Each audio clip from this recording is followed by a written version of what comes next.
and welcome to the conference Towards a Green and Digital Future, where we receive national and international speakers and talk about the best examples and concepts related to the green and industrial transition. This event, organized by Nova Ria, in partnership with ENGE and Cotec Portugal, is promoted in the scope of an international project, the Portuguese Hub ICT, funded by Compete 2020, Portugal 2020, and the European Union. And now we call to the stage the board member of ENGE, Pedro Guerreiro, and the Nova Ria's board member, Carlos Alves, to perform the opening session of this event. Let's give a round of applause to all of them. Thank you. Vai, entra primeiro. Entra primeiro. Pode ser. Não, mas, okay, já percebi. Consigo. Não, eu pensei que... Força, força. Sentamos aqui, é isso? Fazemos a apresentação de pé. Sim, sim, sim. Começa, claro. Obrigado.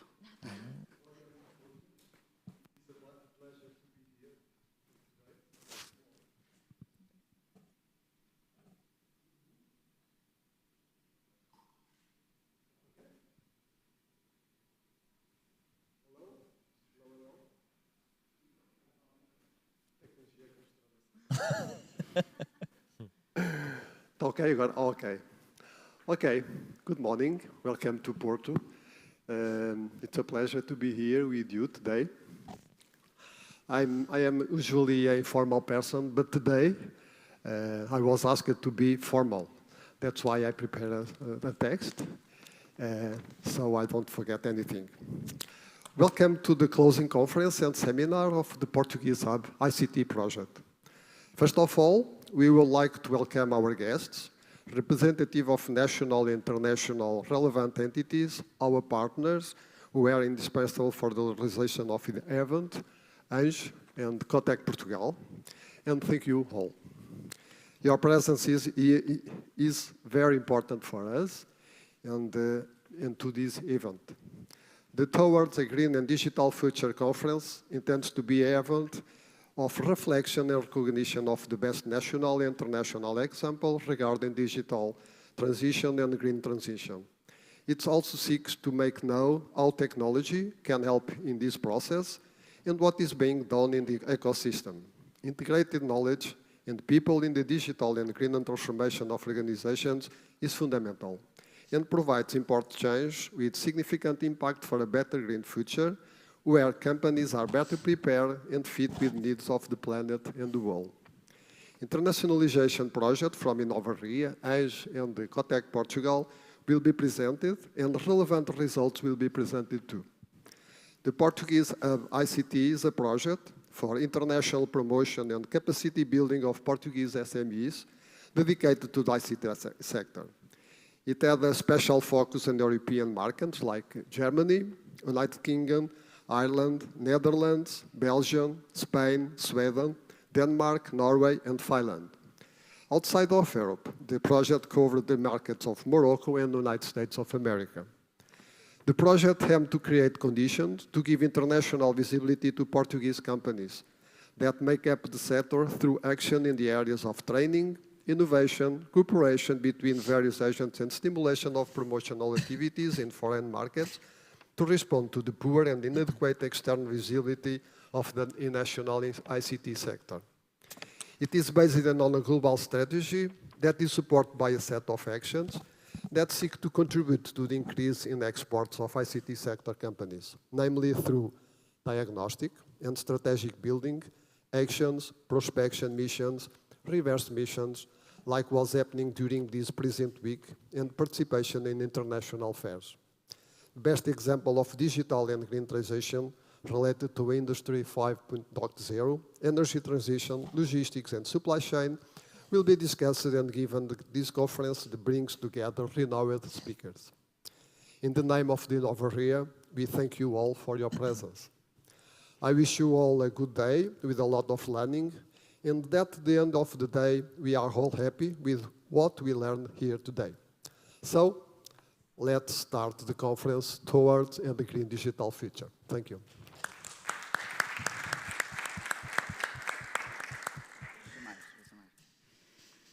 Good morning and welcome everyone at Ange. It is with great joy that we welcome you here today. First of all, I would like to thank Inovaria for the challenge of joining them on this special day, a day in which we celebrate internationalization.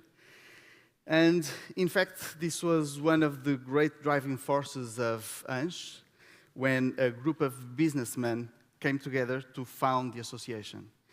In 1986, Portuguese borders were opening up to the world and to companies which are always on the lookout for opportunities began to prepare their structures for export. Qualified entrepreneurs were needed back then, and qualified entrepreneurs are needed now because of the changes of the new economy. And all these decades later, national companies were founded with deep roots in some of the external markets. And continuing their history, some call it DNA, Portuguese entrepreneurs have been recognized for their competence, their attitude, and also for another factor that is very much at the core, the ability to create trusting and constructive relations. Today, we are going to celebrate internationalization, as I was saying. And the same is to say that we celebrate Portugal and, in some way, that we celebrate Ange, because both imposed themselves due to the connections they created in the world. In the various confederations of young business associations in where we have leaders, in the branch in Brussels that we got in the past, and also in the digital nomads and technology companies that look to us to help them come to Portugal to work. In all of this, it is the world that we are celebrating today. Thank you, and enjoy the view during the day. Out there, you can behold a sea of opportunities. Thank you.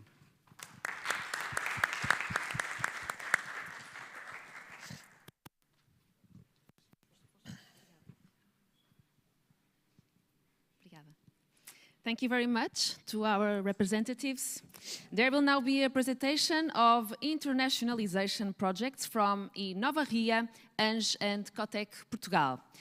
We will now call to the stage Fernando Pinto, representing Inovario, Pedro Guerreiro, representing Ange, and Filipe Oliveira, representing Cotec Portugal. Let's give a round of applause to all of them.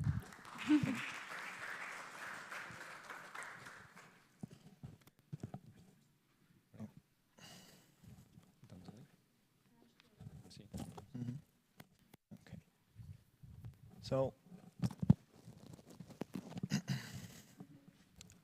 maybe.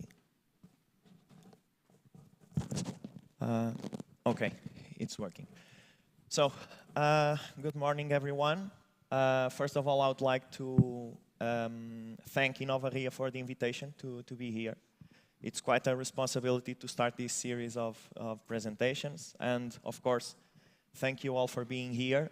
Listening to me at 10 a.m. in the morning sounds hard, so I came here to share with you some ideas and the main conclusions of a study we have been performing under the Portuguese of ICT project, which is titled as Internationalization Strategies for the Portuguese ICT sector.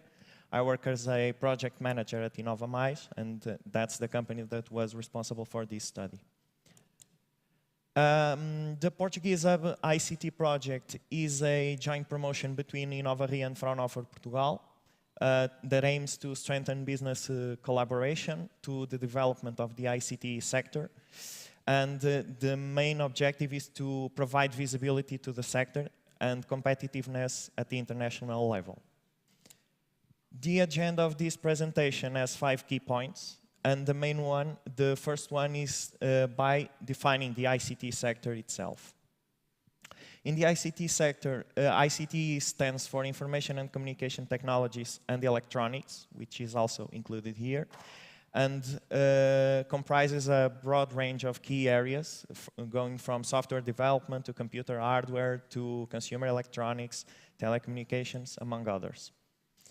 The ICT sector in Portugal is an export-oriented sector, comprises more than 24,000 companies, employs over 147,000 skilled employees, and generates over 21 billion euros of revenues annually. The sector, the software and IT services has been growing on a 5-year average between 10 and 15%, and the exports grew on a 5-year average by 21%. Portuguese differentiating factor in the ICT is talent, of course. Skills in tech fields are recognized by multinational companies that establish their engineering and development centers here in this country. And this resulted in, in a positive evolution of the weight of the IT turnover and the IT employment on the total when we compare with the total turnover of Portuguese companies and the total employed population. Those two indicators grew from around 2% to almost 3%, which shows the increasing importance of this sector for this Portuguese economy. Talking about internationalization, why is internationalization so important? Internationalization creates the opportunity to access larger markets than the domestic one. Portugal is characterized by a small market, so companies need to start thinking internationally from an early stage. It creates business diversification because it reduces the dependence on a single market or a few group of markets.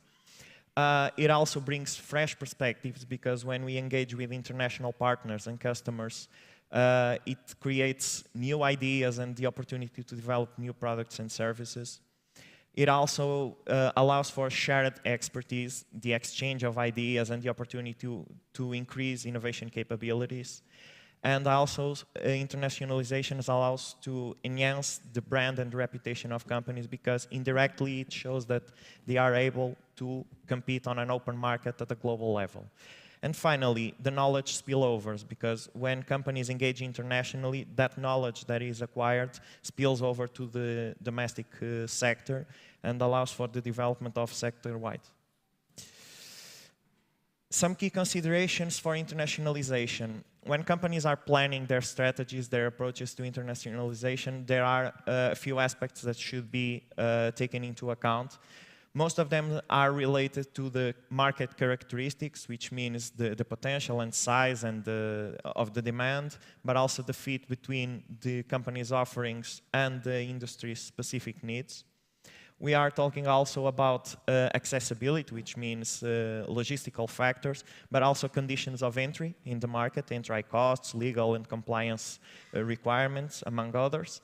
We have to consider also cultural factors, such as language, and at the end, also some key characteristics of the country, of the environment, which means regulations, economic stability and risk, and also local support networks. In this study, we analyzed a large group of countries, especially in the European Union. In this presentation, I will speak about these 4 groups, Germany, Ireland, 3 Nordic countries, and the Netherlands, and explain in a summarized way why they are so important why they are so attractive for the internationalization. Germany is Europe's largest economy. It has a high purchasing power and a robust business environment. It focuses a lot on research and development activities, particularly in the industrial sectors, for example, on automotive industry and the manufacturing sectors. These industrial sectors are undergoing a digital transformation, which translates into initiatives such as the German Industry 4.0 initiative. It has a highly skilled workforce, a large pool of IT professionals, so collaborating with this kind of talent can bring knowledge exchange and innovation. And finally, Germany has a thriving ICT industry, which means a broad range of companies that can be both clients and business partners. Ireland. Ireland is a special case because it emerged as a thriving tech hub in Europe. It attracted multinational companies and startups and created a vibrant ecosystem. Ireland has a famous business-friendly environment with low corporate taxes and multiple supportive policies for foreign investments. It has a strong emphasis on R&D and provides many funding programs to encourage this kind of technology advancements. It created many industry clusters to foster collaboration and knowledge sharing in the sector. The most famous one is Silicon Docks in Dublin, and also supports actively the growth of the sector through a national digital strategy, which is the equivalent to the Portuguese mission structure Portugal Digital. The Nordic countries are known for their advanced technology adoption and infrastructure. They are early adopters of emerging technologies. They have a highly educated population with focus on digital literacy, which means that they are a receptive market for the adoption of new products and services. So they have the potential for a use of new technologies. They also have a high level of internet penetration and connectivity, which means that most people and most companies already use the internet or some kind of technology to learn and grow. There's an active digital transformation agenda across many industries that range from healthcare to public services. These countries are well known for their large public sectors, which is a huge potential client for companies. And also there's a history of regional collaboration, not only among the Nordic countries, but also between the Nordic countries and many other countries worldwide, which means that they are countries that are very open for new partnerships, international trade, and also foreign investment. Finally, the Netherlands is known for their advanced technology infrastructure. They are a digitally ready country, and the Dutch government actively promotes digital transformation across multiple sectors, from agriculture to smart cities, such as the successful case of Amsterdam. The Netherlands has a highly skilled and multilingual workforce, especially in technology sectors, which means that when we invest in the Netherlands, it's way easier to attract tech talent. The Netherlands is an international business hub, which means that it has a strategic location in Europe with excellent transportation and infrastructure. And finally, the Netherlands has a robust digital infrastructure, and they specialize in the data center and cloud services sector. Finally, the last topic I would like to share with you is some success stories, because we talk about the importance of internationalization, where should we go, how should we go, but we should also talk about how some examples of companies that have done this right. Perhaps the most famous example is what we call the unicorns. The unicorns are companies that reached over $1 billion valuations. Typically, they have business models that we call born globals, which means they created scalable businesses and they saw the world as their market. In Portugal, we have 7 companies of this kind, from Anchor Digital to Talkdesk. The curious thing is that Portugal has more unicorns than countries such as Spain, France, or Germany, both in absolute terms and relative terms when we compare to the size of the population. The main lesson we learned by analyzing these companies was that thinking global from day one and developing highly scalable business models can accelerate growth and facilitates international expansion. And last but not the least, beyond the unicorns, we have a few examples of Portuguese ICT companies with significant international activities. They are companies that span their activities worldwide through exports, joint ventures, strategic alliances, and direct investments abroad. We have here 4 of many examples, such as Mobilium, which is former WeDo Technologies, Visionbox, a solutions provider for airport controls, Critical Tech Works, a joint venture between Critical Software and the BMW Group, and Venium, an IoT solutions provider. And the main lessons we learned from these companies are just a few. These are just 4 examples, but we have many other lessons learned. Providing solutions to a large customer base, which means solving a problem that many people, individuals, but also companies have, such as providing analytics for telecom companies, establishes the base for growth. Being present in networking events, such as international trade fairs, increases knowledge of foreign markets, but also generates business opportunities. These business opportunities can translate into partnerships, and one of the most relevant lessons we learned was that partnerships with large multinational companies are an open door, are one of the best ways to access international markets. Perhaps the most relevant example we found on these partnerships was precisely Critical Tech Works, the joint venture with the BMW Group and Critical Software to develop software for the autonomous vehicles of the BMW Group. And finally, internationalization creates not only commercial opportunities, but also visibility and the opportunity for new partnerships or even acquisitions. That's what happened with Venium. They developed the IoT solutions for mobility, and they gathered the interest of multiple technology companies and recently were acquired by an Israeli tech giant. So this is it. If you have any comments or questions, feel free to contact me through this email. I will be happy to get in touch, and thank you. Hã? Não sei, não faço ideia. Quem é esse? Não sei quem eu posso. Vamos ver. O slide que está.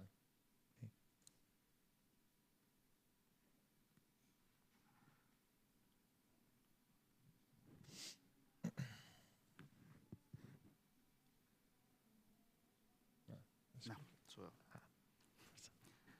Okay. 1, 2, 3, okay. So I'm afraid I'm a little bit fat, so I will stand up so that I can look taller. Next step is an internationalization project that Ange started in 2019, and we tried to work different areas, different markets, which are important for the Portuguese economy. And we looked for different markets which are important for those companies. So the companies that we have been working with are from the north, the center, and Alentejo. We started in 2019, and the investment was approximately 3 million euros. We divided this project, and we tried to look for tech opportunities. And so we went to Viva Technology in Paris. We went to GTEx in Dubai. We went to Equatorial Guinea and to Cape Verde because we also wanted to work with the community of Portuguese-speaking countries, which are, of course, very important for our economy. But we also tried to look for different markets because some of the companies that we were working with, well, we understood that they looked for those markets. So we also went to Cuba, we went to Morocco, and to Cuba again. One of the most important parts of this project is linked to Portugal Fashion. Portugal Fashion is the most important event of fashion design and textile industry in Portugal. And we also try to work international markets, giving the opportunity to fashion designers and to the textile industry to work with those markets. So we worked with more than 50 companies and fashion designers in this industry abroad. Mostly in Paris, London, and Milan, but not only. So better than seeing me speaking about this is maybe to see a video which reflects the look and feel that we try to present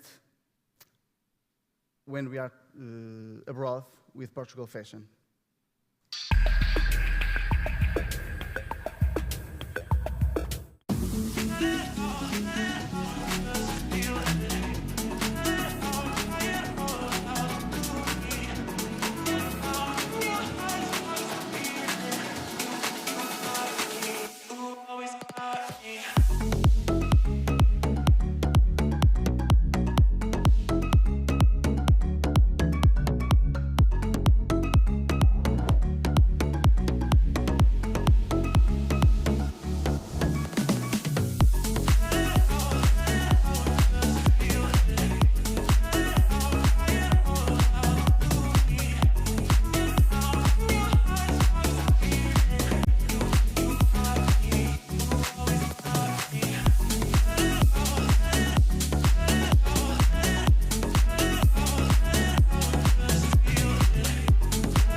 Of course, because we also try to represent the origin of our fashion designers.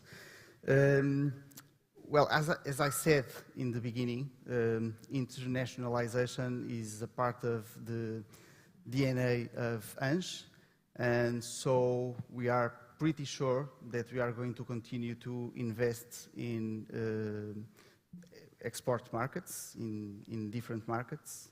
And so I am pretty sure that we will see each other again. Thank you.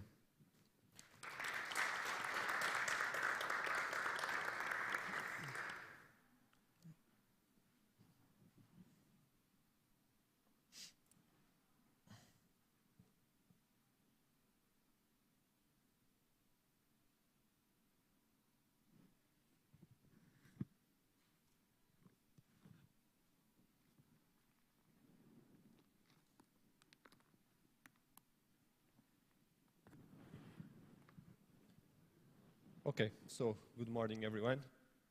First, I would like to thank Inovaria for the invitation. It's a pleasure to be here for me and for Cotec Portugal. Today, I want to talk about the project Connect 4.0. It's a Cotec's project in partnership with ICEP. The main objective of the project is to empower Portuguese tech companies for business growth and internationalization. This project has several outputs in the last month, but today I will talk to you about one in particular. It's a digital multilateral platform. A platform was already called by the press as the internationalization LinkedIn. During my presentation, I will show you how you can be part of this platform and how to take advantage of it. But first, let me talk about the mission of the project, which is divided into, basically into four subjects. The first one is to reinforce the conditions of 4.0 sector for internationalization. And for that, we have available a capacity building program in the platform. with several learning contents available to all companies that want to join the platform. On the other hand, we have as partners of the project and present in this platform some national companies that we certainly know and already have a very strong international experience, and that will allow tech companies to take advantage of these positions to enter external markets. The second subject of the project is to encourage digital sovereignty. At Cotec, we believe that this subject will be increasingly important in the future, and the nations will be stronger with the ability to be self-sufficient in technological needs. The third subject of this project is to increase exports of tech companies. And in this specific point, I will have the opportunity to present some data that reinforce this need and growth potential we think that the 4.0 sector should achieve. Finally, a bigger international visibility of 4.0 industry, which basically aggregates the three previous subjects of the project. But as I said, I would like to share with you some data of 4.0 sector. As you can see, the sector is composed of about 15,000 companies and about 97,000 workers. These companies have a turnover of approximately 7,000 million euros. The 4.0 sector is growing strongly, as you can see. From 2015 to 2020 has grown around 21%, which is very good compared to the national average. But in this specific point, has an export volume of around 37%, also, which is below the national average. National average is around 50%. So at Cotec we ask why is that? No makes sense that 4.0 sector has the export level below the national average. So with this in mind, we believe that the export volume should grow, and the sector has all conditions for that. And to achieve this project, we have presented a multilateral platform, the Connect 4.0 platform. This is a multilateral platform based on the online marketplace concept, like I said in the beginning, already called by the press as the internationalization LinkedIn. Basically, it allows tech companies to be in contact. It allows large companies to look for technology, and it allows small ones to show the available portfolio and promote combinations between them, the matching. The main objective is to promote partnerships, risk sharing in the internationalization process. In excess is the creation of an ecosystem. Ecosystems are often referred in the literature as important, but often fails out in how they can be created. So this is opportunity to build ecosystem and to accelerate the internationalization process. As I said at the beginning, we have partners, some big national companies. I think they don't need any presentation. Are they Altis Labs, Glint, Brisa, Siemens, and Galp? All of them with a huge experience of internationalization, and that will allow smaller tech companies to take advantage of their positions and make partnerships, risk sharing, like I said, and well. Finally, I hope now that you are asking how can I participate in this platform. So the process is very simple. I'll invite you to use your smartphone to read this QR code, and we'll be able to access the registration site from this platform. The process is very simple. We will be asked for some registration data, and of course we will be able to view the training content and move on to interacting in this platform.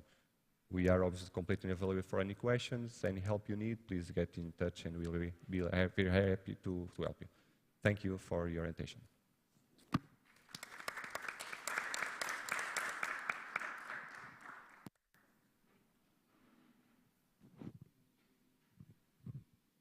Okay.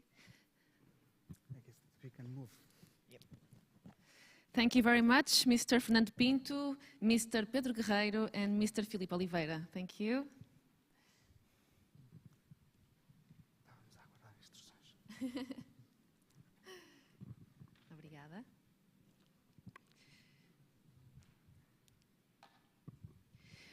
We now announce a 30-minute coffee break, and after we will have the panel dedicated to energy transition. Thank you.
Está tudo bem, está sempre com a agenda super ocupada. Bem, então esta fase final. Ainda não parecia, sei, eu não estava na Cotec, mas sei que participaram lá. Até foi no ano também deste projeto Connect Open 4.0. Ele participou na Iana, assim. É, mas está tudo bem, sim, tudo a andar. Muito obrigado. Obrigado. Eu penso que está aqui, exatamente.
esta parte dos será mais nem discutem estes três. Vai ser os painéis. Porque aqui não era bem um painel, era a apresentação dos projetos internacionais. Agora, de manhã há um painel, à tarde há dois. E aí sim há um moderador, coloca questões e pode haver as questões do público. Pronto. Depois, no final do painel, se pudesse entregar, isto é uma oferta nossa, para mim, pronto, por estarem aqui, são os moldes. Agora, nós vamos lhe dando, não se preocupe. Pronto, é isso. Pronto. Um para cada. Sim, portanto, agora vai ser o moderador e 3 convidados, não é? Sim, exatamente. Pronto. Vai ficar com essa. E a Ariane, sim. E o moderador.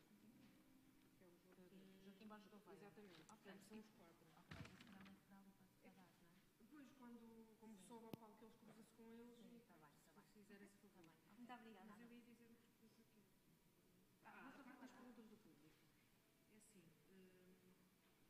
não há propriamente ninguém que nós não sabemos se vamos conseguir estar sempre aqui. Há um microfone, a grupo tem um, e penso que há outro que não, que seria para as perguntas do público. Mas eu até estava a comentar com a minha colega, não há uma ideia que o espaço é relativamente pequeno. A pessoa fala e ouve-se perfeitamente, não é? Pronto. Portanto, pode haver essa questão, ou seja, não sei se o moderador fará isso ou se será a Ruta que diga. Na verdade, não sei dizer, mas pode simplesmente, se o público tem alguma questão, pronto, se a pessoa tiver também, acho que não é esta música, acho que ouve-se perfeitamente. Pronto, eu acho que vamos tirar os reservados, porque ninguém se sentou aqui, porque pensava que estava reservado para alguém e era voz da todos. Portanto, acho que não faz sentido estar aqui. Posso falar as coisas mais alto? Eu vou pôr aqui os comandos, não vai sair. Não. Acho que não. Vai sair. Mais ou menos. Olha, esquece.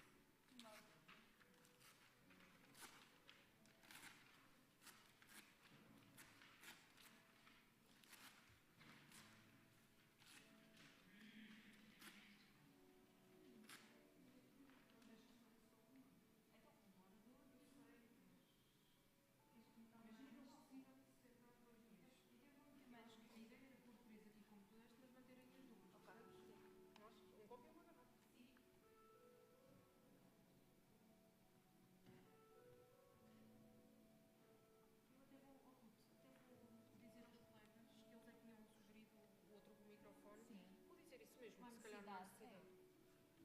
Se for necessário, Ana, eu vejo e vou lá, se for necessário. Está bem? Então.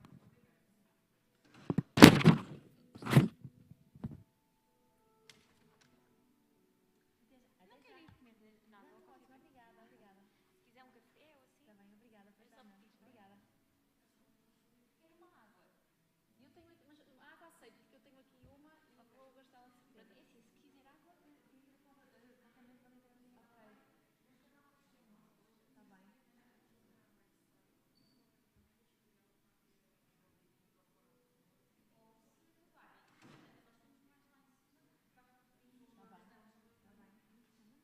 Rita, lá. Obrigada, Rita. obrigada.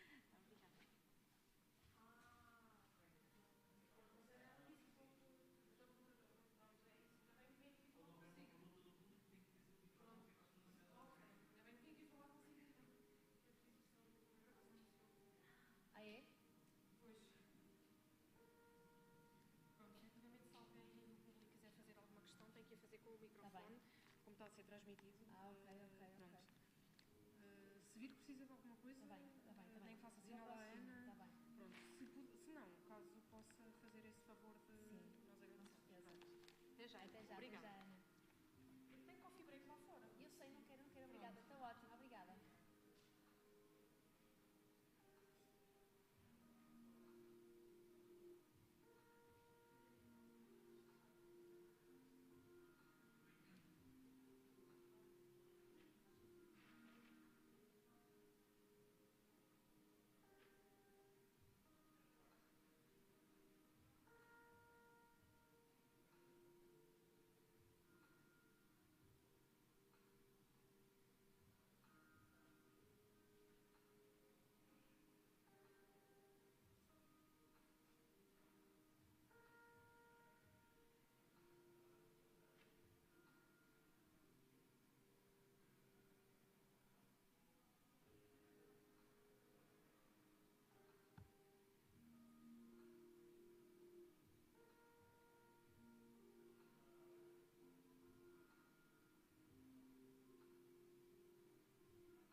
Back.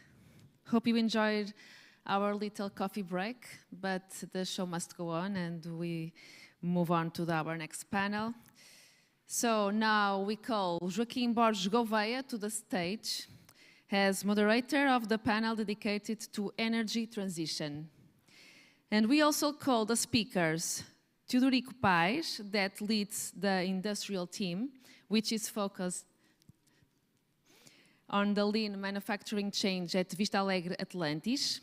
Ricardo Bessa, coordinator of Inesc Tech's Energy Systems Center, and Ariane de Kramer, account manager and pioneer in the internationalization of Flux 50. Thank you. One more. This is the male side, this is the female side. I don't know. Wait.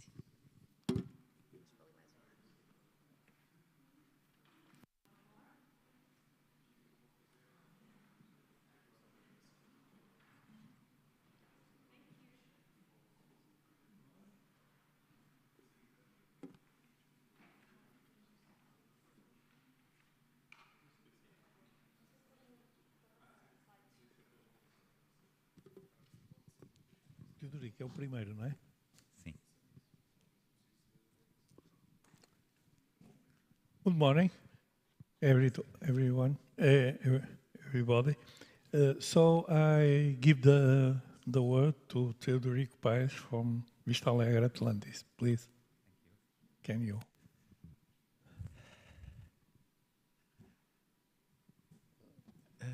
Vamos mudar? Pois é melhor.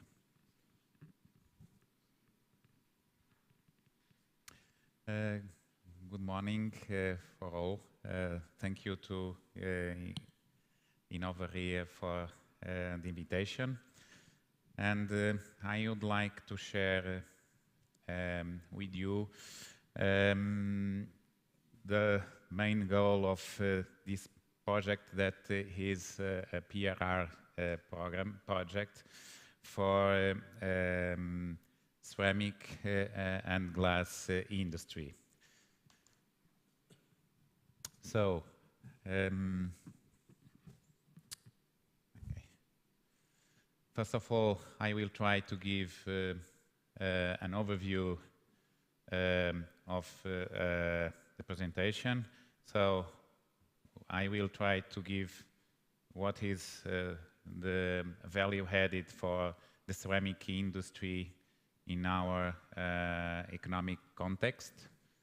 Then I will explain our ecoceramic and crystal of Portugal project, the investments that are related with it, and all the architecture and the two main pillars of this project, which involves the challenge of energy transition and also the use of alternative fuels in our industry. And then, for the last, I will try to show after what will be our expectations of the contributions for the climate and for reduction of our footprint. So,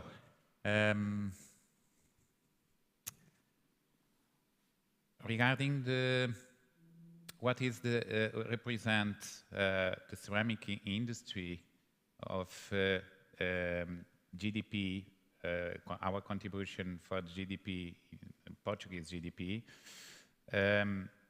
it's 1.5% when we consider all the industry contributions. So we remove the service here. And representing in subsectors, we have three major contributors. The first is the decorative tableware and decorative ceramics with 35%. Then we have the floor and the wall tiles, and in the third position, the sanitary ware. When we consider this industry, the importance of the industry or these sectors in Europe or in the world, we can say that the tableware and decorative ceramics is the first larger exporter in Europe, at 27 countries, and the second largest exporter in the world. So we can say that this sector or this subsector has a quite importance and representative in the world. So we have here some opportunities. Considering the other sectors, also they represent they are the fourth position in Europe and between around the 10th in the world. So it's a quite interesting positioning when we consider this industry in Europe and in the world. Challenge. So we are facing, like the other industry, energy problematic, because the natural gas represent between 20 and 50% of the costs, and also the contribution for the emissions are our largest issue. So, considering the project and our agenda, I will try to describe who are part of them. So we include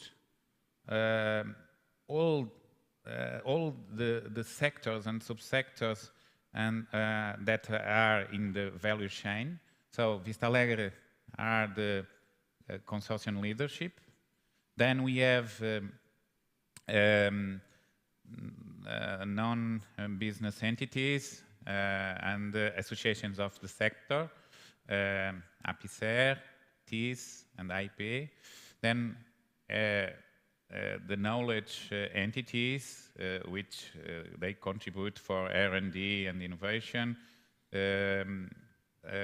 all universities, institutes, and research and development centers. Several industrial companies representing all the sector, since the supplier chain until the transformation industry, and around all the sectors, wall and tiles, sanitary ware, tableware, and also we can see in the map they are located mainly in the center of Portugal, but also include some institutes in the north and in Lisbon. We propose to develop 33 goods, services and solutions. The global investment is around 100 million euros and are distributed for productive investments, the largest, 63%, and the second R&D with 31. The others are smallest contributors. So we can divide, we have 8 work package, and we can divide in the first of 2 that are related with decarbonization process. Another 2 are related with the product itself and technology and circularity. And other 2 are related with digital transition, which is very important for the sector. And also we propose to develop a passport, a digital passport that could identify our origin and our CO2 footprint product representation. And then we have other two transversal work patches that are related with the training and also with the promotion of all the program. Considering the subject of energy transition, I will try to focus on these two first work package, where we need to make a process that we need to do all these different steps. The first step is to demonstrate then we can technically turn feasible to use low carbon melting technologies. And in these low carbon technologies for melting, also we are considered the hydrogen and the electrification as strongest contributors for this process. At the moment, as I told you, I have referred, we are using the natural gas as the main source. And the natural gas, we need to, and as the largest contributors for CO2 emissions. So we need to use green energy and low carbon energies. So first, demonstrate technical feasibility. Then we need to measure and to evaluate the consequences of these low carbon fuels around the refractory materials, the fibers, the burning system, the security system. So all of this needs to be considered in a test devices that we are considering, and then also to make a large scale study using different blends to introduce the hydrogen in as fuels. So in the innovation centers, we have projects, all these steps, and we need to evaluate all these risks and opportunities of using biofuels, hydrogen blends, and electrification in our industry. Second is the second work package is related with efficiency and energy loss mitigation solutions. So during all this process, we'll lose energy, and in this process we need to lose as less as possible and to reuse all the thermal energy that we can get it to other process, like the drying process, like the preheating.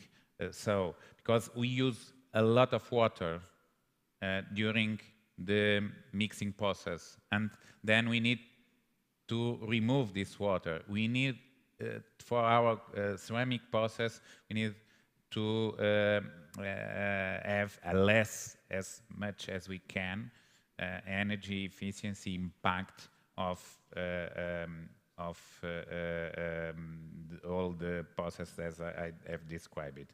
So, in resume, several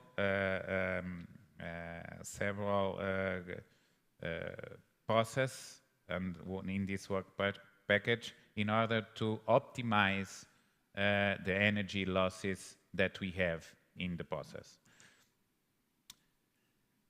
So this point here, I would like to relativate what is, in the case of ceramic industry, which is the level of CO2 footprint emission. So in the first graph, we can see what are the cell industry that need to pay for CO2 emissions. So 70%, around 70% of the industry need to buy licenses. And the contribution of cell industry is around 70%. And when we look for the effort of the industry from 2005, which is the reference year for CO2 reduction of emissions reduction, we can say that until 2021, we already have reduced 34% of CO2 emission. So we need to continue to make efforts for have this reduction strongly. Also, in industry, what ceramics and glass industry represent. The second graph, we can see that the emissions of the ceramic sector is, in case of the ceramic, is 3.1, and in case of the glass industry is 3.8 of the cell industry. So the relative contribution is not so big, but all the sectors need to drive their mentalities and their strategies in direction of reducing CO2 emissions. In case of the porcelain industry at Vista Alegre, only to have the relative contributions of the fuel, the natural gas, 70% of our footprint, which represent 13.3 tons of CO2, 70% comes from the natural gas. So we need to work on alternatives and green energy sources to reduce these contributions. So, and to finalize, I would like also to represent what are, after the project in 2027, when we make the account, we have an expect of this project to have a reduction of the gas emissions of 11%, the total project, incorporation of renewable energies in the process 19%, and also to recycle, so in the circularity work package, we expect to introduce more 7% of reused materials. So those are all the entities that are part of this project, and thank you for all and for your attention. Thank you, Theoric. I suppose that now Ricardo presents, and finally we can discuss and you can put questions. Okay, Ricardo. Okay. Okay, thank you. I'm not sure if this is working. Okay. Okay, I think it's working now. Good morning, and thanks for the invitation. I will talk about different perspectives about this cross-sector integration that we need for the energy transition. So I'm a power system engineer, so I have the tendency to think in only power systems. We see in the news discrimination of transportation, of industry, and so on. What I'll try to show in my presentation, sometimes we have to think that everything is integrated. So if you want to decarbonize, we have to think as a whole, not each individual sector or each individual system, but as a whole. This is an European view. So in power systems, they started by making an architecture for smart grids with different layers from assets up to the business. And at a certain point, they were happy with this. So we were just thinking smart grids from the power system point of view, and that's all. But then what happened is that the power system itself, the infrastructure, the grid infrastructure, was not enough to make decarbonization, a better use of the electrical energy that was being distributed and transmitted on the network. So they started to expand this. In the middle, have this layer, this what they call it a cross-sector domain, but actually is more about data governance, data sharing, data exchange is somehow the concept of data spaces that I will talk later with interoperability on data. And for them, this is an European view from different partners in Europe with the support of the European Commission. This is the key component because this will connect the energy system with other domains. They have here the example of water, but can be any other example. Actually, this is not enough. It's a starting point, but we cannot just think that just sharing data and exchanging data will solve all the problems we have here. It's not enough, but it is a starting point because what I think is interesting is that we are not just looking at the energy part or the power system part, but also starting to look at other sectors and the integration of those sectors with the power system. One example, as I mentioned, is the data spaces. So this is also an initiative from the Commission, the common data spaces. In parallel, there is the Gaia X initiative. There is some points, but there is also a lot of differences. This is an European project where we are involved. And what the European project is doing, just to highlight what I think it's different European project, you have layers of data value interoperability. So the idea is that you have a common space that you can exchange data. On the top of it, you have the traditional actors in the power system, system operators, electricity retailers, aggregators, energy services companies. But then you start to have known energy actors, maintenance providers, known energy stakeholders like water, mobility. So this is a starting point to start including those actors and to have a more active role in the grid, in the operation of electrical grid infrastructure and also in the planning of the electrical infrastructure. Okay, so that's even including other energy vectors like heat, cold, and hydrogen. For example, if you want to plan to invest in green hydrogen, having access to data that you can better assess your investment before making it, it's quite important, but access to data is quite difficult. Or if you are a new player to enter in the energy transition, access to data is important.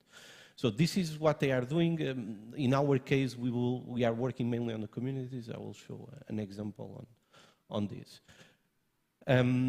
We are hearing a lot about ChatGPT, so large language models. We all know that data centers is an energy-intensive consumer, but in the future, we'll have high-performance computing also as an energy-intensive consumer, which is very different from data centers, actually. So ChatGPT needs high-performance computing. AI, large models of AI, they will need high-performance computing. So at INESC, we are hosting one of the supercomputers in Europe from the Euro HPC initiative, and the problem is exactly the energy consumption of this supercomputer. So these are some of the details. Don't ask me what is petaflops, but what I can tell you is that from an energy point of view, we need to decarbonize the HPC also here, and this means installing 1 megawatt of PV, battery storage technologies, and so on. This is similar to what is being done for industry as well. If you want to decarbonize industry, you put PV, batteries, and so on, and then you are happy with it. But it's not enough, because it's not just the question of putting more renewables, local renewables, so self-consumption is not enough, because you have to change also the business of HPC and the way this is done. So what we are doing, this is the targets we want to have: self-consumption, reduction of waste to heat, it, and so on. So you find these in HPC, you can find these on any industry, it's not different. What we are trying to do is a virtual cycle between energy management and computer management. So you have an energy management system, a computational management system, and then the two work together. They create this virtual cycle where you are not just putting renewables locally and so on, you are operating both systems, the renewable, the energy system and the computational system, with a perfect synergy between the two, so that you can maximize decarbonization, and on the top of that you can build new business models. Examples of new business models: you can exchange computational power by surplus of renewable energy in a nearby consumer to the supercomputer. Actually, the location where this was supposed to be installed in Portugal, it was in Guimarães. There was a very interesting case, but actually they changed this to Azurém in Guimarães, in the University of Minho Campos, although there is also potential there. But the idea is that you also do the computational, the management of the computational resources, considering energy, and you do energy management considering the computational resources. To do this, of course, we will need something that is really important. It's what I will show later, which is interoperability. So for this to work, this needs to be fully interoperable, these two systems, okay? In terms of data, but not just that, control everything. So that's one example. Another one, and it's a work was not from INESC, but it's a very interesting work, and actually we made this analysis for Portugal. Everyone talks about renewable energy communities, so it's like in the news every time, it's like a buzzword. But they made this analysis where if you have individual self-consumption against collective self-consumption, and the improvement is small. So when we talk about collective self-consumption, it's something in the news, it's really important to have more communities and so on. The benefit is very small, really small. Only it is higher in rural areas. So this means that it doesn't mean that we should not have renewable energy communities, but it means we have to rethink them, and the way we create them, and the way we operate them. And more important, what they made here was a selection. So this improvement was because from the pool of consumers, they selected a subset of consumers that together they bring more value. If you include all the consumers from the pool, the benefits reduce. They are even worse than self-consumption. So what this means? It means that if you are one consumer and you invest in self-consumption, you get a benefit. That's a clear thing. Self-consumption have benefit for consumers. If you join with everyone that is around you, you might have lower benefit than you are alone. And this is a problem. What we are doing is on this concept of the data space that I was telling you, is that data space, you have access to data. So you have a pool, not just a pool of data providers that are consumer, but you have a pool of data. So from that you can do matchmaking, so you can create different communities that maximize the benefits for everyone. That's one of the use cases we are doing. You can size and study different business models, sharing assets, for example. That's sharing storage, sharing the investment and operation of storage. And something we are doing, and this is maybe the way, is circular communities. We are doing this for agriculture in the Alqueva region, actually. And the idea is that you have surplus of renewable generation, and you can trade that surplus of renewable generation by water, for example, or by anything, by services, that for you have a higher value than selling it to your neighbor. So in circular communities, you might have exchange of services, energy, other assets, other products between this community. So what this means, it means that you are not just looking at the value of electricity, like I was showing here, you are looking at the value of a larger set of products. This is being done, actually. We made a proposal, and we are waiting for the decision by Air Liquide. That is the idea of having symbiosis between different industries and a joint optimization between these different industries considering different products. So on the industrial domain is interesting. Then in the end, we want to de-risk the investment. For that, this is an example, something that can also be an asset. I was saying here in the circular economy, can be data itself. So you have been working in data markets, for example. You are starting handling data with a price like any commodity, like electricity. So you even can exchange electricity by data. So, and this is a prototype we made in blockchain. So as I mentioned, interoperability is a key thing. We are coordinating this very large European consortium with more than 50 partners and 7 large-scale pilots in Portugal as well. I will show you an example. And the key point is cross-domain semantic interoperability. So if you want to have these different sectors working together, you need to have an interoperable solution for these sectors. And the same even inside the energy sector. I will show you an example. So all of this is focused on semantic interoperability. To do this, we have to involve industry. So what we have here are some of the major manufacturers of smart appliances in Europe, large ones and SMEs and even startups, so that they adopt semantic interoperability in the smart appliances they are selling in the market. That's the final goal of the European Commission. And then other stakeholders from the energy sector. Just an example about semantic interoperability. So imagine that you have your own home energy management system at home and you decided to change your washing machine.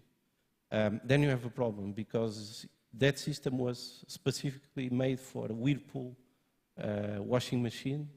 And so when you change it, it simply will not work no longer with a washing machine.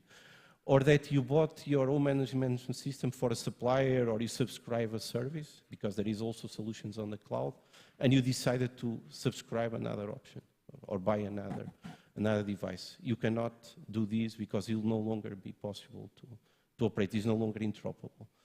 With semantic interoperability and what we are doing in the project allows you to make this switch. Okay? It seems simple, it's not so simple, but it opens a lot of opportunities in the energy sector for this. Okay, so this is something, is a step forward to the integration of sectors, assets, digital platforms, digital service providers, where you can do this with minimal effort, so it's a cost-efficient solution. And because of that, the Commission pushes to make this energy app and test it. So we are right now with open calls to do this in 7 European countries. It uses what is being done in Interconnect, and in the end we want to have, and this is the first phase for the Commission, it's only a recommender system on this first phase, so it grabs data, uses interoperability because data is from different sources, and it tells the consumers when they should increase or decrease their consumption in different countries, considering a European collective effort. This was because of the war in Ukraine and so on, and it's considered mainly designed for shortage of electricity and energy, not just electricity. And this is the first step, and the Commission wants to have more steps.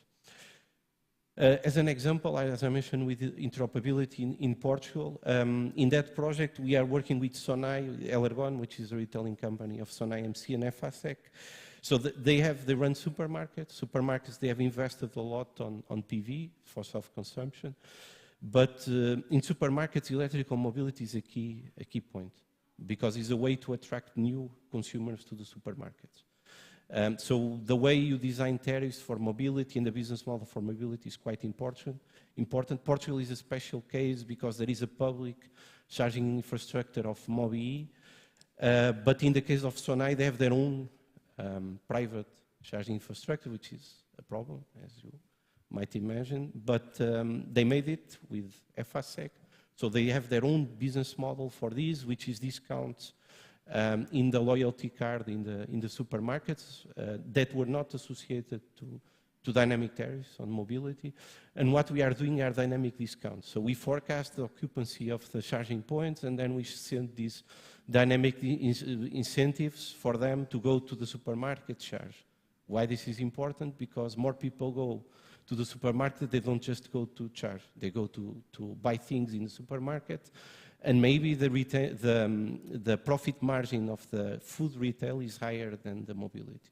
So that's a chain, and this is an example of a cross-sector integration that I was mentioning. Mobility, in this case with supermarkets and with renewable energy. This is a pilot real pilot with supermarkets, with charging points that will start in September in Portugal, in the Sonai supermarkets. And to conclude, because we always talk about digitalization, infrastructure, there is ideas that hardware it's for China and we're not competing in hardware, but actually on electrical mobility, something we are doing. If everyone starts charging at the same time, you'll have a problem in the electrical network. So it's necessary to have some kind of local intelligence in the charger and coordination between the different chargers that are in different geographical locations. So thinking in hardware on the edge is actually important, and that's something where in Europe we can be quite competitive on that. Of course, at North America, US and Canada, they are very well advanced on this, but for example, at INESC, we are thinking on this smart charging that we already developed, where there is edge intelligence, and they communicate between each other, and you can actually have more EV chargings at the same infrastructure. As an example, because we think that sometimes hardware is for countries that have lower costs of production, but this company in the US, they develop a chip for smart meters and for houses, and they are quite competitive on this because they have their own patent solution, and so they are investing in hardware. So hardware for the energy transition, for digitalization, still important, and I believe in Europe it could be. We could have more investment in hardware and not so much on digital technologies. And that's all. Thank you.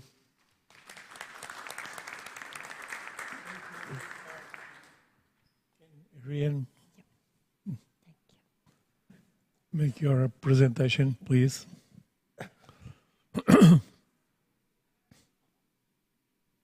Yes. Bom dia a todos. Thank you for inviting me to Innovaria. It's been really interesting to hear what's going on in the sectors.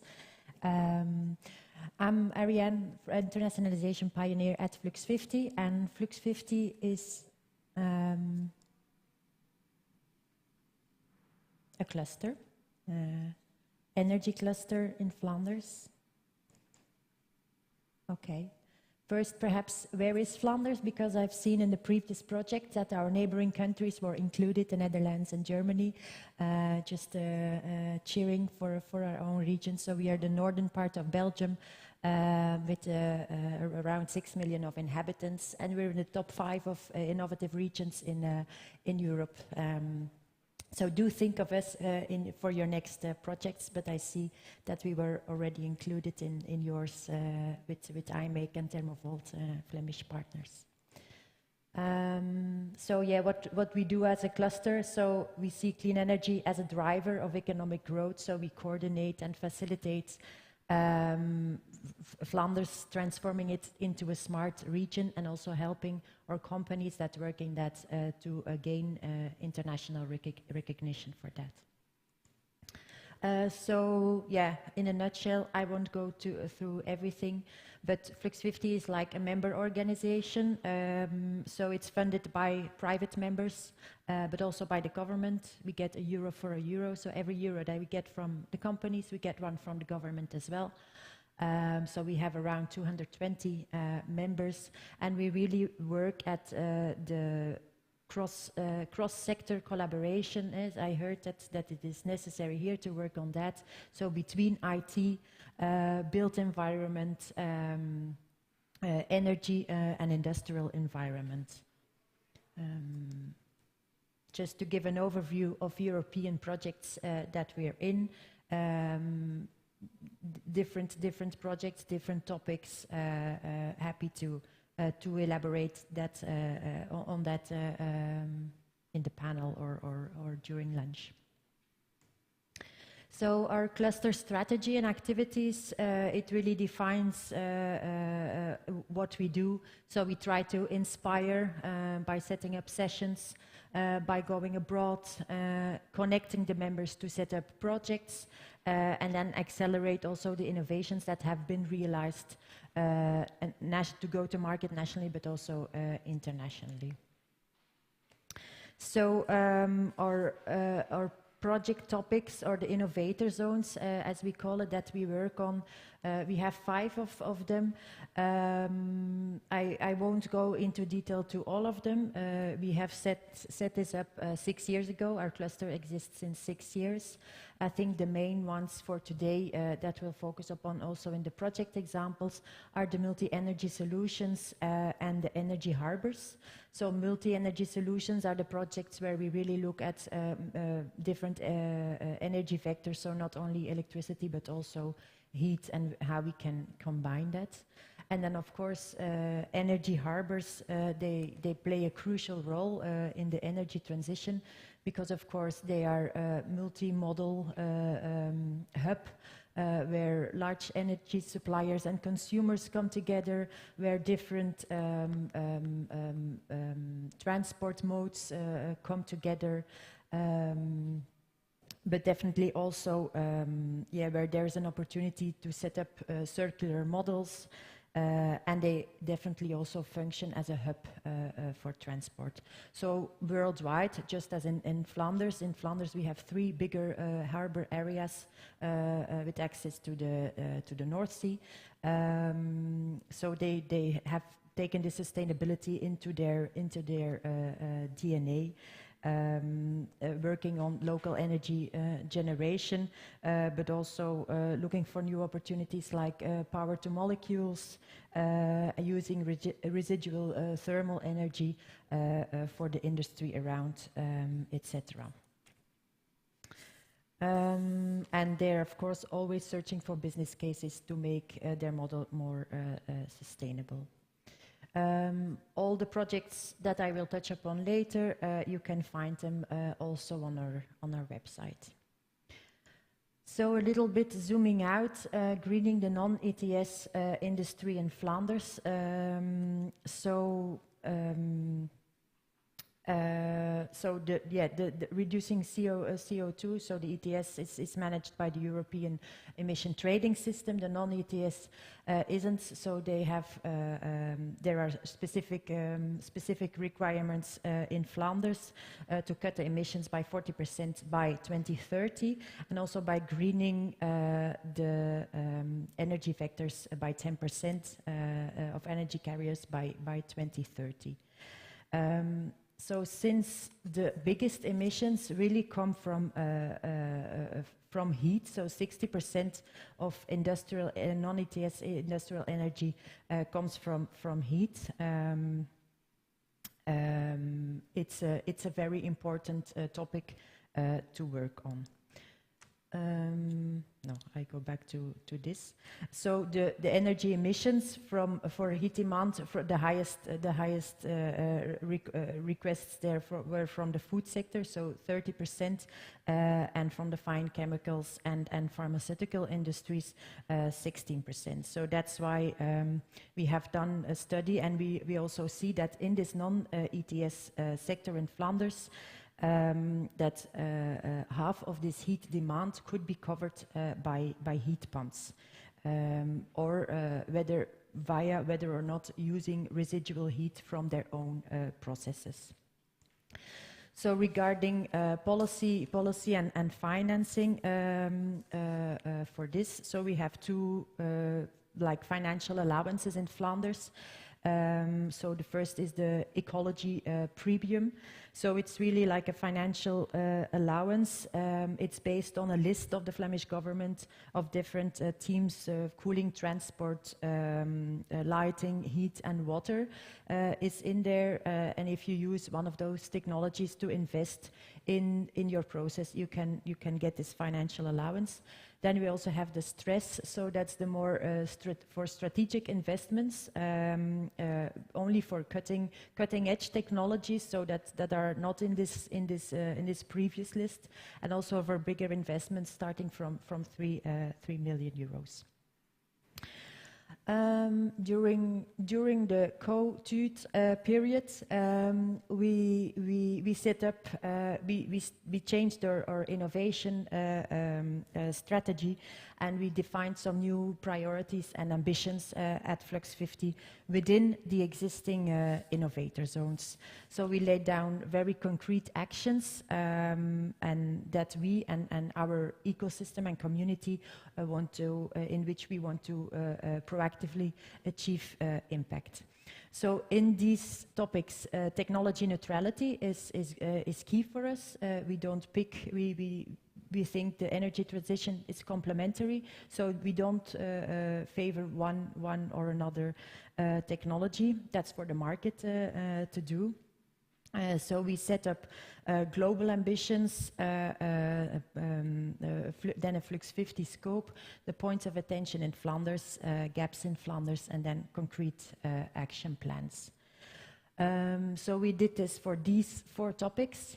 I put the sustainable thermal energy and the large-scale energy storage and security of supply is more relevant for the topic of today, but we have lots going on also for energy communities, as you mentioned earlier, and definitely also regarding renovation. Sustainable thermal energy here, it's really about implementing the system integration. We want to move from talk of the town to action of the town for heat pumps and really enroll future-proofed large heat networks in various cities in Flanders. And system integration is here really one of the key challenges.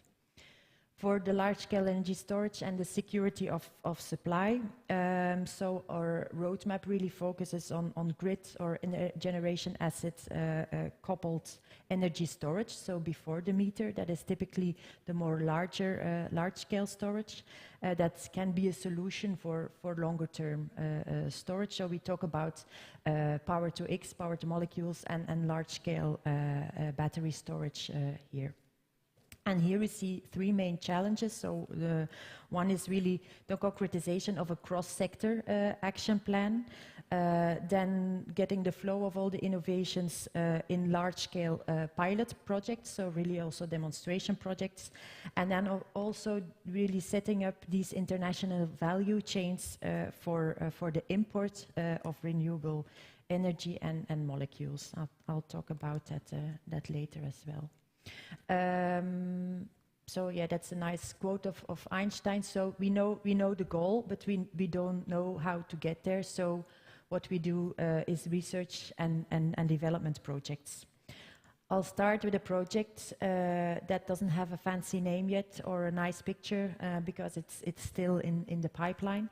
It's a project in the chemical sector at BASF. In Antwerp. So also in the chemical sector, they want to move away from gas to provide backup for necessary safety functions, and so go to only electricity for that. And one of the roads that is now being researched at BASF is really to looking into the setup of low voltage direct current networks. To enable also aggregation of a number of more independent sources like photovoltaics, batteries, fuel cells, etc. So the challenge here is really, if you set up this low voltage direct current network, how are you going to integrate this in this brownfield site that is there? And also, how do you make this feasible and economically viable? That is something that is being looked at in this project. And another project that just started is one with the food sector. So we remember that like 30% of the non-ETS emissions came from heat demand in the food sector. So here we really look into electrification of this oven and bakery processes and integrate sustainable heat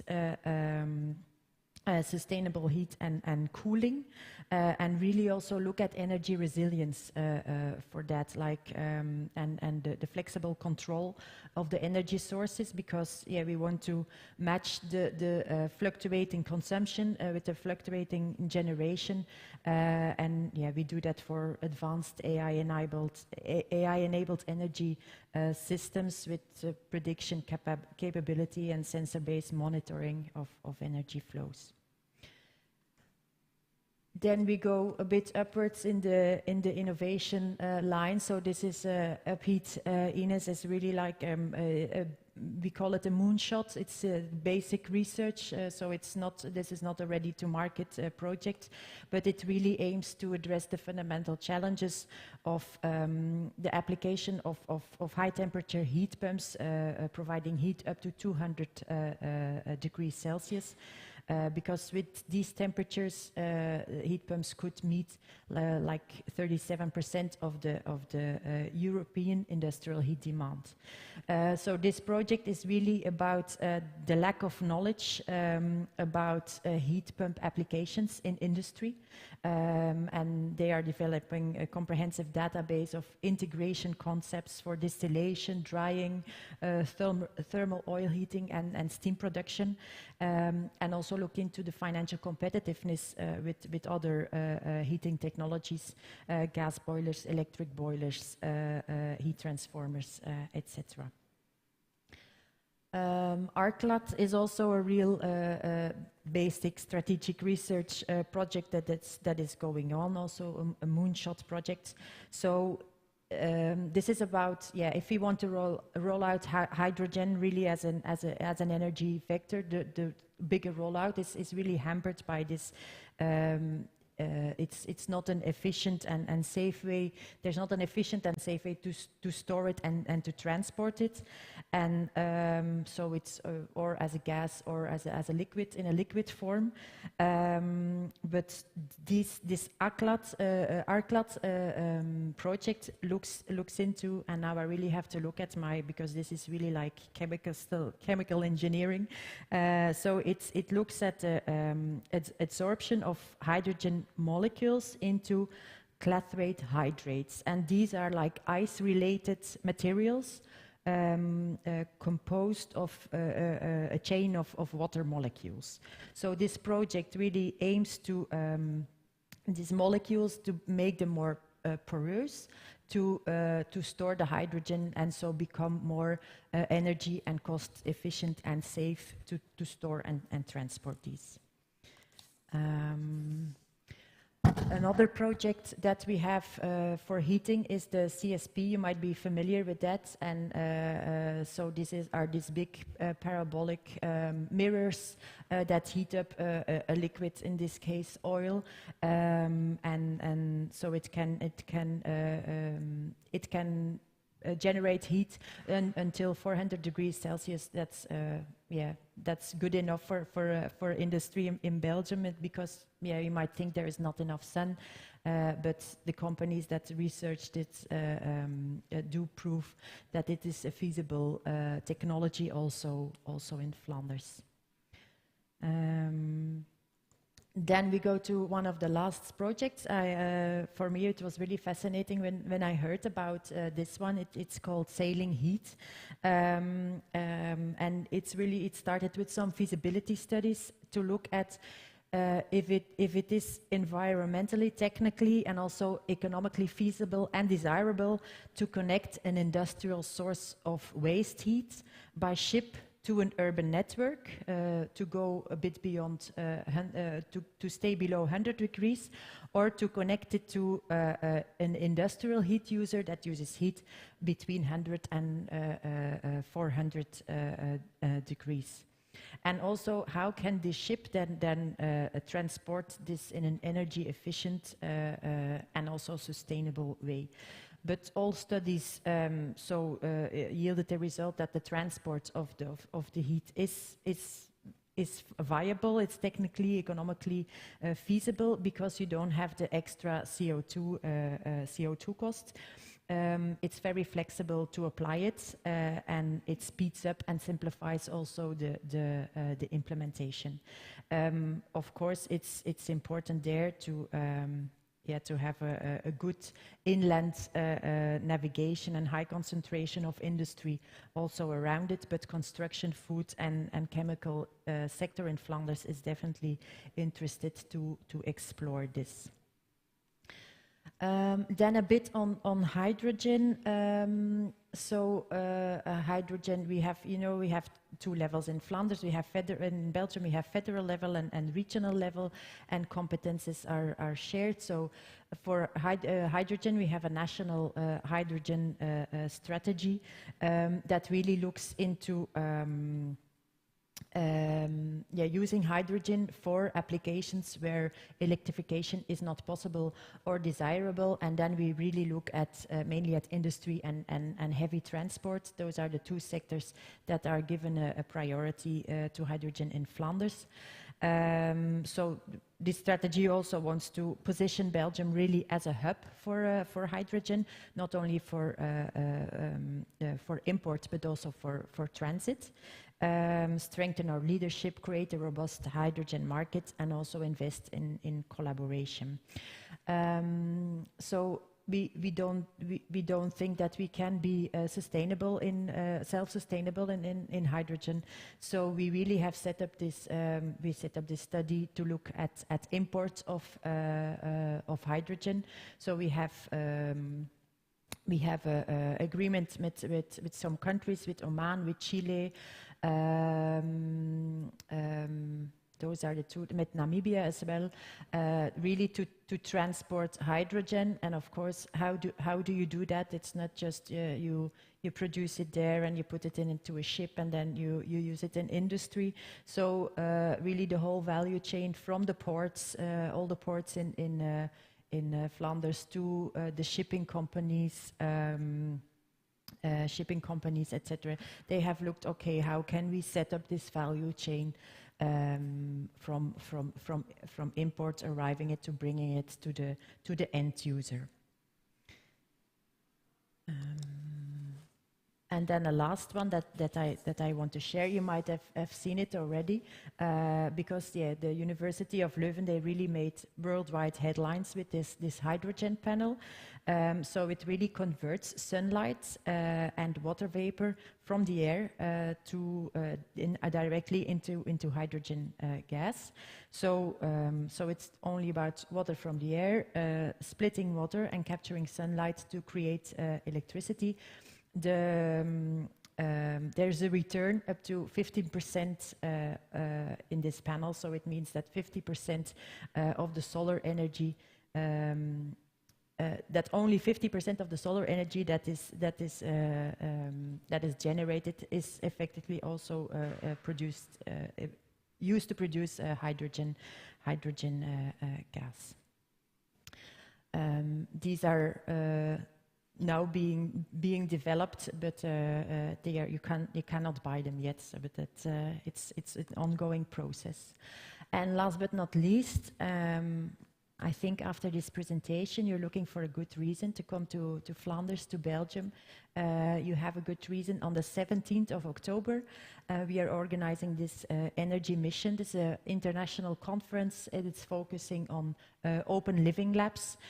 We look at industry and also the built environment. And the day before that, we will have a tailor-made program for companies who are willing to explore our European Digital Innovation Hub. We partner in that as Flux 50. It's focusing on the built environment, so different sector. But just drop me an email if you're interested in that as well. And I can also give you a promo code for this event. So voila, that was my story. Thank you.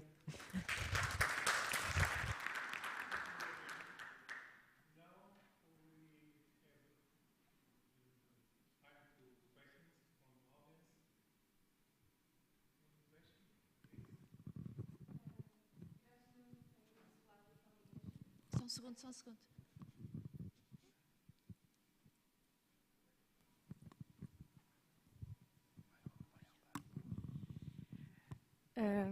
So thank you for the presentation. Não está a funcionar? Sim? Sim? Não? Okay. Thank you for the presentation. So I'm Flavia Barbosa from INEGI.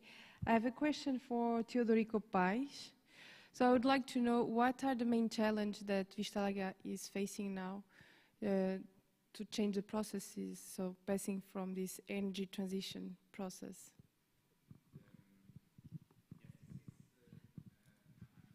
The sector, ceramic and glass sector, use natural gas as the main source, and as we have seen, are responsible for the main emissions contribution. So the kilns generate in the process a lot of CO2. So in order to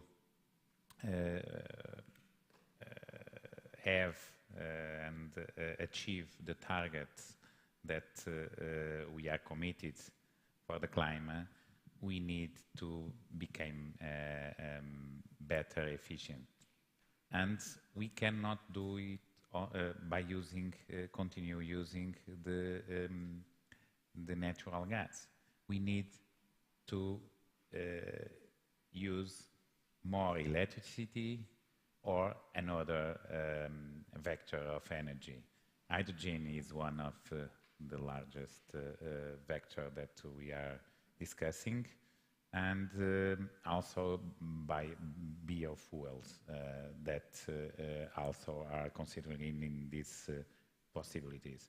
The challenge is that all the system that we are using in the industry for constructing the kilns itself, when we make this change, we don't have at the moment the feasibility of these techniques involving the refractory materials, the fibers, the quality control that influence the colors of the product that we are producing.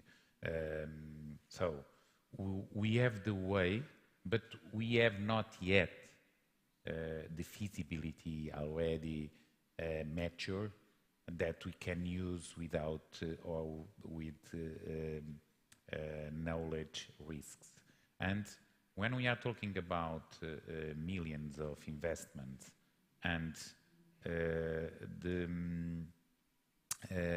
competitiveness of the industry and the sector all over the world, because as you have seen in the numbers, we have an interesting position in industry, in the sector all over the world. So our competitors are in Turkey, in India, in China, in Mexico. So we cannot lose in this energy transition challenge. We cannot lose our competitiveness.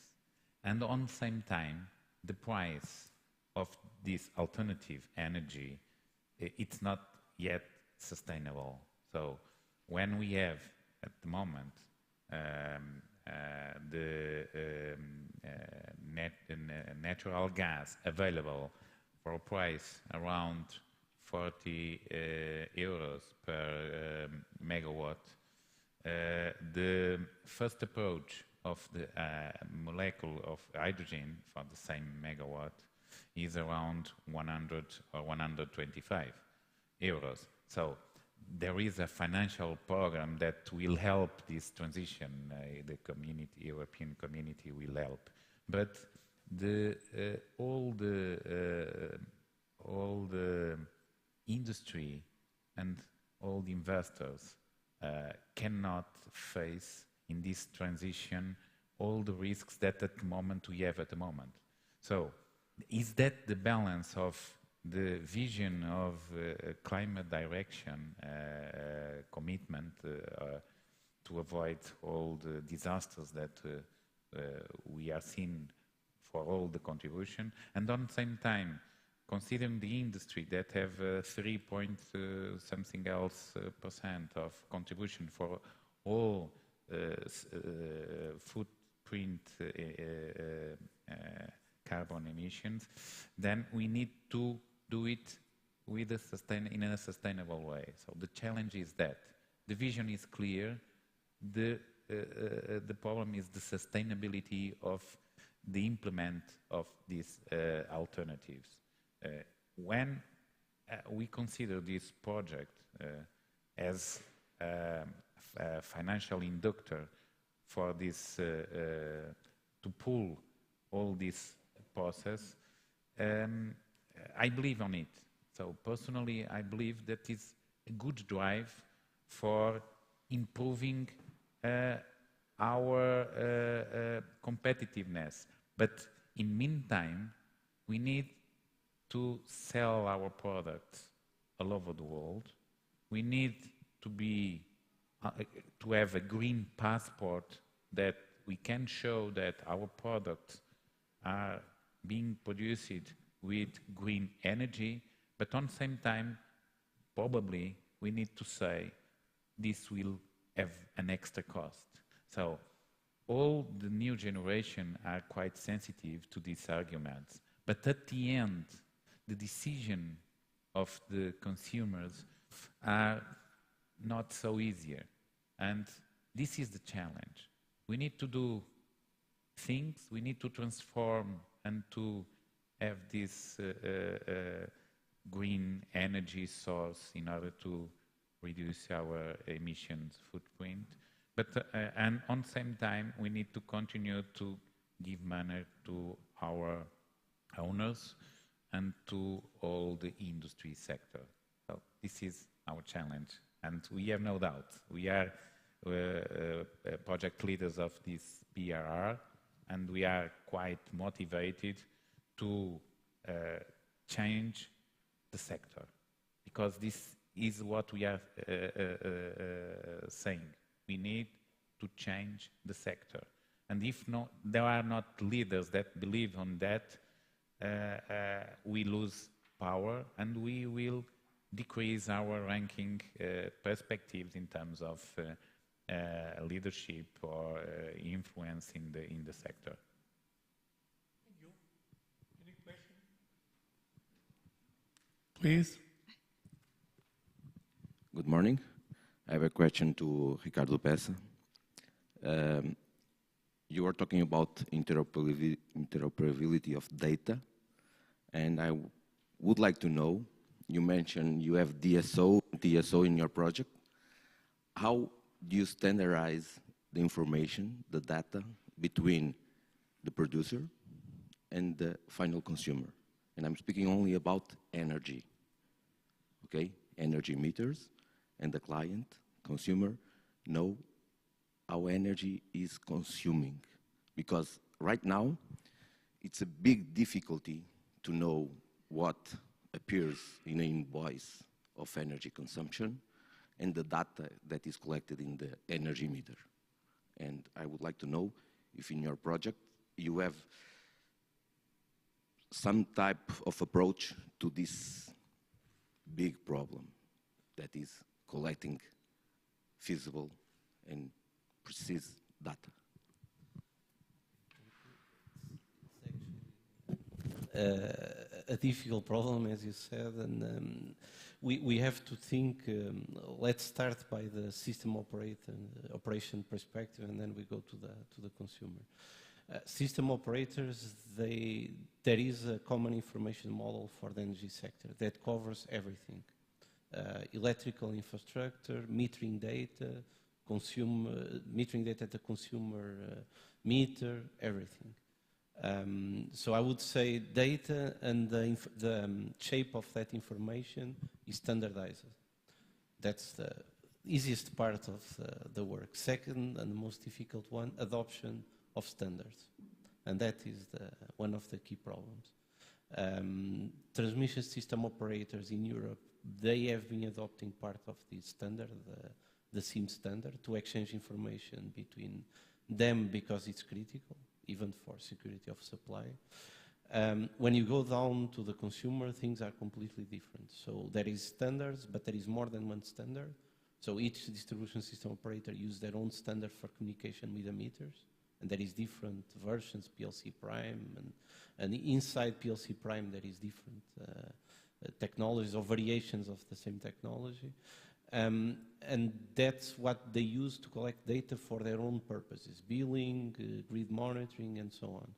When we go outside that domain, so I'm a consumer, I want to have my data, and I have a service provider that wants to use my data, this is where standardization is not happening, and even it's difficult to have it. So what Interconnect is doing is, on the top of these standards, is building an ontology that is SAREF, that is capable of combining these different standards. And this started actually by a study that was contracted by the European Commission to some research and companies like DNV. I think DNV was leading that, where they analyzed the different standards and an ontology, SAREF, how it was compatible with all these different standards. And the goal was that if you work at ontology level, and if this is compatible with the standards that already exist in the market, this will work in terms of using data and sharing the data. So we don't need more standards. That's, I think, an important point. What we need is adoption of standard, analysis and combination of standards like ontology zoo, and IT capability on the system operation side and on the stakeholders of the energy sector. And that's another problem. Human resources to make all these working, they are not going to the energy sector. They are working in other sectors in other countries. We have a problem of human resources in several domains. That's one of them. But there is different initiatives. Just to give you quickly two examples. In Portugal, EDP, they have the hand port in the smart meters that were, well, deployed. They were never officially a full rollout in the country. And that was, on that time, a very unique solution in Europe, because it was one of the few where you can go to your smart meter and get data from your smart meter and share with other providers. NEDs made this later and made something that was maybe more advanced, that is a Linky smart meter, where you can buy a small device in any, I will not say supermarket, but any website that you just go there and you plug it in your meter easily, and then you can share data with anyone and you can get your own data in real time. So this have one problem, is that that device only works in the Linky meters. Like the hand port in Portugal have a specific specification that only works in Portugal. You cannot easily replicate this in other countries. So the replicability will be mainly the main problem and barrier here. More questions? Okay. More questions?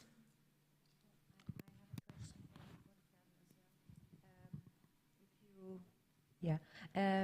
You talked about the advantage of an energy community and combining individual self-consumption or collective self-consumption.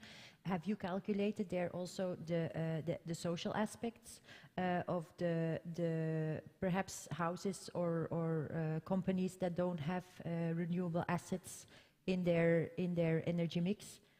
Is that calculated in your model, or? Yes, I think that's a critical point, because if we think in a typical community that everyone makes an investment, have assets and share energy, if you are a consumer that you don't have capacity to invest, or you don't have space on a rooftop to put PV panels, you don't bring any value to the community. I mean, you don't bring, it means that without you, they are better than with you. That's not true, because they can sell their energy at a higher price than feeding it back into the grid. But if you don't invest for the community in relative terms, I mean, the benefit you have, adding a consumer like that one, it doesn't bring you additional benefit.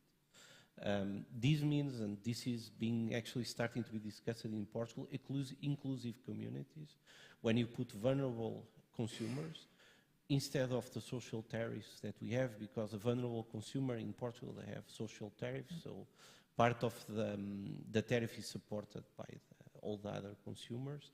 And we need to think in something similar to communities.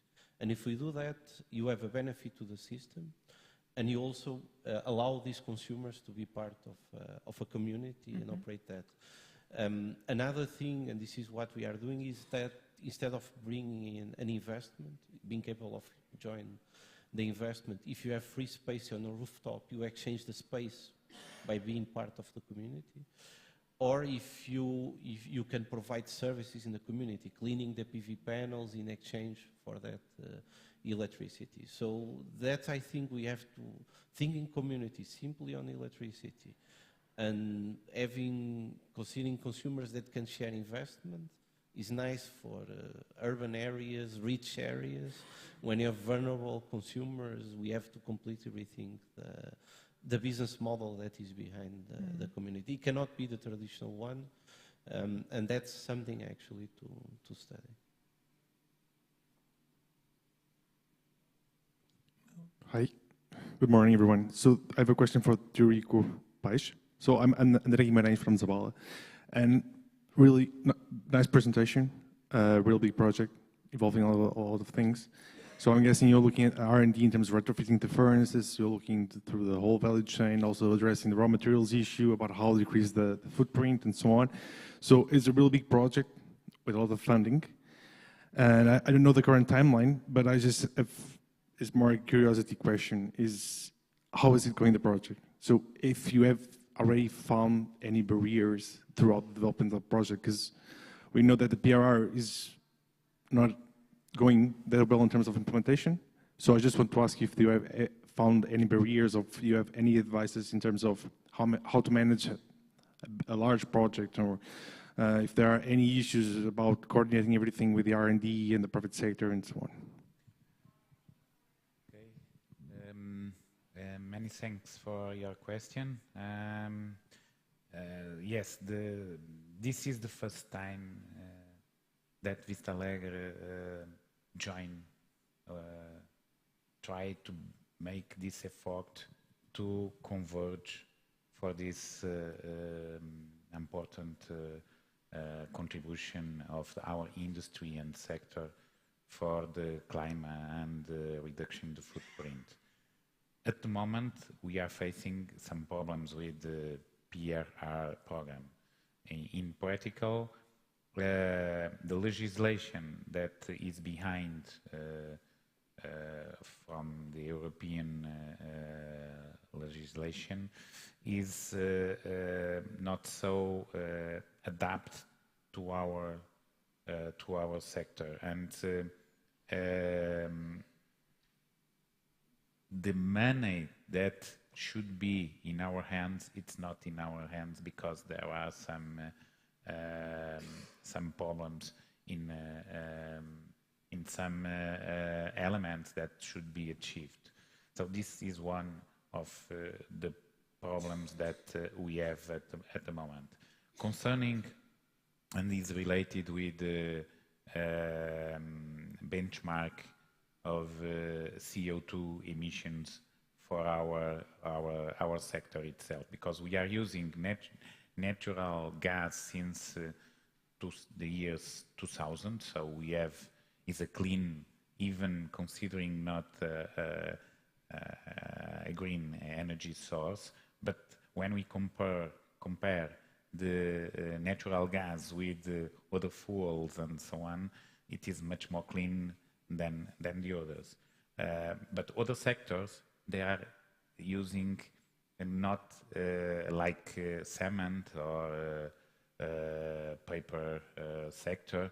They contribute with more CO2 emissions, and they have another benchmark. So those are some issues that we are facing to develop and to get more in the right time the financial money for all the projects.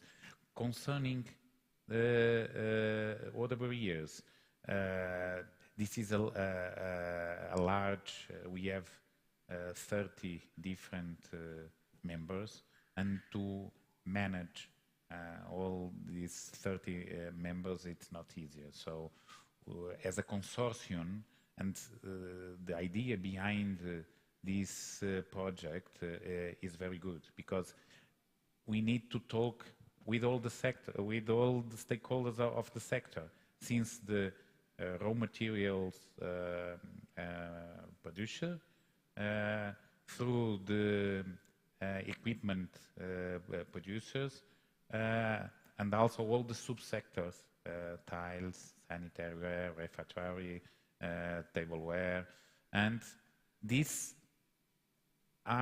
is a different thing than in the past, where each company drives their own strategy. Now, what we are saying is that there are transversal interests and points of view that we should get together as a sector in ceramic, crystal, and so on. And if we get and we achieve these goals, we will be more competitive as whole. And each company, then, they have the order difference. For instance, Vista Alegre, at the moment, is driving a big effort in the brand itself as a world standard brand. We want to be, as a brand, an important brand in the world. So our drive is not to compete internally to get more efficiency in the energy. If this is a statement for all the industry, we can get competitive advantages in other sides, and we need to work better in the other sides, in other strategies. So this is our challenge: how to manage and to talk with all the partners and to get the energy of them in all the projects. And this is new, as you know. Normally we have good industry, but we are alone. As a sector, maybe the shoes industry are a little bit in front as a whole sector. And I don't know very much about other sectors, but I believe that they are not so strong as a sector itself, and we need to be more strong. I don't know if I answered to your question, but it's related with this. Thank you. Any more questions?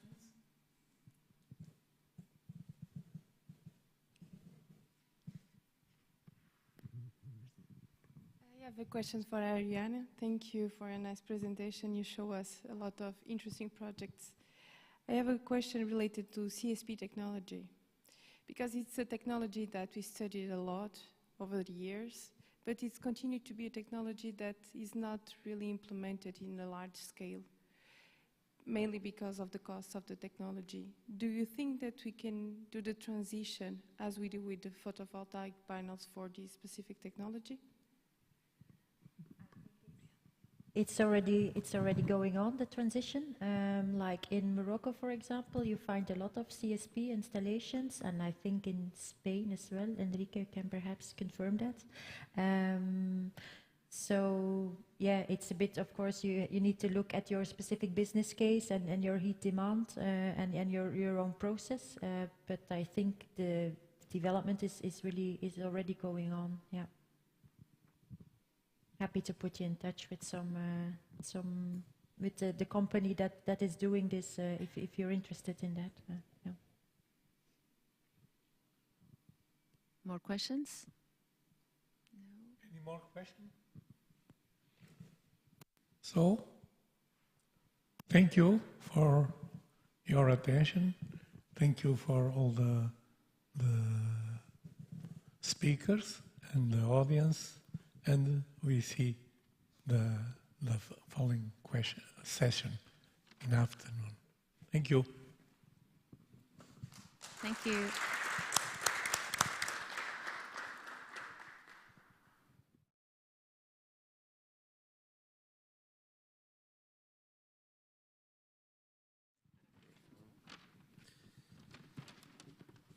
Thank you. Thank you so much. Thank you. Sim, sim, obrigada. Força, força, força, força. Can go. We will now take our lunch break. We will return at 2:30 for our Industry 5.0 panel. But before, and as we are celebrating 20 years of Innova Rio, we will now display a short video about the 10 years of life, knowing today that we grow a lot more. So enjoy and see you after lunch.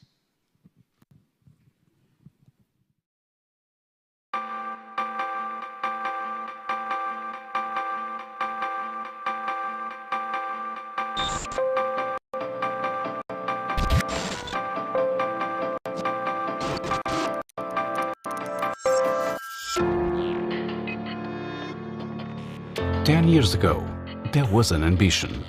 From this ambition, a cluster emerged, a cluster that connects people, companies and wills.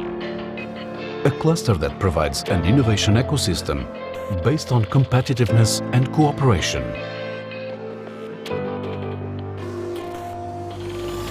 A cluster that goes beyond the limits. In 10 years, the cluster has grown, adapted and evolved, promoting collaborative strategies between companies. Throughout the years, we've been promoting innovation through research, technology development, building knowledge and skills, global activities, and above all, helping the creation of technology-based companies. In a constantly changing and increasingly fast world, Innova Rio adapts, goes further. What makes us alive are the links between organizations and all related advantages. We are superior than the simple sum of our parts. The excellence of people, the unique quality of life in the region, and our existence as a strong corporate network makes our presence possible in the global ICT market. Together, we share knowledge, interests and challenges. We create synergies. The network expands, creates new connections. It is flexible, it is creative, human. In this cluster, we feel unity, we feel confidence. Together, we realize that the future is closer than we thought. We are the ones who started it. We are the ones that can make it grow. We are the ones who can transform it and make it evolve. Together, we are stronger.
Good afternoon, welcome back. We start our afternoon by calling to the stage José Carlos Caldeira, Inesctec, as moderator of the panel dedicated to Industry 5.0. And we also call the speakers Daniel Corujo, Vice President of the IEEE Communications Society and Professor at the University of Aveiro, Tiago Sacchetti, Director of Bosch Industry Consulting Iberia, Alex Morrison, Technology Manager at MTC Group, João Souza, Mechanical Engineer and representative of the CCG, Erlend Loizaga, R&D Engineer and Researcher at Tecnalia, Engineer, okay. And Rui Soares, Technology Intelligence Manager at Centinf. So let's give a round of applause to all of them, please. You can start. So, good afternoon, ladies and gentlemen. Welcome to this session on Industry 5.0. Thank you very much for the presence of our speakers and your presence here also. Industry 5.0, it's a concept that is still some people are discussing, but basically is we had already enough work with implementing and designing and developing for Industry 4.0. But even before we end up that, they decided to bring a few more things on top of that.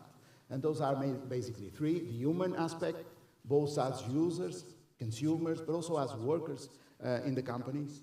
The resilience aspect that came very much from the last developments, the war and other things. And also, of course, the sustainability requirements that are so important in our days. Let's say, if we can make it in a short, this concept Industry 4.0 brings all this together, and it also shows and illustrates how digital technologies can contribute. They are kind of a glue, they are kind of an enabler to all these objectives. So we have with us a very rich panel of, let me say it, 5 interface organizations, let me call it like this, different, focus on different aspects, and a company that is both a technology producer, developer, but also a big technology user. So, and I think that this complementary set of speakers will allow us to illustrate what these concepts are, but also what we can already do today in practice from the company point of view, and also a little bit what are the coming in the near future. So without any further delay, because we are also starting a little bit late, I will call the first speaker to make this presentation.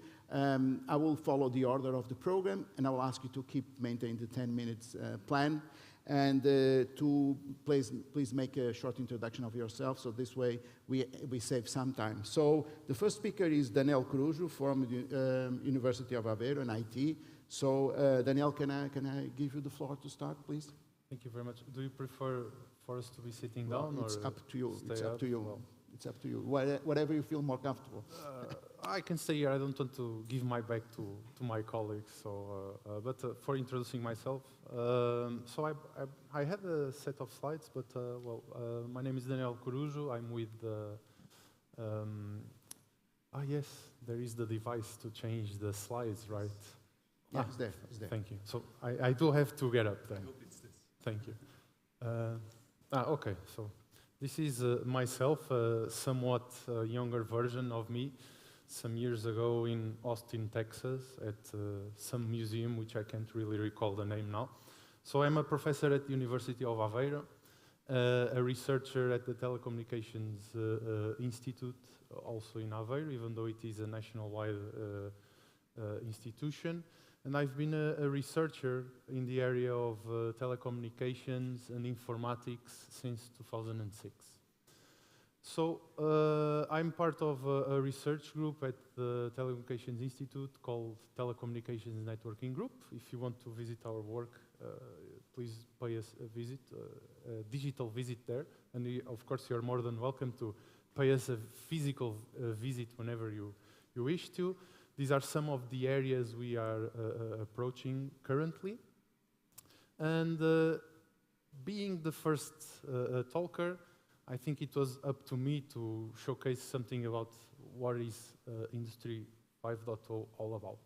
So this doesn't mean, as our moderator here, as was already saying, this does not mean that we are going to stop all our effort in Industry 4.0 and somehow start something completely new. Somebody discovered a whole new set of new technologies that are going to reshape whatever we are already reshaping. No. In fact, what is happening is we have already a set of efforts towards digital transition and green transition. We saw a lot of interesting works in the morning sessions addressing these. So what Industry 5.0 is going to do is to build on top of Industry 4.0. And what is it going to build on top? It's going basically to address aspects associated with sustainability, human-centric, and resilience. So basically is to enhance the focus of the digital and green transitions towards these goals. And for example, if we look at human-centric, we want to see, people empowered by technology to achieve what is hard to achieve today. It's often we can say it's not what with I 5.0, it's not what you can do with the new technology, it's what the new technology can do for you. So we are also speaking about reaching for network neutrality, for emissions neutrality, but for Industry 5.0 that is only half of the way.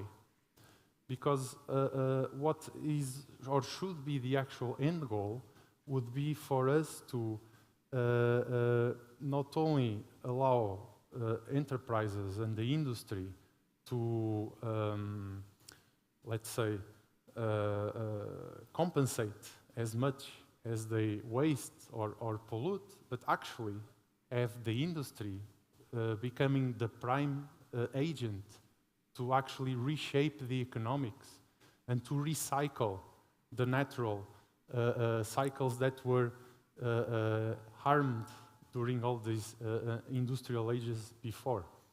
So we need basically to shift our focus on using technology to improve. I'm going to say the most unpopular thing said today here, which is we need to change a little, try to change as much as possible the focus on using technology to increase the shareholders' profit and actually try to think of the planet and how the technology and our enterprises can actually contribute to make this a better place. So let's stop looking at enterprises and industry as those guys that are always polluting things. We need to give them some kind of penalties and make them pay extra taxes. No, we need to use technology to perceive industry as they are helping us create something that is going to be promoting more sustainable ways to help our economies, to help our planet, and to help the way we work and develop our own lives. So if we compare the two iterations, we can see that for Industry 4.0, there is a lot of technology effort being done. But the actual application of the technological increases are focused on improving what the industry does in a more efficient way, in a more profitable way. What is the real change for Industry 5.0? So it's to focus on the sustainability aspect. It's to ensure that there is a concern placed from the start to the end of the processes that handle the sustainability aspect right at the onset. So these technical evolutions that were also integrated into Industry 4.0 created a lot of interesting platforms for us to be able to deploy new versions of how we digitally support the industry, and also it allowed players that are not, necessarily geographically focused or where we operate, which is Europe, to flourish and become very important agents in those types of platforms. We completely acknowledge that communications and web-based services running over the internet are a very important nuclear data flow tool to sustain industrial processes. So the issue is that this is actually a very big contributor to global emissions. So to enhance industrial processes via digital enhancement, it's not just a matter of adding the new digital trend tags to your process, it's actually to use them, but already focusing on a sustainability goal through their utilization in your own processes. So for mobile networks themselves, this means that, for example, we already have a roadmap here established for whatever 6G will be, and it's interesting to witness that there are already energy efficiency as service criteria as a research objective.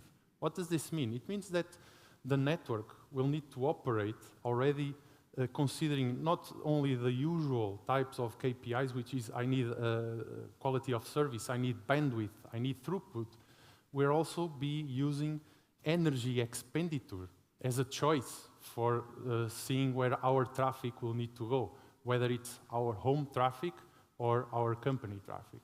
So this will involve different sub-technologies because there are different fields involved. And some of these technologies, I emphasize virtualization because it is being used as a mechanism for deploying services today. Edge, it was spoken already during the morning, as a way to distribute the traffic closer to the consumers and the enterprises and avoiding the need for centralized operations. But so far it hasn't been done fully to support the sustainability aspect by itself.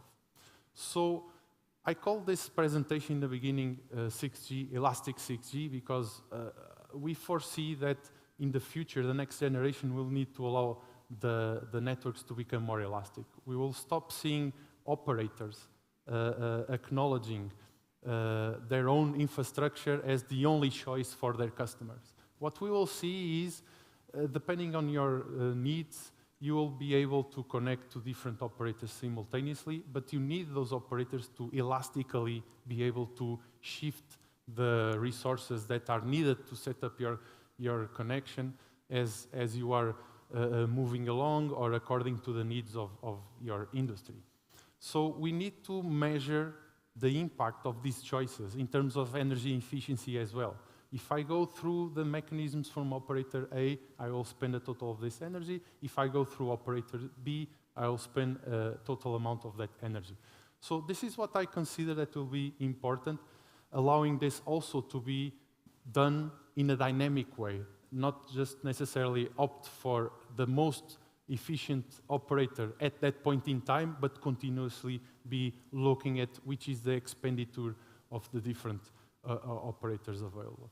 So to conclude, basically we need to be increasing the way we measure all the different ICT aspects involved, mobile networks associated to industry deployments here.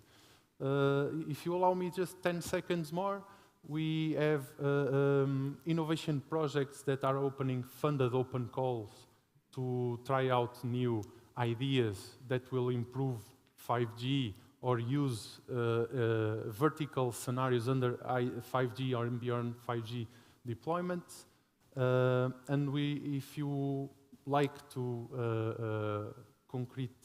realize scientific work, there is a special opportunity for you to also provide your work here in the World Forum on Internet of Things, which will be held in Aveiro later this year. So thank you very much. Thank you very much, Daniel. Thank you very much.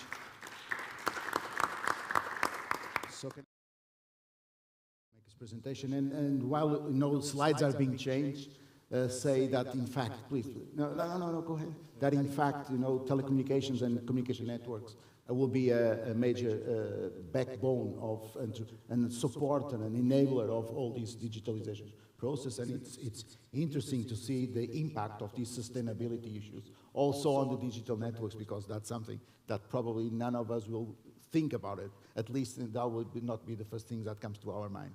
So thank you very much. Let's discuss that a little bit afterwards. Yeah, go ahead, please. Thank you very much. And also thank you very much, Daniel, for stating the differences between I4.0 and I5.0. That's exactly one of the points that I will try to argue against, and I will try to show you why is it different. First, a few words. I'm also an engineer, as originally Daniel was, although he has a PhD, but I'm actually a mechanical engineer, also from Aveiro. I'm here with Bosch, so I'm working for Bosch for 15 years now, and Bosch is a global company. I will not go through in all these details. I think that doesn't make sense. Just to tell you that we have 440 locations worldwide. 250 of those are actually plants, and you will see that we are carbon neutral in all those 440 locations since 2020, so more than 3 years ago. We have business in different sectors. Again, I will not go into detail, just to mention this major milestone that we have achieved already 3 years ago. In Portugal, these are the numbers for last year. We actually represent 1% of the Portuguese GDP, which we are, of course, very proud of. We have more than 6,000 people working in actually 4 locations, Braga, Lisbon, Ovar, and for sure Aveiro. 3 of them, the further 3 in the north, are actually manufacturing locations. As we said before, we are actually carbon neutral in all of them.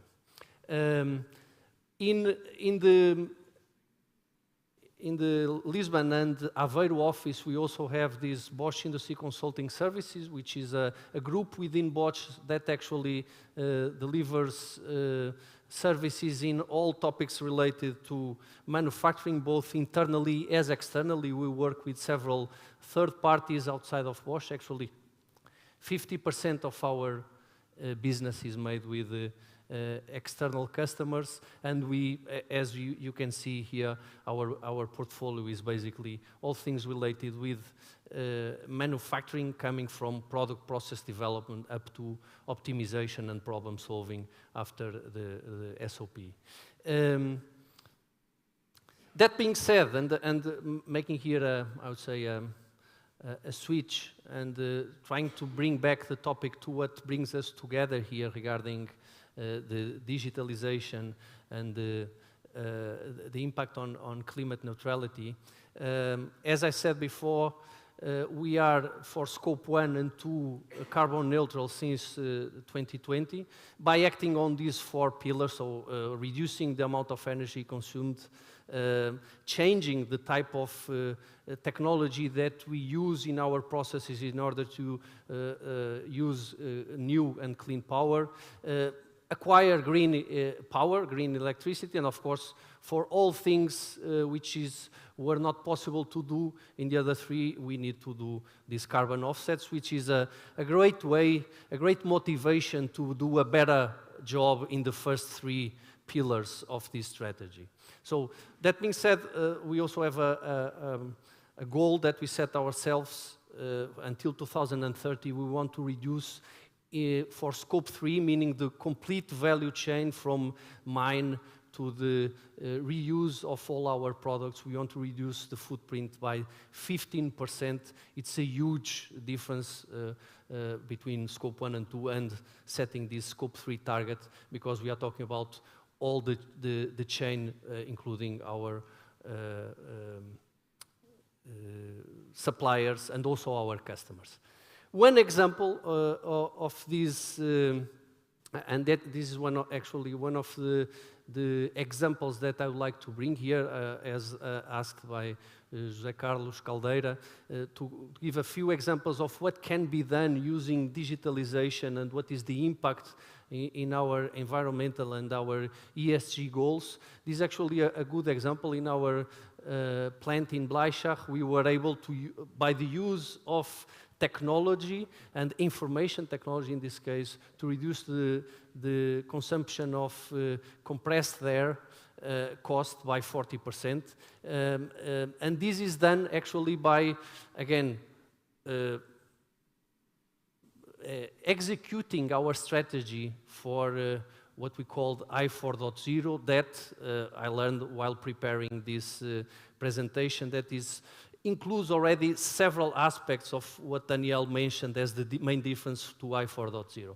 And in a nutshell, we created this iceberg model where, of course, we start this digitalization by the base, which is this connectivity between equipments, people, and also our products, includes the connectivity between all these players, not only machines, which is, I would say, usually, I would say, misinterpreted as the only thing that we need to do when we are talking about digitalization in the industry, which is to get data from the machines. It's important, but it's actually a part of what we need to do. And of course, then the first level, typical also to get the data and show it. Getting only the data is not enough, we need to show it. But again, showing the data is only level 2. We need to go much, or we should at least have a roadmap to go much further up. Everybody talks about, for sure, intelligence, but as you see here, intelligence is the holy grail. There are actually 2 more steps in between to arrive at, and that's exactly one of the things where we support our customers in making sure that they actually derive a strategy that delivers all those levels of benefit. To do it, you can see in the base, and this is my first argument towards I4.0, the people-centric. This was always actually part of our mission statement for I4.0. I think I actually brought here, I will actually jump here and come back. I actually brought here a slide that has, I won't say 10 years, but it has 9 years. This is a 2014 slide, okay? Where we defined the main aspects of I4.0. What should we work on in order to deliver the benefits that we wanted to derive about I4.0? And you can clearly see that people as key players is already in our mission statement for this is 9 years now, okay? So this is actually, I would say, fortunately not new for us. So people as key players, both as users, but also as consumers of information in this industrial environment. Also, you can see this, it's not, I would say, not so explicit as it is today. I need to concede that, Daniel, this question of the environmental impact of our design of operations is not directly here, but you can already see that we wanted to manage the life cycle of the products, the complete life cycle of the products, meaning including also the sources of materials up to the use and reuse or transformation of the products in the end of their life cycle. Also, the third aspect of I4.0 is actually somehow here included, which is the resilience. And you can see here that we already were talking about distributed intelligence and secure value creation networks. No? So giving already here a hint about the necessity of having actually and creating a resilient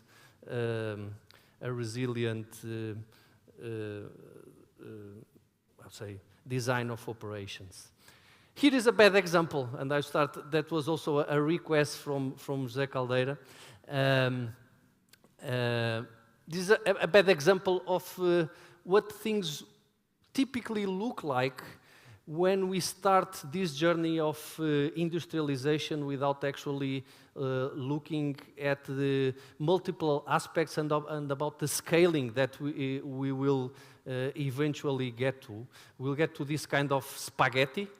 Yeah, I would say this is one of the hints that we typically bring to the table to our customers, exactly this, to say, hey, we don't want to end up with such a kind of architecture.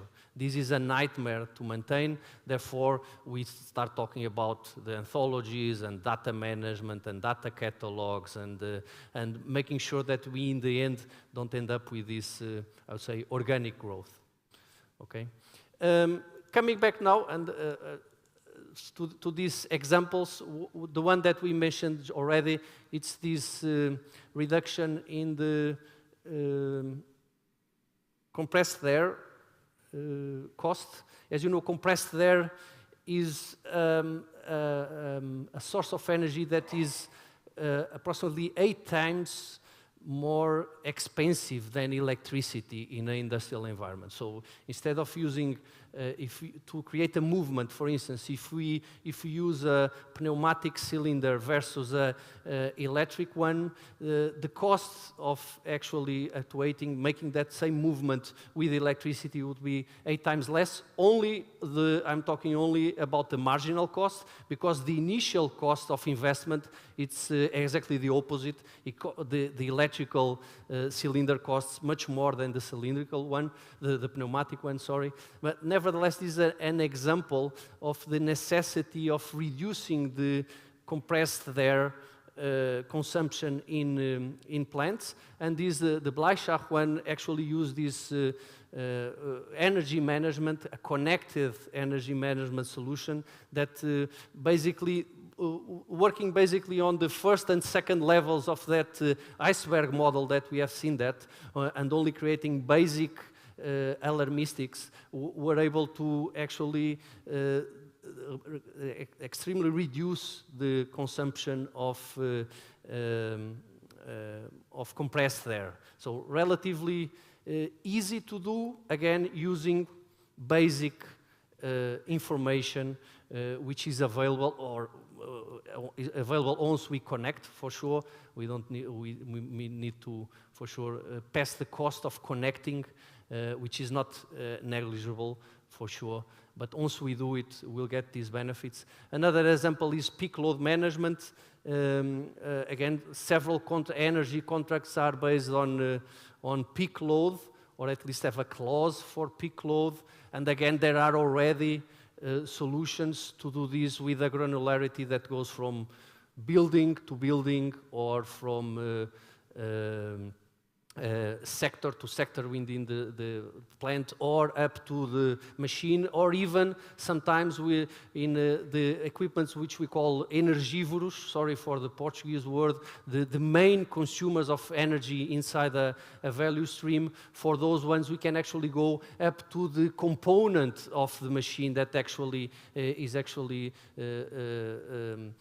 creating this energy consumption. So, and again, by working in relatively simple and low-level areas of information, we can have good impacts. The third, and to end, thank you, is this conditioning monitoring. Again, let's say, a use case which is widely, I would say, asked by the industry, which is actually to rationalize the maintenance costs of the equipments based not only on suggested changing periods of or replacement periods as defined by the manufacturer of the equipment, but actually by monitoring the wear and tear of the parts, either directly or indirectly. And again, there are several options available. At Bosch, we have this case of the Homburg plant that by applying this condition monitoring, which is actually one module inside our manufacturing execution system, and by using it, we were able to save 100,000 euros per year. Okay, if you're wondering.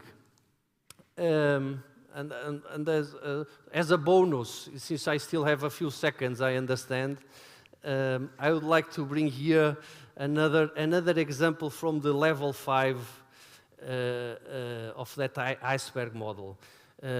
Bosch has a Bosch Center for Artificial Intelligence in the outskirts of Stuttgart, and they run several artificial intelligence projects, approximately 150 to 200 per year. Majority are, when I say majority, close to 50% is actually related to manufacturing. And I brought this example here because we are trying here to do data mining in order to improve a process. And again, we encountered, and this is an example of the data availability. In the x-axis, you can see time for the last years, and on the y-axis, you see the data points. And we encountered at Bosch something that we usually encounter also at other customers outside of Bosch. We say, okay, we will do this, and they will tell, okay, yes, but we have the data, we have been collecting data for the last 5 years, so we have the data, we just need to make sure that we get value from that data. That's exactly what we need from you. And one major red flag here when I hear these words is that if you think you have the data, but you have not been doing anything with it in the last years, or at anything that is besides showing it. Because when you show it, it lives for a few seconds while you are looking at it. But if you are not doing anything with it, really, any consequence, any automation with it, then most probably you don't really have the data. You think you have the data, and it will happen exactly what is here. When we start getting access to it, you will see that, okay, we have this data, yes, yes, yes, you have, and here, something changed. The supplier changed the QR code in the tag that you use to register the material when you receive it. It changed it. Now you cannot do the reception. It gives an error, but nobody cares about the error because the data is going nowhere, just stored somewhere. It's okay, a few months later somebody corrects it, but then, hey, it's too late. And then you end up with this. And this is actually very common in the industry. Okay, people tell, we have the data, but either they don't have it, or a typical problem, just to finish, is that we don't have the context. We don't have the metadata. Also very common that we have the data, but we don't know what it means. And in the end, if we don't know what it means, well, it's a nice set of bits. But to try to bring value out of it will be really, really tough. So that being said, I hope I addressed the goals of the presentation, and I'm looking forward to the discussion. Thank you very much. Thank you very much. Alex, can I now ask you to make your presentation? And I think we are going to have some discussions. It's good contributions for the discussion about, data consistency and data accessibility, and if we really are able to extract some knowledge out of the data. Thank you very much. So, Alex, the floor is yours, please. Afternoon. I am Alex Morrison. I work for an organisation in the UK called the Manufacturing Technology Centre. My background personally, I am a kind of data engineering side, so we're talking about Industry 5 and implicitly Industry 4 today. I don't live on the AI side. I hope you don't ask me any tricky questions about that. My experience and background is in the data engineering, data management systems, and then before that, the automotive industry. But who are we, the MTC? So I think a lot of us as an organisation will be very familiar to people in this room. We've been going for, I always say 10 years because I've been there for a while. We've been going for 12, coming up for 13 years now. And we are an independent research organisation in the Midlands, in England. We have nudging 1,000 staff now, the vast majority of whom are engineers. And fundamentally, we are about supporting industry with proving manufacturing ideas out and bringing innovation into production. Our original goal, and we were originally founded by 3 British universities, was to bridge the not at all dramatically named Valley of Death.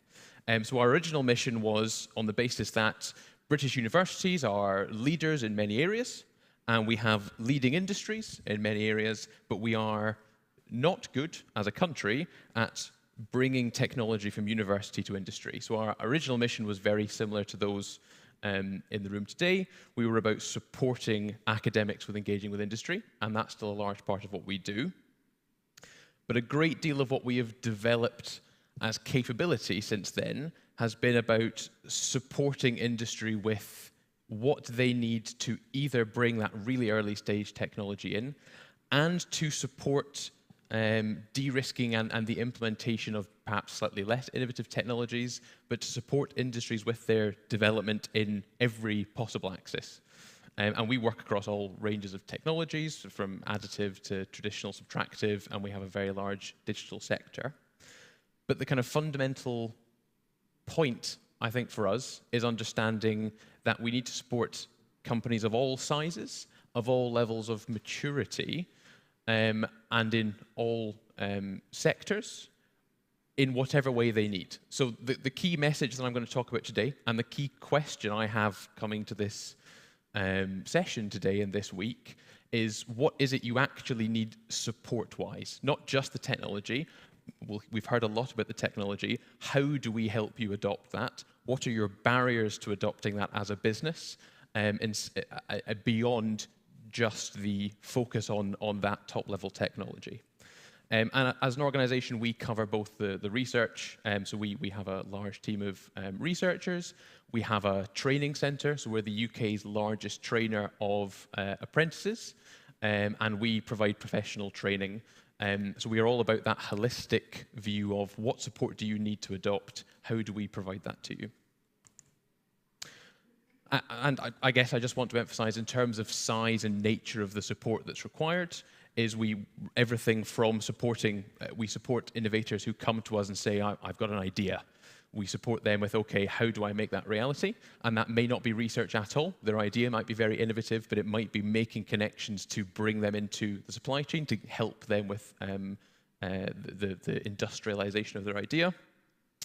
We support companies at the individual cell level, so solving specific problems in areas of production line.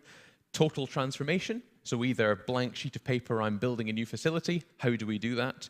Or I have an existing mature facility, how do I progress it to the next level? And then SME, so supporting small businesses for whom innovation is about potentially Industry 3 is new to them, they're not anywhere near Industry 5. And making sure that we can support all the way through the life cycle, all the way through the supply chain, all the way through every aspect of the industry. So this is the model that our digital engineering group, of which I'm a part, uses to understand the project phase. So this isn't a data flow. This is from left to right the kind of project we expect companies to run with us on their digitalization journey. So Industry 5 lives somewhere over here. And I want to emphasize that a huge number of companies come to us and they've got some really exciting AI ideas. And we ask them, excellent, what have you got for data? They go, oh, well, I've got a machine. Is it connected? No.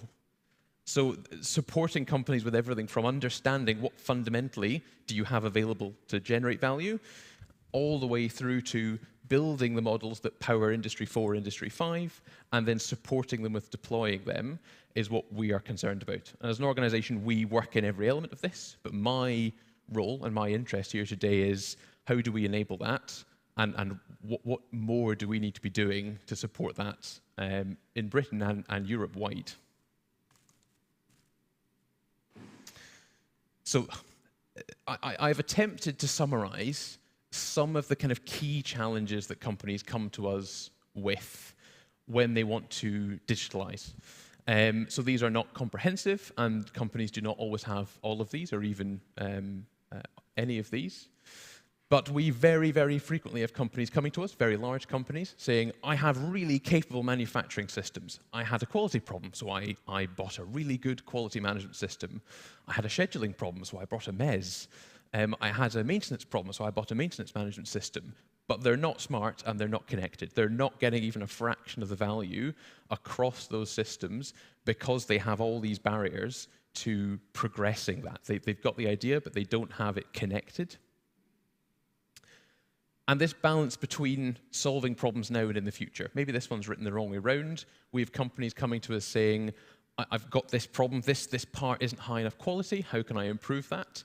But also, I want to build a system that will solve problems in 5 years and in 10 years' time and lay the foundations. And we have companies coming to us saying, we've got investment, we're able to invest in that long-term plan, but I need to show the benefits in the short term. And we saw the iceberg that you showed with that intelligence at the top, and supporting with that top to bottom is a big part of what we need to do. And again, this capacity and will for change, but not to start from scratch. Companies coming to us and saying, again, I'm willing to invest, I can't tear up all the work I've done. How can we support those companies with adapting and upgrading and improving without the unnecessary cost and without the risk that they would otherwise have to adopt?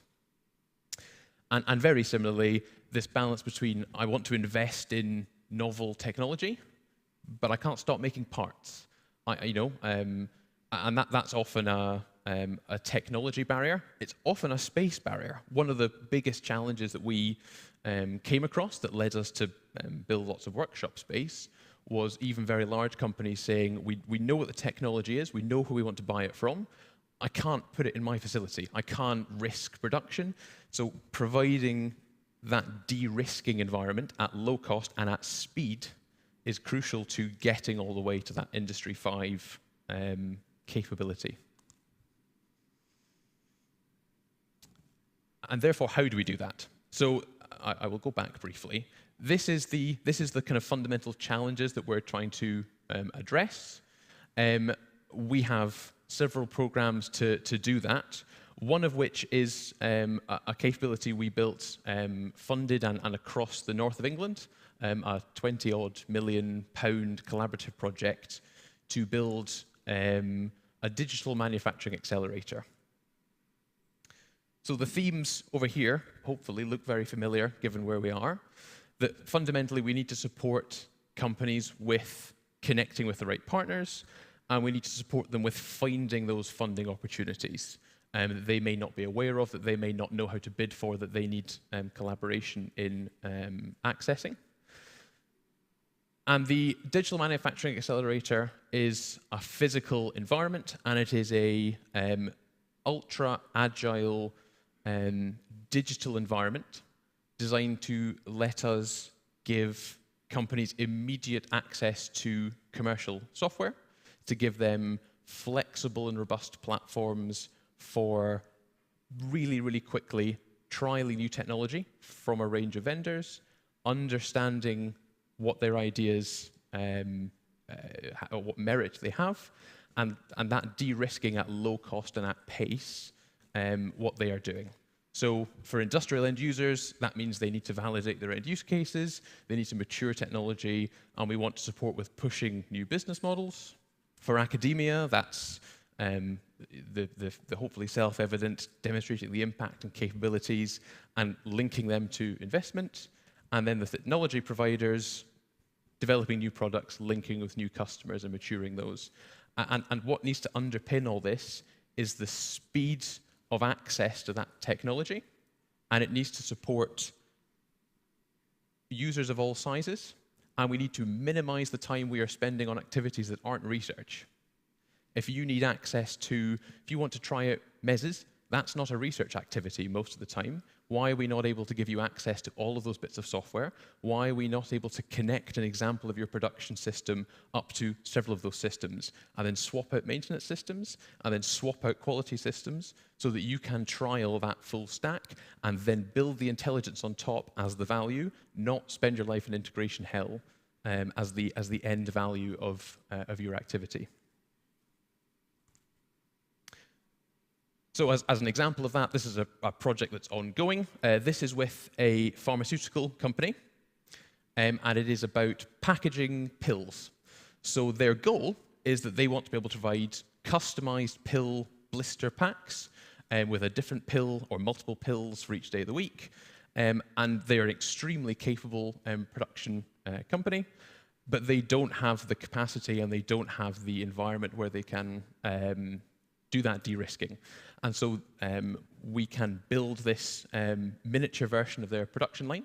We can demonstrate the automation managing the pills, and we can immediately, and the value for them in this project was they got to try out all possible or several possible combinations of software stacks in a way that we can plug and play very, very quickly, and they can get straight to understanding what level of intelligence is required on this. What actually are the fundamental problems that I have with this new opportunity? This goes nowhere near their facility. There's minimal risk to them, and the cost is kept low by us being able to develop at speed. And then the parallel part of that is access to the intelligence. I might make myself unpopular by saying this. AI is great, but traditional modeling is not going anywhere in industry. And again, a key challenge we face is companies coming to us and they say, well, I've got an incredible digitalization stack sitting on Azure. I've got a data lake and it's managing everything brilliantly. And I can go to the AI, the machine learning sections, and I have that capability. I don't need data scientists. I have access to that. But I can't do that for fluid modeling. I can't do that for discrete event simulation. I can't do that for all the areas in manufacturing that are not AI yet, and that we need to keep that capability, and we need to bring it to the same level of automation, but we need to democratize access to that capability and stop these kinds of bits of work from being consultancy, that you spend a large amount of money and you contact companies like us and we charge you some money and then 6 months later we've run a model for you. You should be able to click a button and it does that. That should be instant, it should be immediate. It's not research to update and run a model. Let's plug that in, and we have a virtual factory environment which is working towards that. And what we need is to expand that. It needs to be across vendors. I don't want a Siemens one. I don't want a separate COMSOL one. This needs to be a single capability that gives everyone rapid access to push their data in and get the value without needing to develop brand new skills, without increasing the cost and the time. So thank you very much. Like I say, the key thing for me today is understanding not just what technology, but how do you need that? How do companies need that support so we can, as a community, provide that support in the right way? Thank you very much. Thank you very much, Alex. So now let's go to João from CCG, and again, in the discussion, this point on how to really support companies to go through this path. It will be, of course, an important issue for discussion. So João, go ahead, please. Thank you. And I shall have a presentation. So I can present myself. My name is João Souza. I'm coming from CCG. CCG, which stands for Center for Computer Graphics.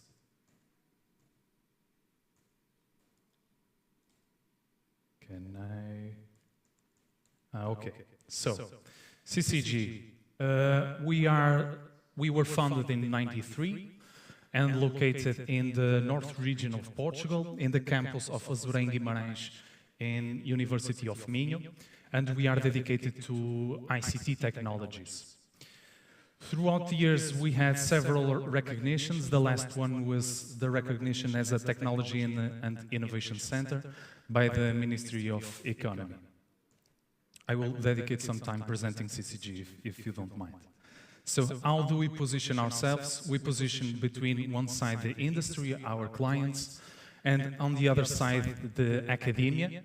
We work mainly as an interface entity for University of Minho and its research centers, mainly the Algorithmic Research Center, but also due to several protocols, we work with several other entities. We leave fundamental research to the academia and their research centers, and we focus on applied research. And we deliver that technology, we transfer technology to the industry, our clients, through strategic partnerships or contractualized projects. Some figures, we are more than 100. We expect to double this number if we can. We have more than 200 partners and more than 50 ongoing projects.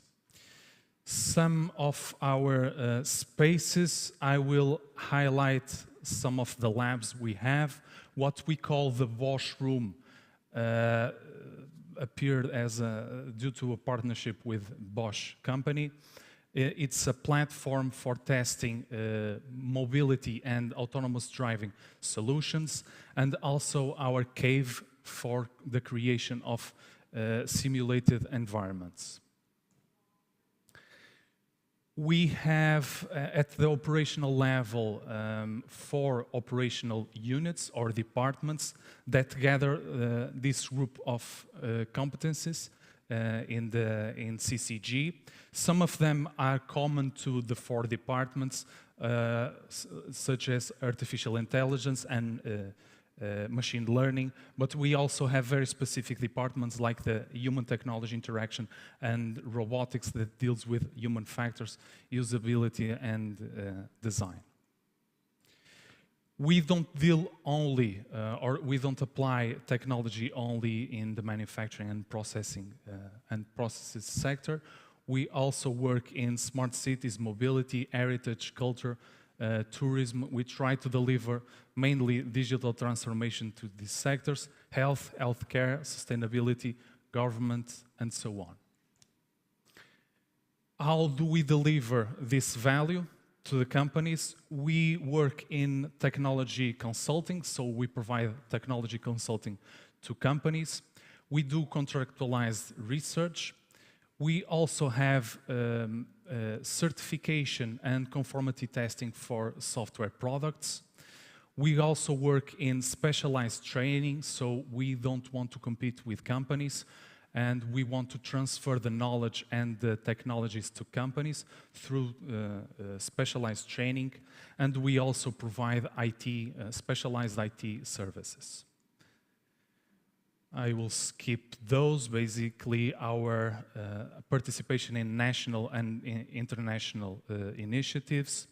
Now, the topic that brought us here. So, since we figured out Industry 4.0, we now have 5.0. No, I'm joking, of course. 5.0 complements the vision of Industry 4.0. It puts on top of all that technology the human centricity and the sustainability, but we also have to deal with the problems that we had in Industry 4.0, and we also have to deal with very specific problems related to the current state of manufacturing, such as the necessity of Europe to develop some kind of autonomy in its value chains. This is mostly visible when we have extreme cases of disruption, such as pandemic situation or a war. We also have to deal with the lack of natural resources and the urgency to stop climate change.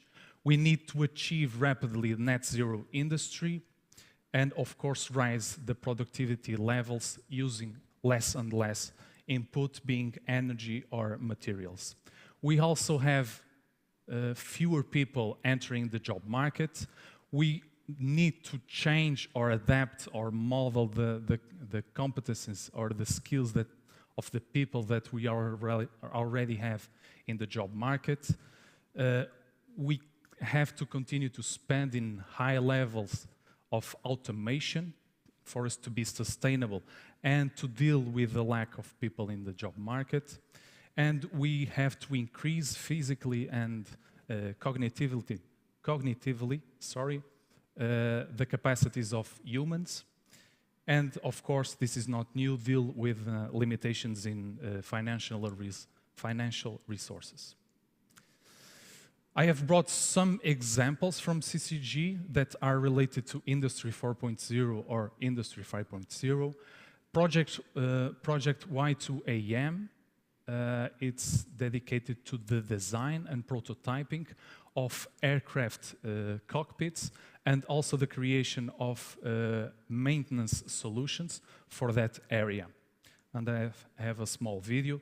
So in CCG, we have created a tool using VR technology that helps the designers, the engineers, co-create and co-design and validate jointly with the pilots that will use the aircraft the way they put the instruments in the cockpit. So we can rapidly and iteratively test new solutions and check if the pilot can actually reach the lever, if they can reach all the buttons, if they can actually see the instruments and the indications that are provided by the instruments, if they are not blocked by any other item in the cockpit. So it's a very interesting solution, and of course, it's centered on the human aspect. So it gives power to the designers and the engineers to create a better solution that can be better used by the pilots. Actually, it's a very big video, but I will skip. Associated with this, we have another tool that builds on top of the borescopic camera that gathers images, and we deploy an AI algorithm that helps operators related to maintenance to detect small cracks in the aircraft engine. This is particularly relevant in the case of a training of a new operator, where it can have the assistance of this tool to detect a potential defect in the engine. Another example, very related to this human aspect of Industry 5.0, project STV Go Digital. CCG has worked in several tasks in this project, but I will highlight one of these tasks, the creation of a software that can gather the data from the sensors deployed in the exoskeleton, and jointly with a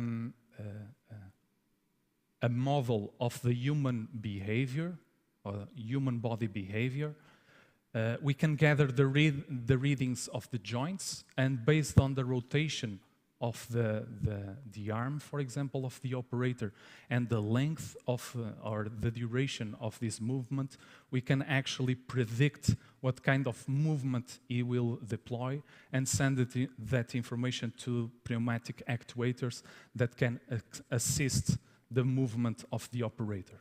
Another interesting solution that is focused on the well-being of the operator. Another example, deploying technologies that were highlighted by Industry 4.0, Project Production Planning Control 4.0, deployed in the textile industry, where CCG helped creating a tool that can help the creation of automatic production plans based on data gathered in the production, in the shop floor.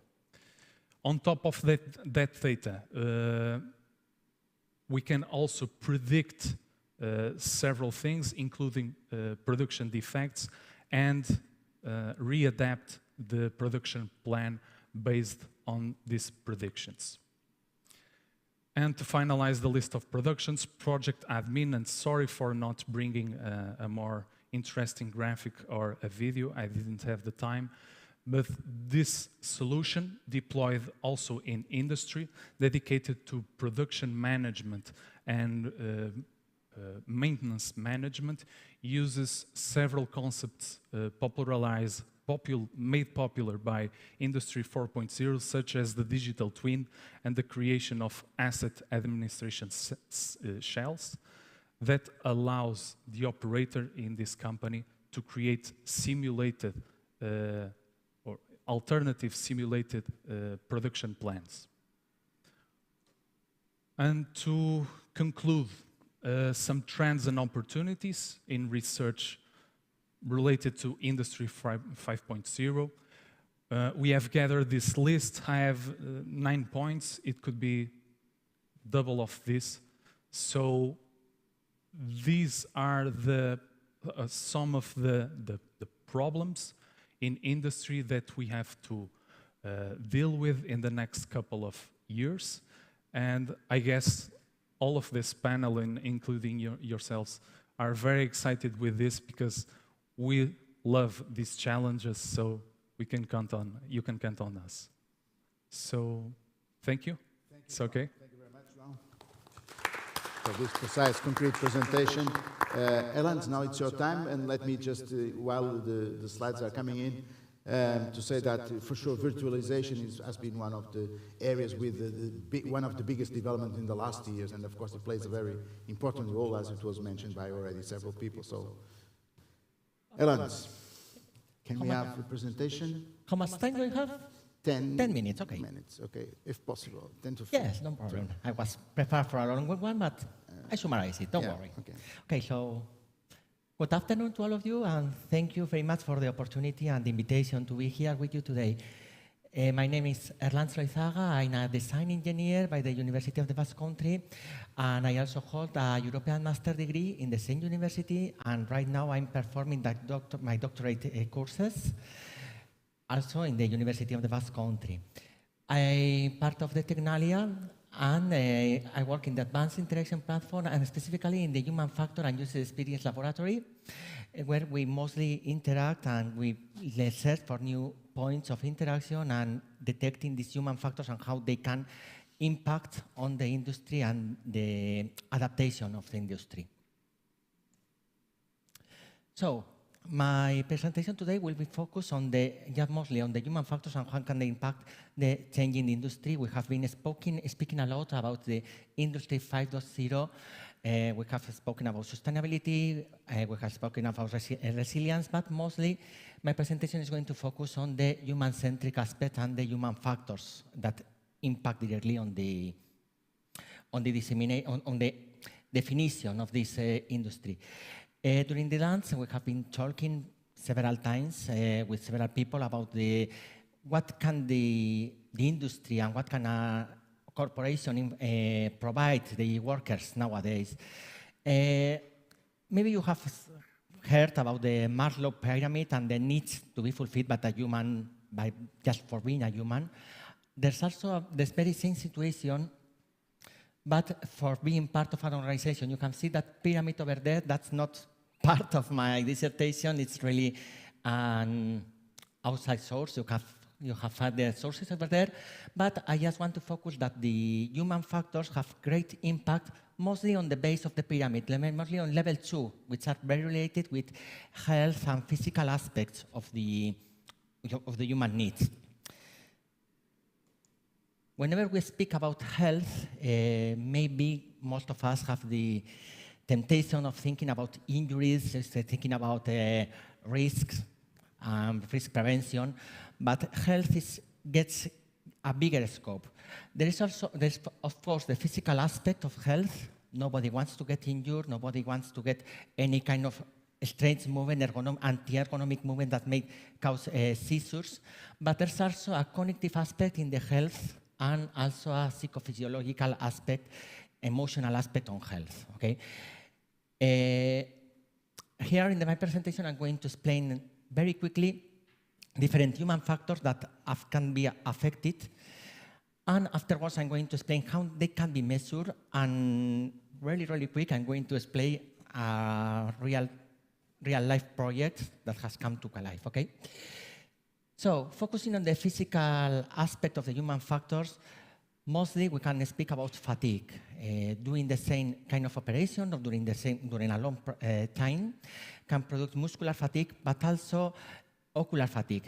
Not only we work in a factory or on a manufacturing process, most of us may work on an office too, and being set the view always on the computer may cause this ocular fatigue. So those are things that should be considered and should be taken into account if we are going to focus on a more human-centric aspect of the industry in order to cope with them. In a similar way, if we go to the cognitive aspects, we can speak about attention or even mental workload. Whenever we are doing a very complex task, we need to set the attention on it. And maybe one thing about different aspects to mitigate this attention or raise attention in case it is needed, maybe with some kind of acoustic feedback, visual feedback. Those should be needed to adapt to the situation, okay? Mental workload involves a very long period of time having a lot high attention. This is more risky and can produce worn out and can produce really a long-lasting mental fatigue. And finally, when we are going about the psychophysiological aspects, these are a little bit more challenging because they are even more unknown, and even more unknown in the industry part. Okay, we can speak about stress. This may be the most heard of them.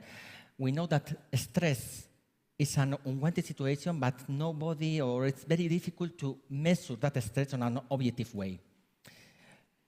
If stress is difficult to assess, when we move into trust, this is even more challenging. Okay, the trust part of the psychological aspects nowadays plays a very critical role, especially because the working teams are changing.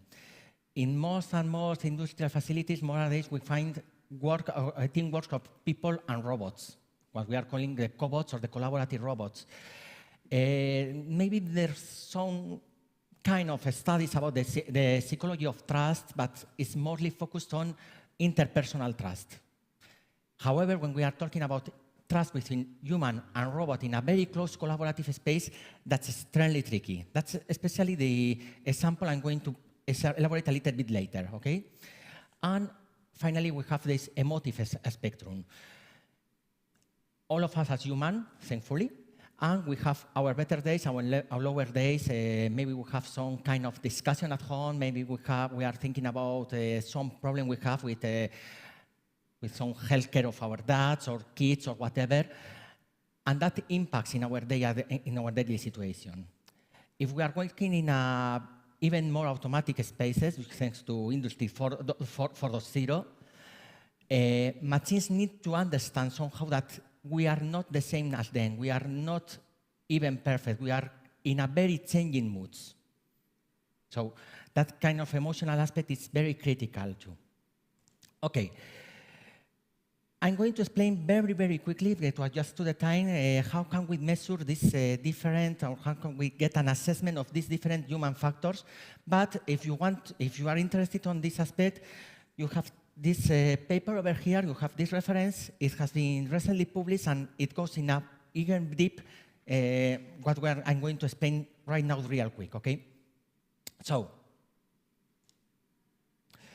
whenever we are trying to assess the human signals, we can speak about mainly human physical signals. I'm going to the lower part of the slide, which can be some kind of facial expression, some kind of pose, some kind of movements. Those are somehow meditated stances, and a human can fake them somehow. But if we are going to an inner depth, we can speak about psychophysiological signals. Those are body signals that are controlled by the autonomous neural system. Those are uncontrollable. I'm speaking about brain waves, heart rate, pupil diameter, and stuff that are far more uncontrollable. So in order to get a true assessment of that, those kind of signals are very valuable source of information. Okay? The tricky part, they are very, very sensitive. This was supposed to be a video. I'm not going to play it now, but that is one of my colleagues. You can see on the lower part of the video the brain signals. You can see they are really, really low. They are really stable. But suddenly, without she knowing anything, we clapped near her head, and all the signals go chaotic. So even a little noise can affect those signals. Okay, which are the signals we are going to speak about? We have here a very quick scheme.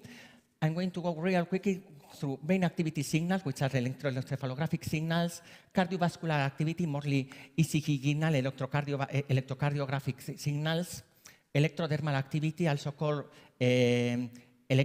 galvanic skin response or sudoration signals, muscular activity signals, respiratory signals, and ocular activity signals. Okay, I'm not going to set very, very quick, okay? When we are talking about brain signals, you may be somehow familiar with the brainwaves concept. I mean, here we have the time signal, but when we decompose that signal into different frequencies, we get this kind of a spectrum. We have the theta, alpha, beta, and gamma brainwaves. Each of these brainwaves is related with certain emotional aspects. For instance, the theta and alpha wavelengths are related with very calm, steady mental states, whereas beta and gamma signals are related with more concentrated, more focused, more stressful situations. Okay? Also, another kind of analysis we can perform with these brainwave signals is the correlation among them. Okay?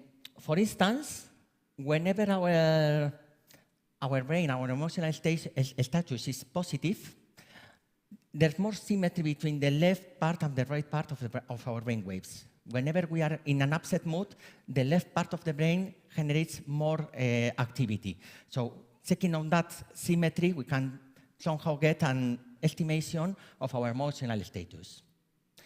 Moving on to electrocardiographic signals. Okay, I'm not going to set all the schema because we don't have any time. But you can see that that's a typical heart movement when we are having a heartbeat. So you can see this air peak over there. It's quite very significant peak. So checking on the frequency of those R peaks, we can check another situation. We can get another estimation of the stress the workers are suffering. The galvanic skin response or electrodermal activity signals, those are related with our skin reaction. Whenever we get an stimuli, our skin reacts. The pores dilate or contract. That creates a variation of our electrical resistance, which can be measured and estimated. Just a very quick observation here. We have what is called the tonic phase of the tonic level of the signal and the phasic level of the signal. The tonic level is that is a very long-lasting variation. For example, when we are in a very hot environment, we begin to sudorize. That's long-lasting term. Whereas the phasic one is very short, very correlated when we suffer some stimuli, some unexpected stimuli, we get ghost bumps or things like that. That's the key point for us. Okay, I'm not going to set a lot of on the muscular activity. Just know that whenever our muscles move, they create some kind of electric activity that we can be measured, and it can be estimated, and we can see if it's somehow saturated, which indicates fatigue. Also, with the respiration, there's quite some lot of things that could be measured. For example, the concentration of oxygen or carbon dioxide and stuff. But this can be a little bit tricky because most of the systems require that we get some devices inside our nose holes, and that's somehow not very suitable for the industry, okay? But however, we have another system like plethysmography that can allow us to set an elastic band of our lungs and see the respiration patterns. Okay? And regarding ocular activity, very, very quick, there are some kind of ocular tracking devices that will allow us to detect several stimuli, like, for example, ocular fixation or blinking rates that can also be used to collect data and get an estimation of our emotional and cognitive status. Okay? So, real quick, the quick summary of all the things we have expressed right here. We have some kind of biological responses that produce several alterations of the signals. We get those signals, we analyze those signals, and we start specific features like relation between the tonic and the phasic phases of the galvanic skin response, the pulse, the pupil dilatation, whatsoever. We set that on a machine learning model, and we get specific human factor metrics that we can use to infer and to modify the behavior of a computer, of a robot, sorry. Okay, this is a real case scenario. How much time do you have left? 2 minutes. 2 minutes, okay. Good. Okay, this is the very experimental stage. Okay, as we said, the psychophysiological signals are very variable, so any kind of perturbation can alter them. What we do here is to create our database. We perform experiment in a laboratory situation, very stable, without any kind of noise. In this case, the experiment was designed to detect trust. So we get the participant to play a trust game, and we check how the signals evolve when they decide to trust the decision of the computer or to distrust the decision of the computer. With all the data we gather, we get one of my colleagues. I don't know if we can play this video. This could be interesting, but just in a second. This is one of my colleagues. We told her that we were going to record the video just for dissemination purposes of the project, and unbeknownst to her, we programmed the robot to misbehave. Okay, so we said to her, okay, we are going to record several times, and we get several copies with the correct functioning of the robot until we force her to misbehave. Okay, if we can, I don't know if you can click the button to play over there. That would be so nice. Because I don't think I can. I only have the option to pass the slides. É possível lá em cima clicar na imagem no PowerPoint. Okay. You can see the robot there is behaving nicely. You can see the signals over there, and you can see the classifier that is detecting that he's trusting the robot.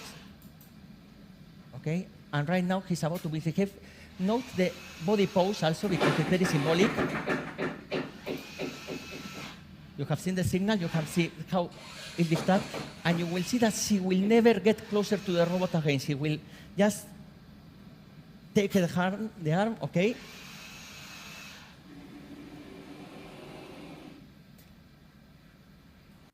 She's even a little bit in a risky situation over there, or that was his thought, okay? Okay, so these are another 3 videos. I'm going to explain really quickly, and maybe we can play them or not. That's up to you. Okay, that's the same. Just click on them, please. That's the same situation. We can just shown a semi-laboratory space, okay? But right now, this is in a real factory, okay? Right here, we have the output of the classifier, and right here, we have the working of the robot. The classifiers have detected that the trust was vulnerable, and when we get the robot again in the camera, sorry for that, we'll see that the robot is moving slowly, okay?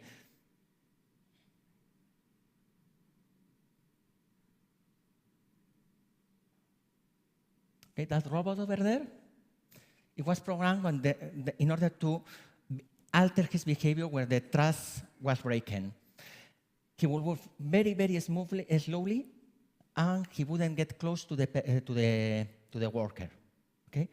Until the trust is recovered, the system still has to detect it, okay? And they send information to the robot, and again, it will begin to move a little bit quicker. Cover.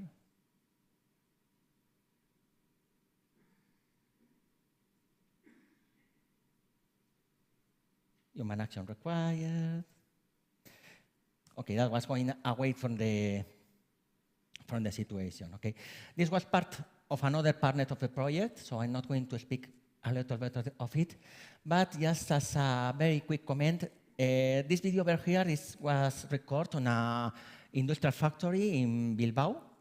But this part of the project and also this very module was also validated in an industrial factory here, very close to Porto, in interrecycling. So yes, Portugal was part of this too.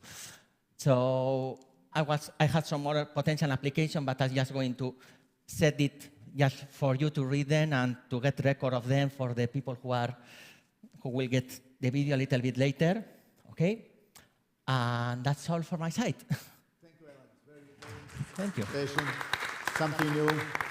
Now, last but not least, Rui, the floor is yours. Let me tell you that at least there is something new, really new. I think for most of all in these presentations.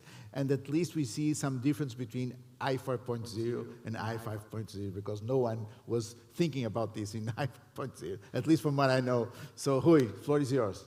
Okay, thank you. Good afternoon, everybody. My name is Rui Soares. I'm here in representation of CENTINF, is the Technological Center for Mold Making and Plastics Industries in Portugal.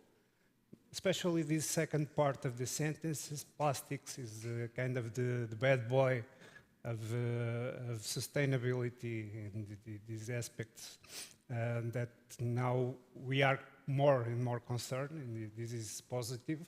But like I'm used to say, the materials, considering plastic materials also, they are not good nor bad. The good or bad is the use that is given to them since the starting of the design, of the manufacturing processes, of the use of the products, of the final products themselves. So it's kind of being in this regard my presentation. So I will start, and for this small presentation, I choose a project among several projects and activities that we have in the center regarding this aspect of Industry 5.0. But our main goal as a technological center for these industries is to help industries to prepare themselves, the companies, in what regards and how to evolve, I would say, how to use digitalization, how to use technology to improve either their performance, of course, but also the sustainable way of making what they do, molds and plastic products that we use in our everyday lives. So this project is named WHAT, that means what about twin transition, and mainly it has the goal or the aim to help the companies, to support the companies to create into dissemination of good practices and methodologies in order for them to use ecological transition and also the digital transition. For this project have involved several elements, we can say it. One of them was a toolkit for ecological transition. Another one was a learning factory, and also the dissemination aspect. Now I will try to address each of them. So this toolkit, and you can have this link if you want to be more interested in the project. It's what.centinf.com. And what we created is, for instance, a roadmap to help the companies in this regard. And also this toolkit, which is involved of several elements, like, sorry, it's in Portuguese because it was taken from a picture of the website, but it's a tool for the assessment of the maturity level of each company in these regards. Also some guides to help the companies in these regards, checklists, workbooks, what we call the white book with the trends, and also establishment of a compromise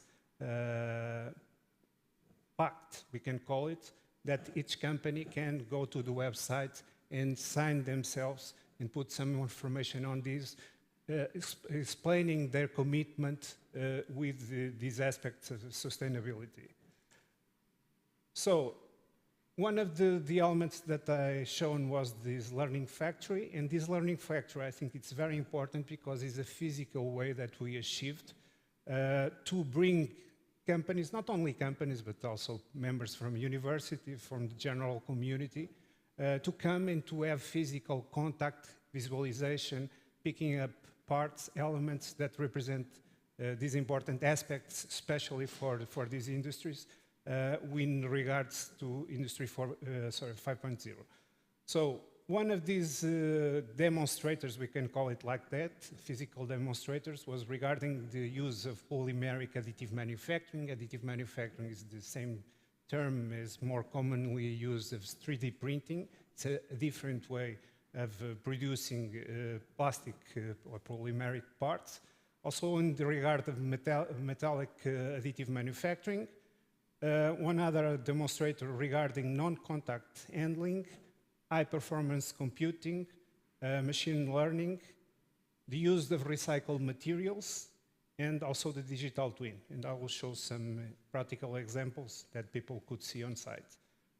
Starting for the use of recycled materials, of course, this is one of the main aspects in the plastics industry, the more and more reuse of recycled material. I was hearing very recently, there's probably a good trend that in the future, and we have here people from also the production of parts in plastic, that we might come to a point of the responsible, the one that is manufacturing the components and the part can be responsible in the future for the gathering of these new materials and recycling them and putting them back on the production itself. So it's kind of a bringing of responsibility, not for somebody else, for the manufacturers themselves.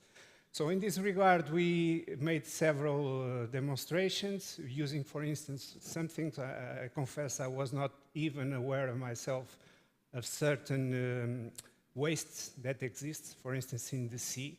One of the parts that we have important in our economy is the fishing in the ocean, and the fish nets of plastic.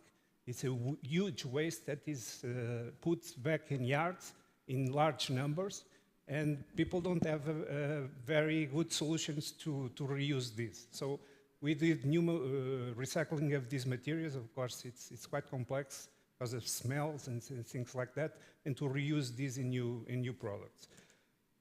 So another demonstrator is this on the focus of high-performance computing. Here, it's on the focus of automotive industry, where we use air ventilator inside of a car. This is very critical now with the use of the electric automobiles, because the sound, and it's what was computed here, it's much more critical than in the combustion engine cars. With the electrical vehicle, each sound, in this case the air flowing, creates turbulence and creates sound. These analyses are made by software, and they are very, very, very complex. And what used to be a simulation that would take many days with use of high-performance computing, it was allowed to obtain the results that were necessary in about 70 hours. So one of the uses of this technology. Here another example regarding the use of what we call conformal cooling, and I'll try to not be so technician on this regard, but we are using, as in opposition of the traditional ways to manufacturing molds for making plastic products, usually they are made from blocks of material that are cut down until the final shape, and it's produced what is general part male and female, and the plastic is injected on the middle between them. It's how the major parts in plastics are produced. This is a very high demanding energy, waste of materials for cutting steels in different aspects. Using additive manufacturing or 3D printing, we can do these same elements with much less energy use, less waste of material, and especially in this regard, which is very critical for the mold making in plastics industry, especially for the plastic manufacturers companies, is the use of what is called conformal cooling. To use, instead of linear channels, we can make with this technology the channels of cooling. It's a very important part of the plastic, because the plastic must be cooled down to be extracted, doing it in more complex ways, what we call conformal channel design. So in here, I don't know if I can, oh, it's the same thing. If somebody can push the button, it is as an animation, which I cannot reach. Oh, nope. Oh, sorry. Here, touching with the key mouse. No. Okay, it's in the PowerPoint. So, okay. So it has a video that you can see the flowing of the plastic for the final part and what is usually defects. No, it's not only about productivity, which is very important, of course, energy consumption, but also in the reduction of scrap. So to have less defects in the plastic parts using this approach. So here on the left, what you can see is the way that conventionally the cooling of the mold is made. We have to make the drills in a linear way. It's the way that the industry was using this approach for many years until the use of the 3D printing that you see on the right. So you can make the cooling much more effectively and to be more sustainable in this way. But this takes some time for the companies, of course, to start implementing this and to have assurance and confidence of using this approach and providing plastic parts, final parts to their clients in different industries, namely the automotive industry. So for instance, in this practical example, we reduced the cycle time from producing this plastic part that I was showing before from 23 seconds to 70 seconds. So it's about 25% of reduction, which might not seem a lot, but in a large production of thousands of parts, it's very, very, very important. Here, another example with the focus of what we call topological optimization, using this 3D printing technology to reduce weight. We are speaking about new trends. The reduction of weight is critical for consumption of less energy, especially, for instance, in the automotive industry, electric cars, reduction of weight, aeronautics, and so on. What we did with this was for a handling system using metal, what you see here on the left, in aluminum, which weighs 600 grams, using 3D printing with this optimized topological optimization that you can see this like honeycomb shape on the inside, and using a technology that can use carbon fiber and onyx material, plastic material, we reduce the weight to a little more than 100 grams. So it's a large reduction of waste without losing any of the performance properties. And here you can see the simulation of analysis of mechanical properties. Another handling system that we did as a demonstrator, non-contact handling. It's another approach for use in tissues where we can, for instance, use these two types of approaches using hair. The conventional way of handling with robotics, it's by vacuum. These types of materials, it's not very useful using vacuum. You cannot reach and have a good effectiveness on this. So you can create, like in this case, a cyclone, which creates a gap and the material almost floats. And I will try to show a video. They are saying that this is a PDF, so it was a video in attachment. Maybe you can see it at the end. And in this case, it's another approach, a Bernoulli approach, where you create like a pressure of air and also a vacuum, and it creates the same type of non-contact surface. So the video is this one. So somebody was saying that this is a PDF. Don't you have the PowerPoint with the video? I think it would be no.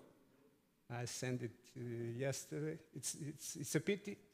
But we have the robot, and you could see in this video the approach of the using of the robot and picking up the materials.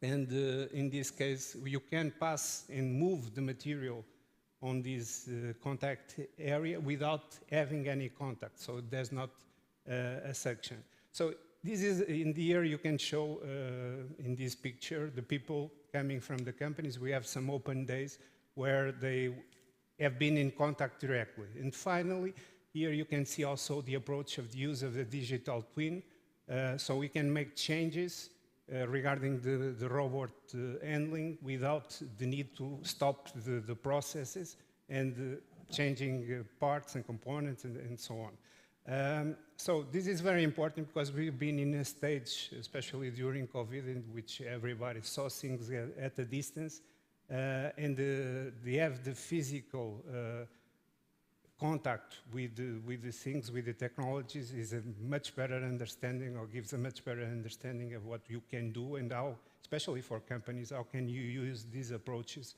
for obtaining the goal that I spoke in the beginning, right? Thank you. Thank you very much, Rui. Thank you again for the excellent presentation from our speakers. So I'll give the opportunity to the audience to put some questions while you are thinking about. Let me just make a few comments. Well, one thing I retain from this group of presentations is that, you know, Industry 4.0, this higher level is what we are aimed for, what we can achieve, but we can't go from, but a lot of companies are still in Industry 2.0 or 3.0, whatever, and one thing we learn is that we cannot jump from that stage to the other one. We have to go all the way through.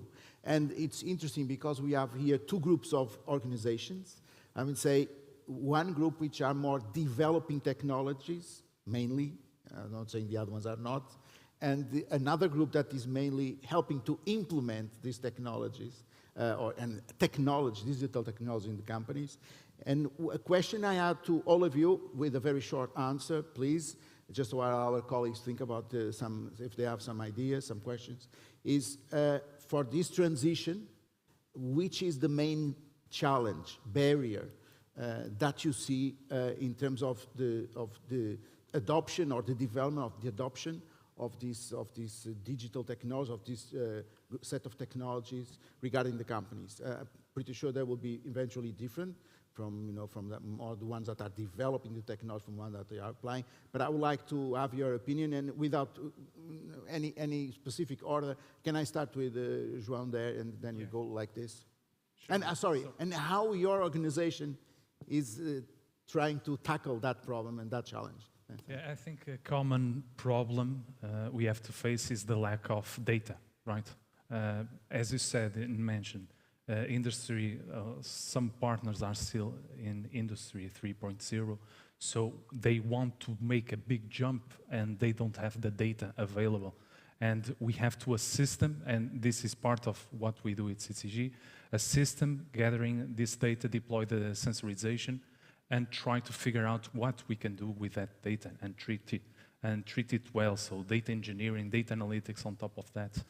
And yeah, that's part of a big issue we have to deal with especially Portuguese partners, but it's common with everybody, of course. Helens? Okay, in our case it's a little bit different because the lack of data is not an issue. I mean, every one of us, just for being alive, creates biosignal data, okay? It's not the issue. But the big issue is the cultural change in both aspects. First, from the workers' point of view, it's quite difficult for them to explain that you are gathering the biosignal data just to help them, because most of them can get a little bit suspicious in the fact that, okay, you are trying to let me know that if the machine is going to get suspicious that I am stressful, for example, and my superior and my manager is going to know that I am in an stress, I don't like the idea, okay? That's one of the big, very important barriers. And the other one is also the organizational culture, because most of the, especially manufacturing industries, are very oriented to manufacture and to get the product done in time and with the schedule. So even the idea of, no, maybe your robot has to move a little bit slower in order to get a better production for your employees is somehow a little bit, discordant. So yes, that's mostly the cultural stuff. Well, that's most, the way to cope with us is mainly by dissemination and by making them view that these kind of things can make a real difference in being part of the Thank you. Actually, I would like to see how then you're going to deal with GRDP rules and things like that. But yes, that's another discussion. Daniel. Well, particularly, I see three different problems. So one is language, the other is trust, and the other is the different in time of the innovation cycles of the different industries involved. We have been involved in integrating 5G communication into vertical areas which did not use at all mobile networks. And this was not because they were not technologically inclined. It was because their industry had certification requirements that in fact enforced their own standardization branch for the communications. Yeah. So they of course were very interested in tapping into public networks in the sense of reducing operational expenditure.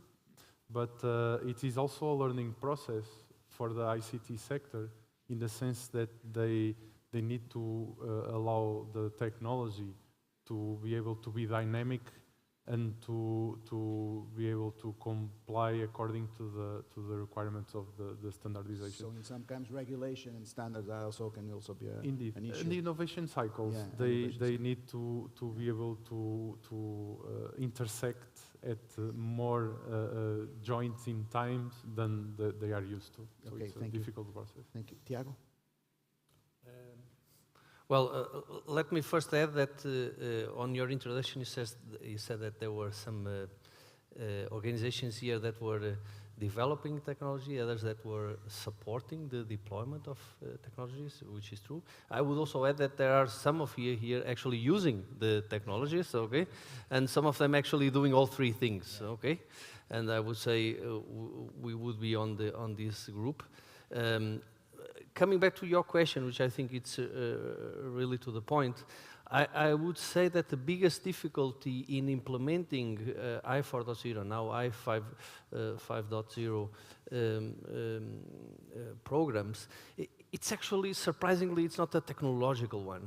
What we see both internally in our own plants as well as in the external market, the problem is exactly that organizations perceive I4.0 as a technological thing only. It is a technological thing, but it's not only. And actually, to be successful in I4.0, one of the key aspects is exactly not to forget the other pillars of I4.0, mainly processes, having clear, defined standards that you follow and that you react when you have a deviation. This is paramount in order for automation, is paramount for sure.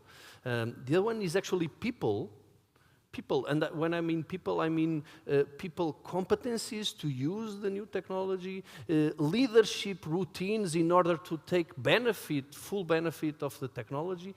These are essential parts of I4.0, and I would highlight these ones as being really critical. I would add only one fourth one, which is, we already kind of talked about it today, which is the benefits management. If we look at these things only as something that we should do today, because there's people talking about I4.0 and now I5.0, we look at it as a nice to have or a buzzword that we need to include in our strategy, but it's somehow imposed on our organization from the outside, and it's not really motivated intrinsically by the organization's strategy, then I would say this would be also one of the main difficulties in implementing I4.0. Thank you very much, Alex. Tiago. Alex, on your side? I think for me it's about... You already talked a little bit. I think that probably you're the one that spoke more about this in your presentation. Anyhow, select one. I think it's risk. I was going to say cost, but that's cheating because it's always cost. It's risk, either actual risk or perceived risk, and the comments about cycle of products are a big part of that. Companies, I've never met anyone who said, oh, we don't want to digitalize, it's not going to work. Everyone understands it's a good idea. It's reducing, it's how do we support companies with reducing the risk on the time frame that they need. If you've got a 10-year product cycle, when you're rebuilding your production facility, you want to put everything in. When you're 3 years from the end, leave me alone, I just need to get these final parts out. 3 years, 5 years may still be, it needs to be before then, or you can lose your advantage in that time.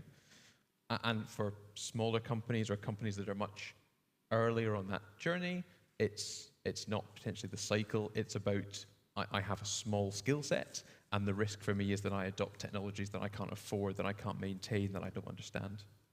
Thank you very much. Rui.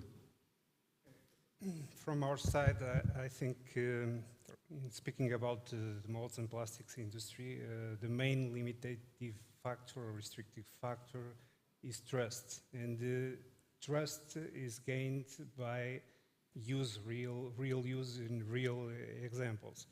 And in this regard, I would say there's also some balance on the experience, because on the past, companies know that some things will be dictated upon them from the past, that happened in the past with the quality systems. They know, okay, new things are coming, this is trending, we have to adapt to this. So they are open to this. But on the same side, they are being approached, especially by technology suppliers, in a large way, you know, with all the magic solutions in the world, without any sometimes basic of application.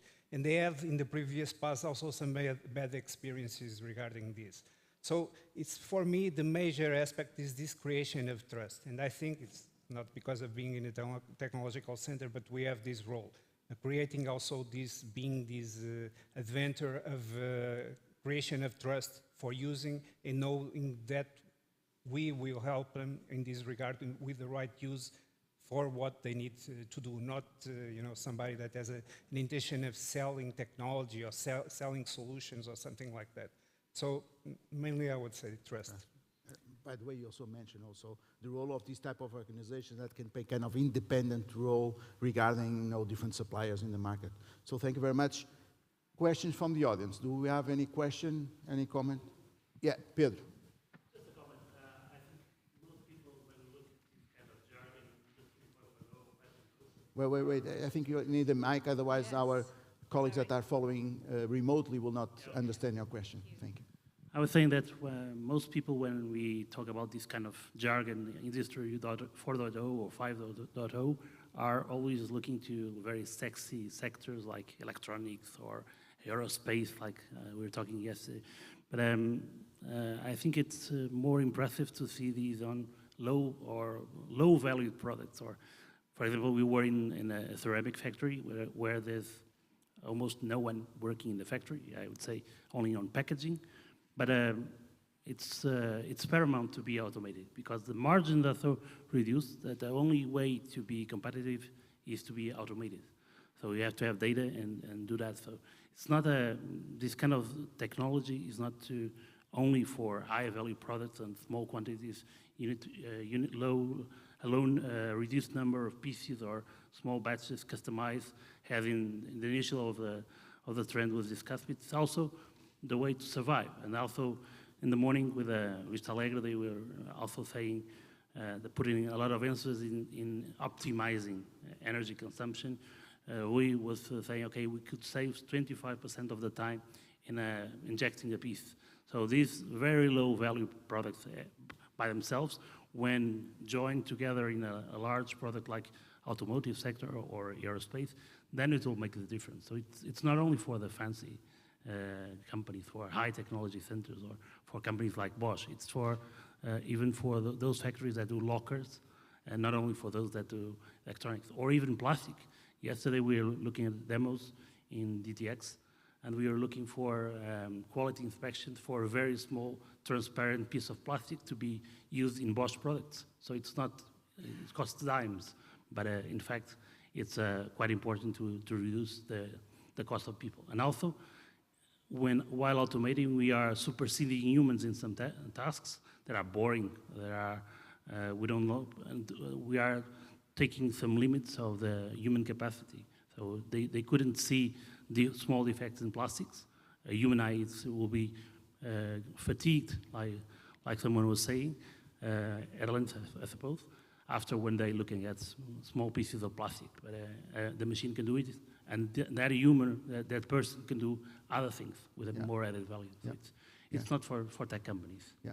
Thank you very much for that remark, calling our attention that all sectors can benefit from these technology solutions, regardless if they are more advanced or more traditional sectors.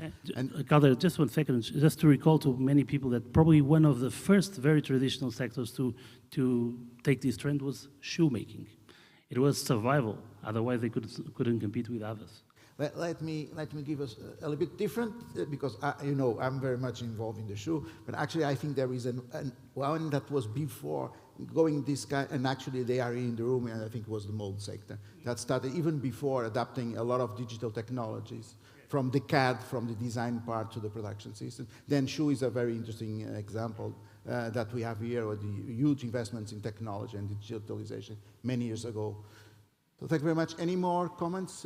Any comments or questions from the audience? I don't think so. It's also, we are about time to wrap up our meeting. Let me just tell you that, many of these digital technologies, they exist for many years, including artificial intelligence. I mean, at UNESCO almost for more than 30 years. And when I entered, we were already talking about artificial intelligence and modeling and simulation and robotics and other kind of things. I think that the big change was the technological development, the performance, and reduction of costs that allows them to be much more democratically used, and the possibility of combine them to make more complex systems. And I think that this brings a challenge that was, well, a little bit touchy here, but which is we need to first follow the speed of the technological development, which is a challenge, namely for the small and medium-sized companies, that they are bombarded with every time there are new things coming up, but also the issue of the human resources, the lack of human resources. And I was a little bit surprised that this was not so much coming up as almost the first problem or need, because when we talk with companies, almost without exception, the main barrier they tell us about, a further development or adoption of digital technology are the human resources, the lack of human resources. So we need to combine technological development with the education and training effort. And the effort is so big that, we have to be all involved, public governments, regional authorities, and companies also, research organizations, universities, but also the companies need to play a much bigger role here. It was a bit of a surprise for me that this was not coming up, but probably that will be interesting for the next debate. So thank you again very much for being here. Thank you very much, our guests, especially those coming from abroad. I hope you enjoyed the city also, by the way. We tried to arrange a nice weather for you. So thank you very much, and I hope it was fruitful for all of you. Thank you.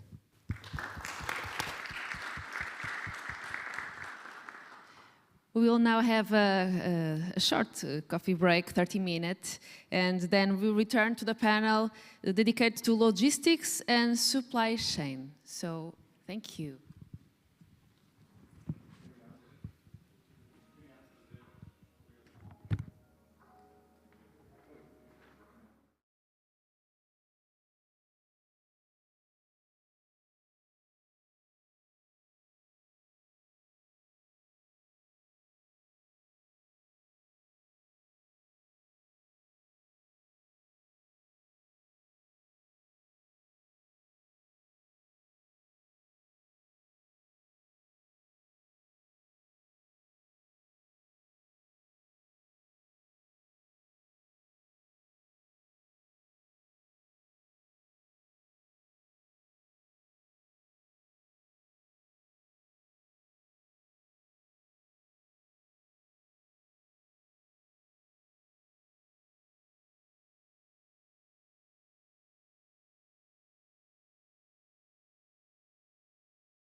The pleasure to call to the stage Nuno Bento, CTO at Marlowe, as moderator of the panel dedicated to logistics and supply chain.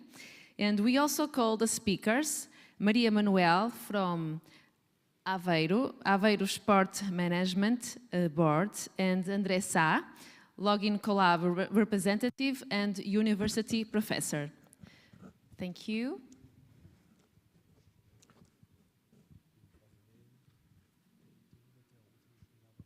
So good afternoon. For those who resisted the full day to listen about supply chain and logistics, I'm very happy to be sitting here today with my two colleagues to discuss a little bit of what is the role of supply chain and logistics in the green and digital future. Numbers say that logistics and specifically transportation represents about 20% of CO2 emissions at this point.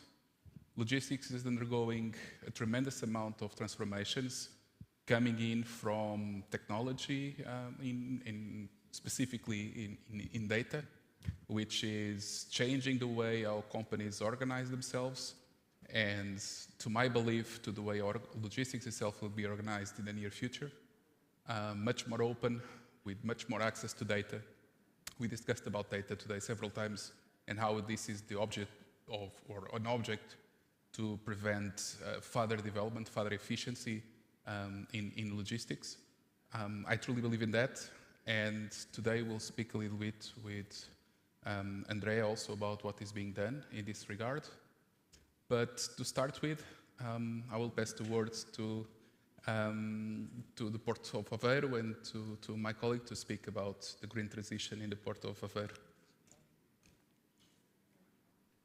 Thank you very much. Thank you for the invitation. Let's try here, I don't know, probably is the best. I'm here to present a little bit the Port of Aveiro and some actions that we are taking on the logistics and supply chain. Yeah?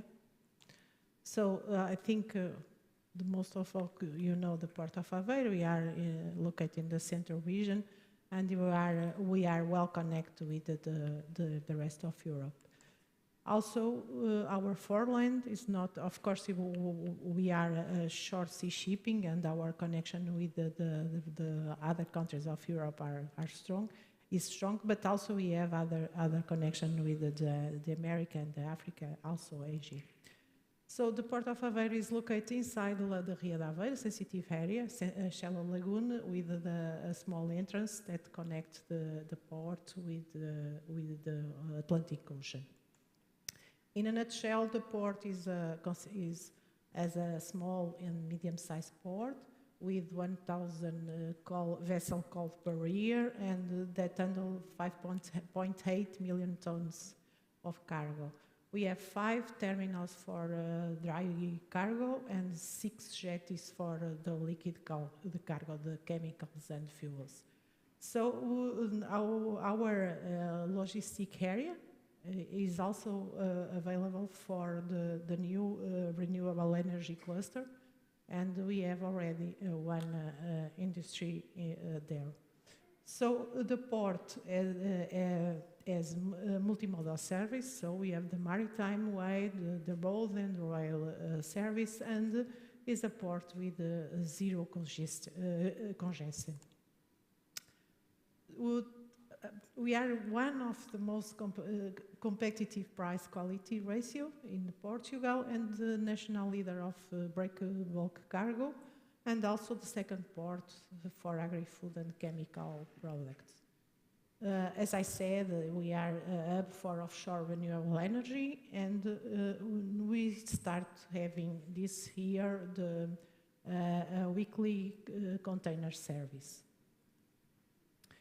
Regarding the digital opportunities in logistics and supply chain, I like to say that our digital transitions go along with our energy transitions, because all the efficiency in the digital and the logistic chain efficiency carry on savings on CO2 and in the energy also. So we our vision to be a sustainable port, as said in the last panel, is to have an efficient and digital way to promote energy efficiency, to promote the seamless flow of cargo, of goods, and to use, of course, the renewable origins energies.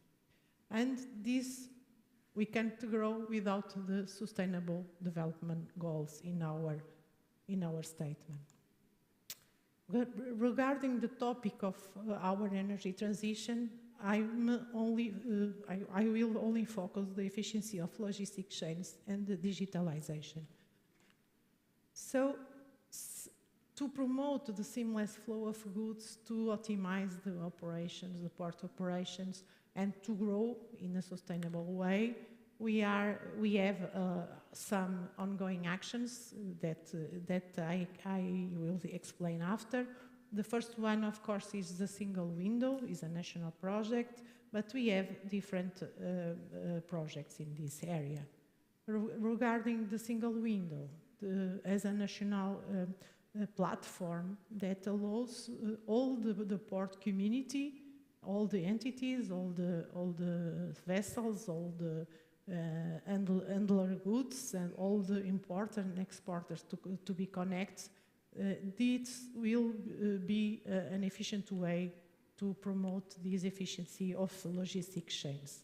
Now, of course, we are linking some of these parts of this chain, but we need to link land, road, rail transport, dry ports, and logistic platforms. Of course, this is an ongoing project. It's not a finalized product. We are already working with the single window, but, for example, the railway model is in a startup phase. What we really want to do with that, have data, and to promote the good and easy communication between all agents. Also, we have a project in the Port of Aveiro with Marlo, that we call in English Digital Gate, but is a complementary operational platform that will allow to assess, to bring the operational software, to bring the access control more easier, let's say, and improve the accessibility to connect with Joule by the single port card, and also to allows to management and to optimize all this flow through the gates at the port. We can't talk about supply chain without talking about the decarbonization plan. So we are working on a mobility decarbonization plan that are studying the maritime transportation, the port equipments in the port operation, in the port, and also the road terminals and the rail terminals. And with a simulation model, we can quantify the CO2 emissions of all this process, and also to establish some scenarios to decarbonize not only the port but also all the supply chain. As said before in the last session, we need to raise the awareness of the citizen, of the port workers, of all the supply chain operators. So we are ending a carbon footprint calculator that with 3 different levels. So we are using the digital platform to raise this awareness. So in the first level, we have a single calculation, and each person can find the different way to move or choose an equipment or something like us. Also, we have a second level, and we are not considering the single equipment or the single vehicle, but the fleet calculation, and this is applied for transportation and the supply chain and ports. The third level is a complex level because it's to analyze all of the logistic chain, and that it can be used by supply chain business and the port authorities also. Regarding the other projects, using of course, the IoT, the machine learning, and so all of the things that you want to be a smart port, we are some partnerships with tech companies for digital solutions, the port yard management, and we have other with the warehouses, and we are also reinforce our port communication networks, because to communicate we need to have strong networks, LoRaWAN, microwave, 5G, wireless, so we need all them to improve our digital process. And of course, to reinforce the safety of these digital tools. Let's say that the Port of Aveiro is also implementing its digital document management, so we are in the prehistoric age in this matter. Regarding the proof of concept about cargo management with 5G in our warehouses, with Ericsson and Vodafone, and of course with our cargo handlers, PTM, Iberic, and Avepor, they are to prove that it is possible with the 5G to have efficiencies in the port operation. So, considering the ship, the vessel at berth, and the handling this cargo to a warehouse, that is sensoring, okay, is sensor, so we can, with the real virtual reality and augmented reality, to improve this process. And also the other process after, from warehouse to the road service. With this, we can see some KPIs. To the left, in the left, we have from the ship, from the vessel to the warehouse, and in the right, the warehouse from the road. You can say that we have more items handled per hour. We have reducing the registration time. We have enlarged a lot the data, the amount and quality of data, and well, we have a small savings of CO2. Also, here we have gains on the number of handled items per hour and in the loading time. So, in a nutshell, we are trying to provide energy service based on renewable energies, and also to modernize our port service and safety. This is a photo by our proof of concept. And for this, of course, we need money and funds. So, only 2 strategic investments that are not digital, are infrastructure, but can influence a lot the supply chain in the future. The first one is our changing in the bar of the Port of Aveiro and enhancing the safety conditions, but also to allow larger vessels. And the second one is our intermodal terminal at the logistic area that will have the trains up to 750 meters and can connect to Interland, and dry ports, so we can have more terminals more profitable, and also increase the green service in the port of Aveiro. I don't know, I have time? Yeah.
Thank you very much.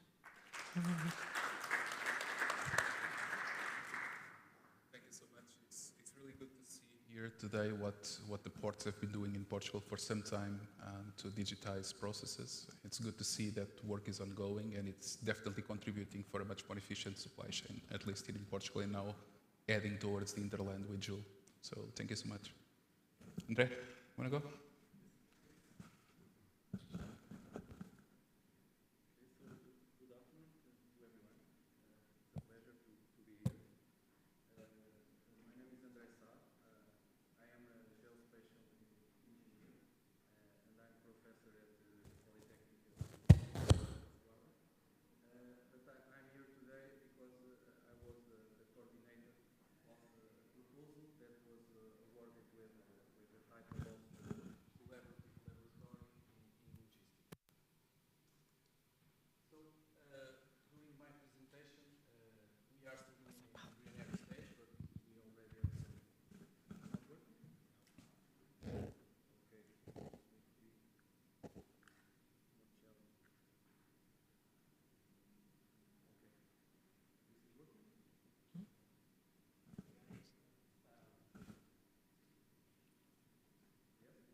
No.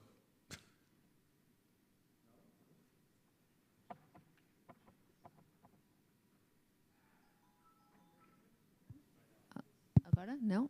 Sim, sim. Yes? Agora sim. Okay, so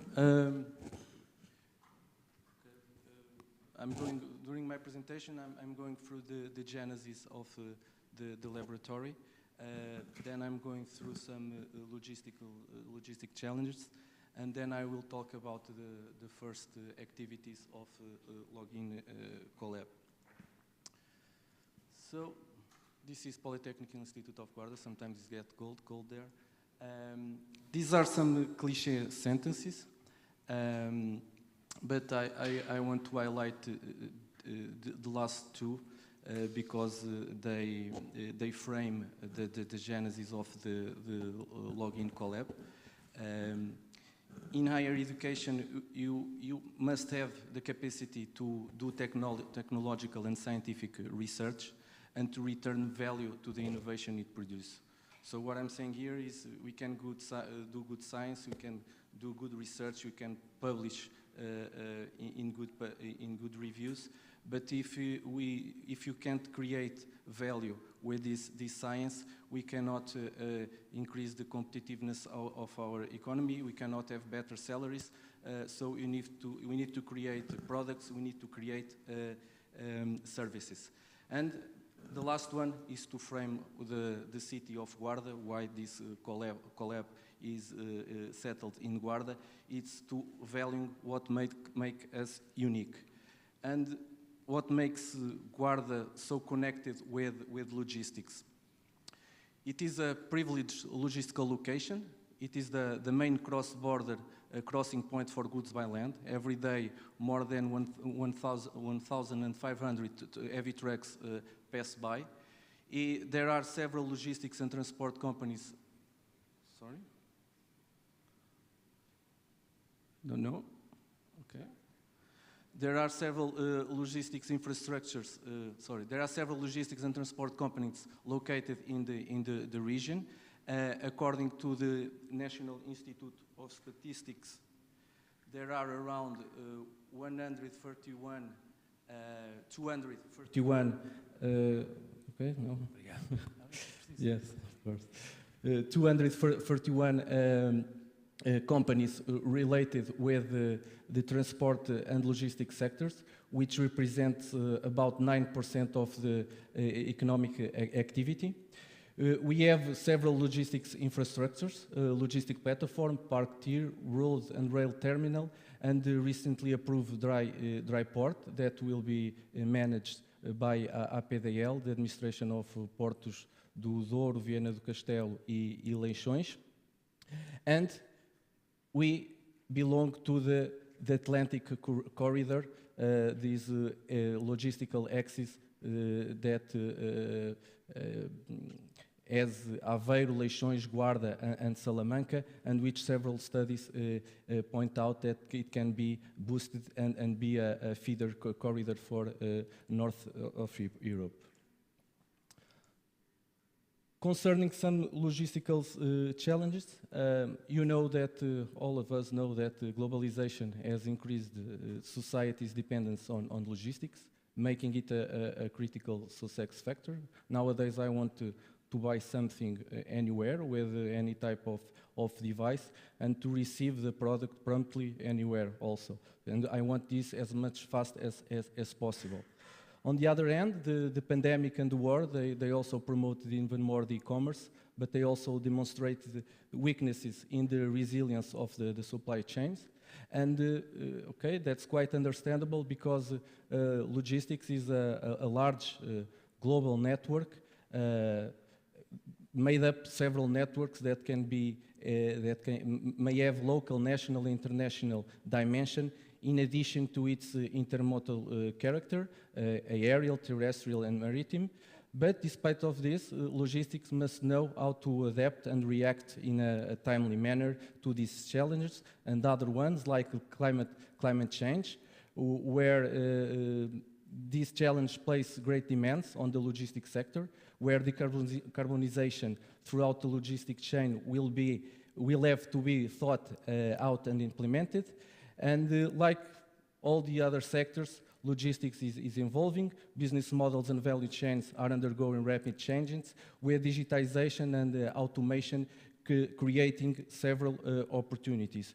So when we talk about logistics and challenging logistics, we are talking right now about wireless sensor networks, we are talking about communication machine to machine, we are talking about 5G to guarantee reliability and fast connections, artificial intelligence, IoT, big data, green logistics, drones, augmented reality, and so on. These are just some examples related with drones, because I like drones. I do several research with drones. This was a news from Jornal Expresso that primary in the Amazon in these two cities, Lockford in California and College Station, they already delivered during the last Christmas some Christmas gifts with drones. This is like the last mile delivery. And recently, I think 1 month ago, Antwerp Harbour, they launched officially their drone network. And with these drones, they can monitor the area, they can monitor the operations, they can monitor wastes in the waters and so on. So, with this sentence, valuing what must make us unique, but learning to work together and find common ideas is the sentence that make us to create the login collab. I don't know if everybody knows what is a collab. I know that Bosch is working with DTX. They are associates of DTX, that is Digital Transformation Collab. In our case, it's for only logistics. And these are our associates. And the great characteristic of the collabs that were implemented by the government is that in the governance structure, we have scientific but also companies in the structure. So is this governance structure that is going to decide what is going to be the innovation agenda, is going to decide what is going to be the line of actions, and they are going to work together to link or to bridge better the gap between the academia and companies. These are some of the goals of our innovation agenda. We will boost the existing infrastructures, logistic platform, the future dry port. We are going to develop some research in improving the logistics value chains of automotive, agri-food, electric mobility, and so on. some intelligent logistical solutions with some growing areas of intervention, like automata, deliveries of goods by drone, real-time location intelligence. I'm going to show after some projects that we are also trying to implement. And, of course, training of professionals that will be transversally and complementary to the logins work. Okay, this is our innovation agenda, very generic, let's say. But what are we doing right now, although we are in an embryonic stage? We just submit, a master degree that is called Tech for Log, that is technologies for logistics. So this master is going, the goal is to feed the Login Collab and to promote research in technologies, but fully oriented to the logistics.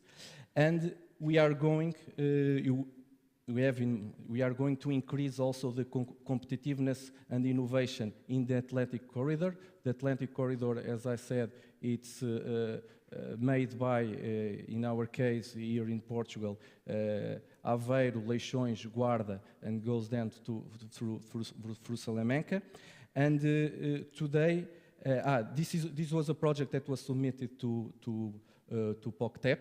And today we already talk about data, and the goal here is we need to have data because we don't have data. What happens is that we have a lot of several data repositories of territorial unities, but then when we are talking about the territorial unities that are functionally interconnected like a logistic corridor, we don't have that type of data. So we submitted with Polytechnic Institute of Guarda, Login Collab, University of Salamanca and Air Institute, that is Computer Science and Artificial Intelligence Institute of Valladolid in Spain. We submitted sorry? I'm going to fall, okay. We have submitted the proposal of the creation of an observatory on cross-border logistics. The goal is to map, identify and validate the corridor's needs with all the stakeholders, logistics service providers, importers, exporters, logistics service integrators and authorities. We want to, by this way, we want to support the competitiveness of the companies by streamlining the logistics chains to see what are the solutions that we can implement, what they already have, what can be boosted. And we are going to create a platform for this observatory that is like a digital twin of the corridor. And lastly, but also important, we are going to contribute to the communication of situation and diagnosis indicators, data, graphs, maps, annual reports, and also we are going to have our annual meetings of the observatory. So this is our strategy to boost this corridor.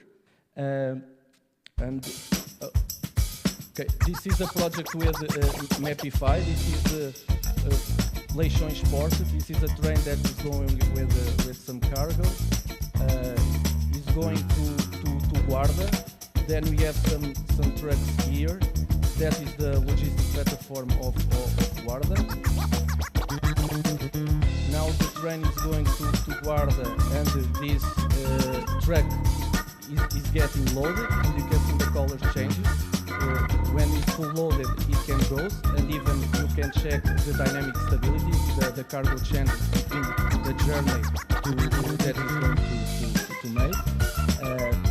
Now the track is going to the logistic platform, but it's going to have a problem with the heat, with the temperature, and an alert is going to be emitted, and it can be emitted by SMS or an email, and you can also check what is the nearest track with available cargo to save this cargo.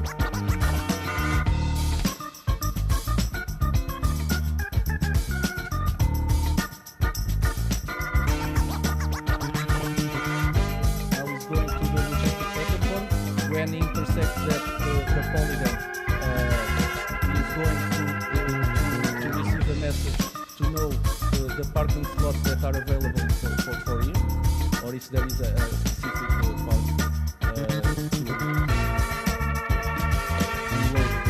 the car.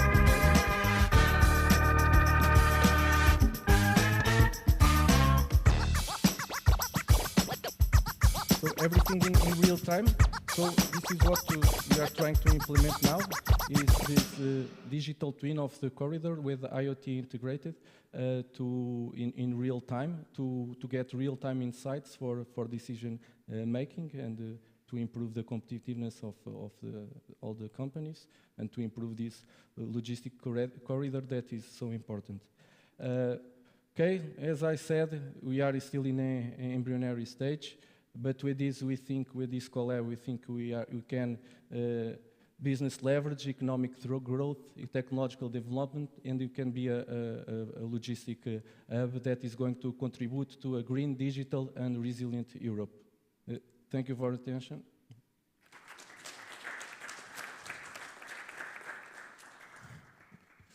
Well, so I think most of what is to be expected is that definitely digitalization is not the end in itself, it's a path. Digitalization makes logistics more efficient, and that is one way to help the transition. We are not only in need to find transitions in terms of energy, but also saving them, because it's becoming expensive. And what I would like to ask, maybe Maria, what do you see in the coming stages? I mean, what is the next step? Of course, after Joule and after what is being done by the ports, do you think that technologies like we were just seeing here, real-time monitoring and visibility, is going to further increase this transition? Opinions on that? How do you see it coming? How fast do you see it coming? Because, I mean, technology is available. Challenges, again, like we spoke before, it's really not about technology, is about changing the processes, getting people to adopt, to share data. I mean, we're looking into trucks. The trucks telematics, they exist for many years, but they're mostly closed within the carrier. So how do you see the challenges of getting them to share the data, to make it available for creating these kind of initiatives? Yeah, I think the collabs are a good way to share the information and to improve a common goal, common ideas. So that's, I think, the idea of the collab, and that's what we try to do. We try to see what are the common ideas from all these associates. Of course, we cannot do the same thing for every associate at the same time, but we are trying to go in different phases. And today, as I told, there is a huge gap concerning data, and that's why we are creating the observatory. That is something that all people that work in the logistic and transport sector, they want to know, because as someone said, in God we trust, but all the others must bring data. So I need data to do things, to understand things, to make decisions. So we are starting doing this. Of course, I don't know if when the things start to be developed, if everyone is going to how to say, to deliver the data to work in a common benefit, because they are enterprises. That I cannot tell you. I'm from academia. Perhaps it's better to ask to someone from the companies. I can tell you a few things about that. It's hard. It's a challenge. I was speaking about challenges. Thank you so much. Energy transition. I know it's something that you are very close to. Can you tell us a little bit about what is coming in the port? Well, we are some projects in the energy transition financed by the resilience and the recovery plan. So we are bringing the high voltage to the port, and also to have renewables installed to self-production in the port. And with that, we can supply all the new service, including the onshore power supply to vessels at port, and to reduce our carbon footprint. About logistics, I think we have a lot to do yet. The small use cases that we have, we need to connect all them. Probably we need to come to the digital twin of the port. But the problem in ports is mainly we are a community. So we are not. It's not the port authority itself that can improve all the system. Yeah. So we need to count with our logistic operators and also the transport business to improve some digital tools in the port. And of course, you need the sensors in the port. And sensoring is, I think, is not so cheap. So data, we need, you need data, but to have data, we need to invest some money. And this now, it's not so clear how to do that. Okay, thank you. I don't know if there are any further questions from the audience. I think it's about time that we go through that as well. No, I guess it's too late in the afternoon. So if you agree, I will close the session, and thank you all for staying until the end with us, and hope to see you soon. Thank you. Okay, thank you.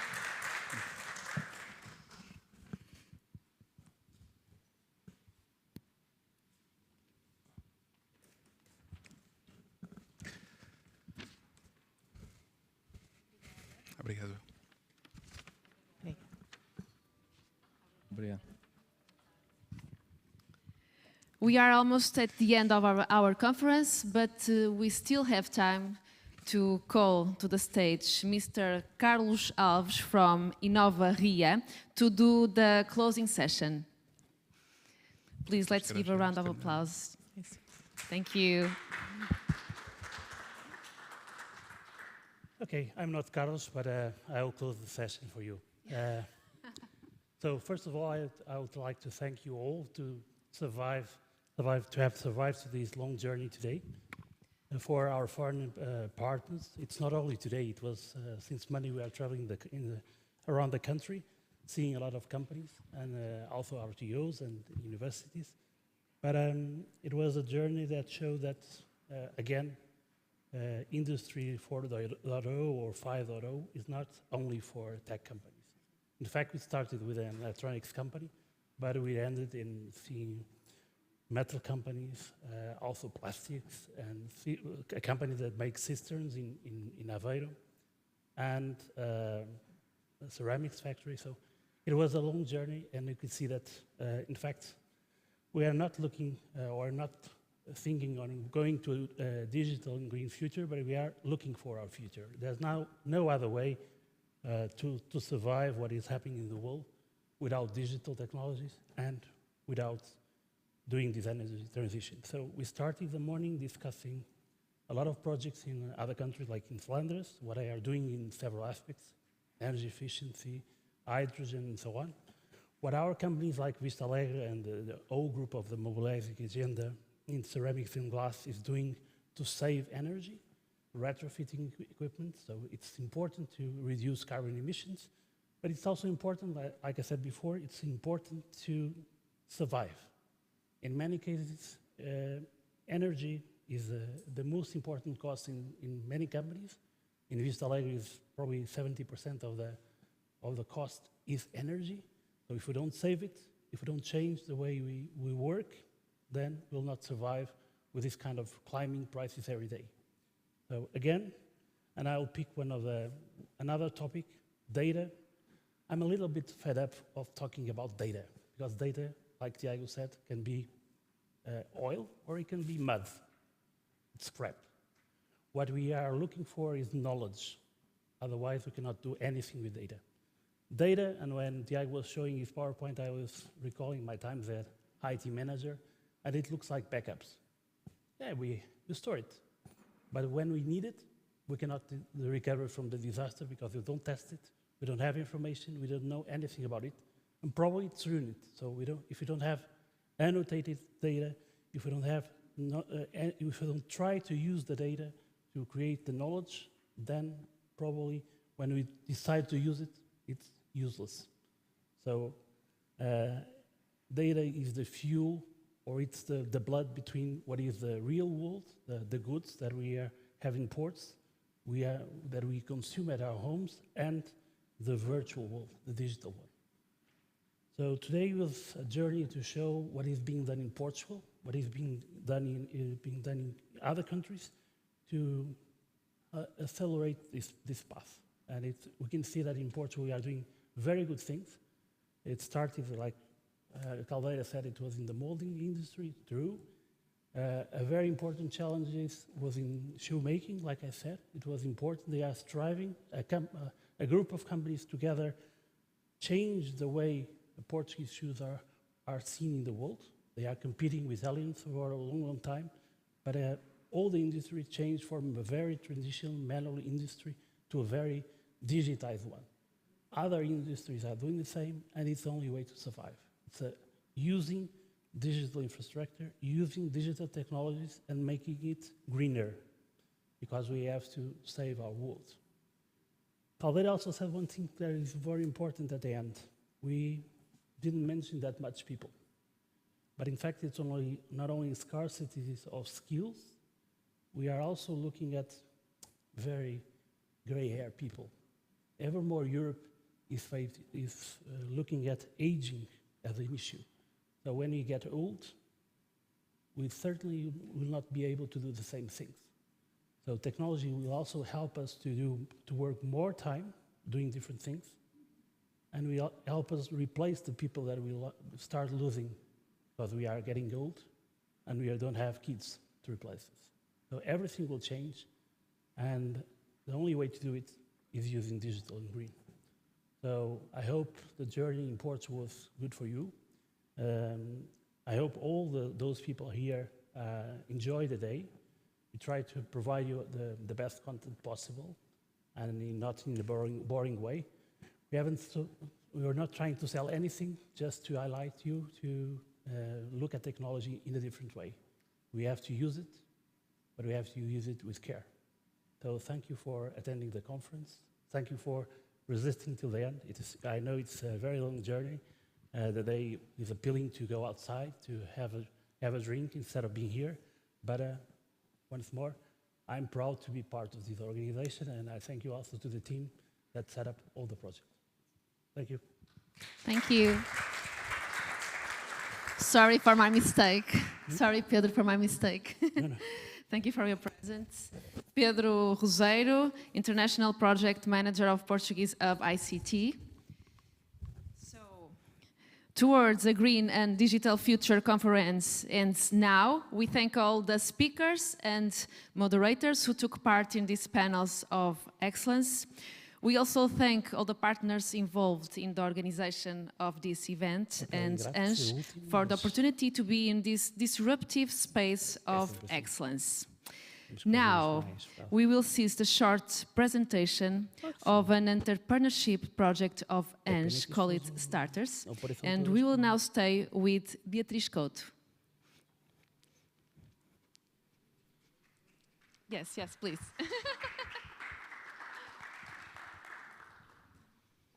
Beatriz will speak in Portuguese. Vou só buscar o comando. Ok, eu sou a Beatriz, sou coordenadora do programa Starters, que finaliza amanhã. Eu hoje estou aqui para demonstrar os resultados do programa e também quem está lá em casa a ver, obrigada, e vou começar então por apresentar o programa. Para quem não conhece, este é um programa que promove o espírito empreendedor desde o ensino secundário até ao universitário e pós-universitário. Este é dividido em 5 iniciativas: o Generator, que se foca na promoção do espírito empreendedor no ensino secundário, o Buzz Empreende no ensino universitário. Depois temos uma iniciativa que tenta unir quer os alunos do ensino secundário, quer do universitário, portanto, que é o Game On, que promove a estimulação daquilo que chamamos gamification e do que é a simulação da Bolsa de Valores. Além do Game On, temos o Level Up, um programa de aceleração de ideias, e temos as conferências de empreendedorismo. Vou-vos então apresentar alguns resultados. No Generator, nós conseguimos alcançar mais de 18 mil alunos do ensino secundário. Fizemos uma open call para as instituições escolares se inscreverem e também alguns alunos poderem demonstrar o interesse que têm pela sua escola para poderem participar neste programa. Fizemos 2 roadshows, 60 palestras, 2 concursos de ideias, depois reuniram 2 bootcamps. Tivemos mais de 100 candidaturas de jovens para participar neste programa.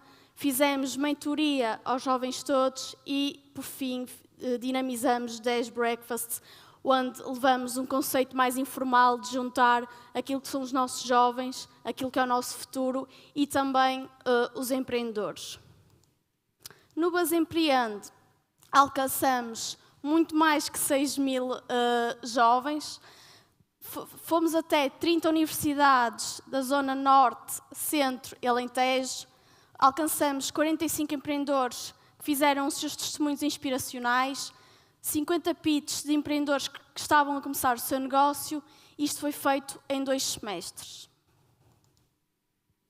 No Game On, como eu vos expliquei anteriormente, reunimos uma plataforma digital.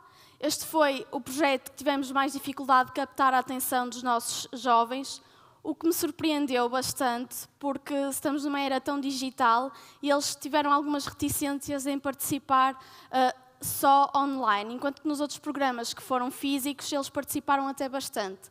Contudo, reunimos 100 jovens participantes, distribuídos por 30 equipas.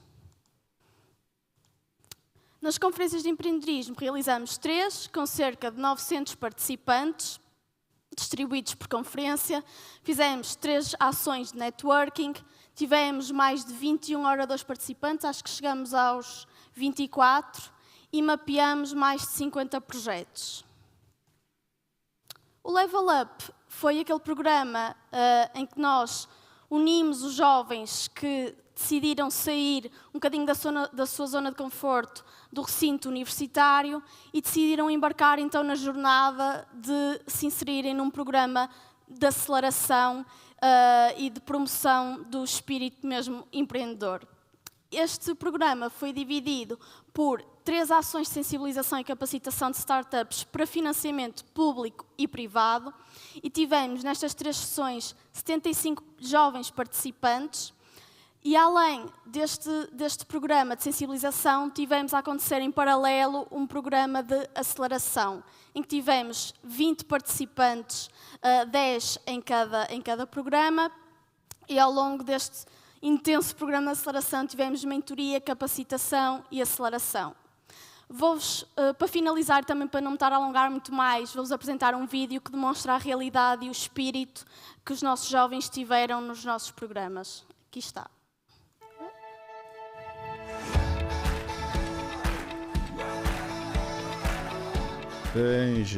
A Associação Nacional de Jovens Empresários também tem como missão, parte da sua missão, ajudar o desenvolvimento de novas empresas, formação de novos empreendedores, e o programa em concreto que hoje estamos aqui a apresentar, a Starters, de facto vai ao centro da questão de fomentar e promover o espírito empresarial.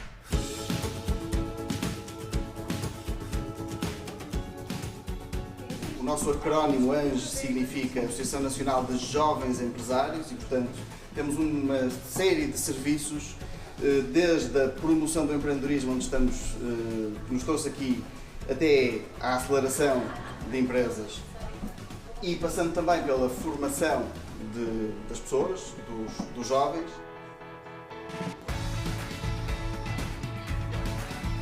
É um prazer recebê-los aqui na Lusíada, no Porto. Queria dar os parabéns aos jovens empresários que vêm aqui dar o seu testemunho.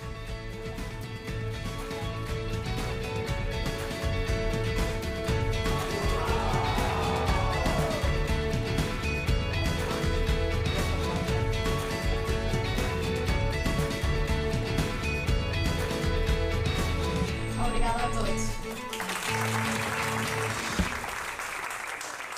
Terminou assim o nosso programa Starters. Eu não podia deixar de falar que estes contributos que a ANGES deu para a promoção do espírito empreendedor vão ser levados para além fronteiras. O que eu quero dizer com isto é, gostávamos mesmo muito que conteúdos ligados ao empreendedorismo fossem abordados no sistema educativo e que houvesse uma interligação a nível nacional daquilo que é o empreendedorismo jovem, as políticas de juventude e também a nossa educação.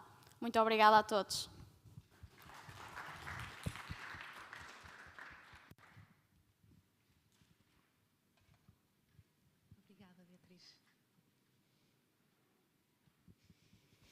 So, thank you for coming, for your presence, and have a nice day. Thank you.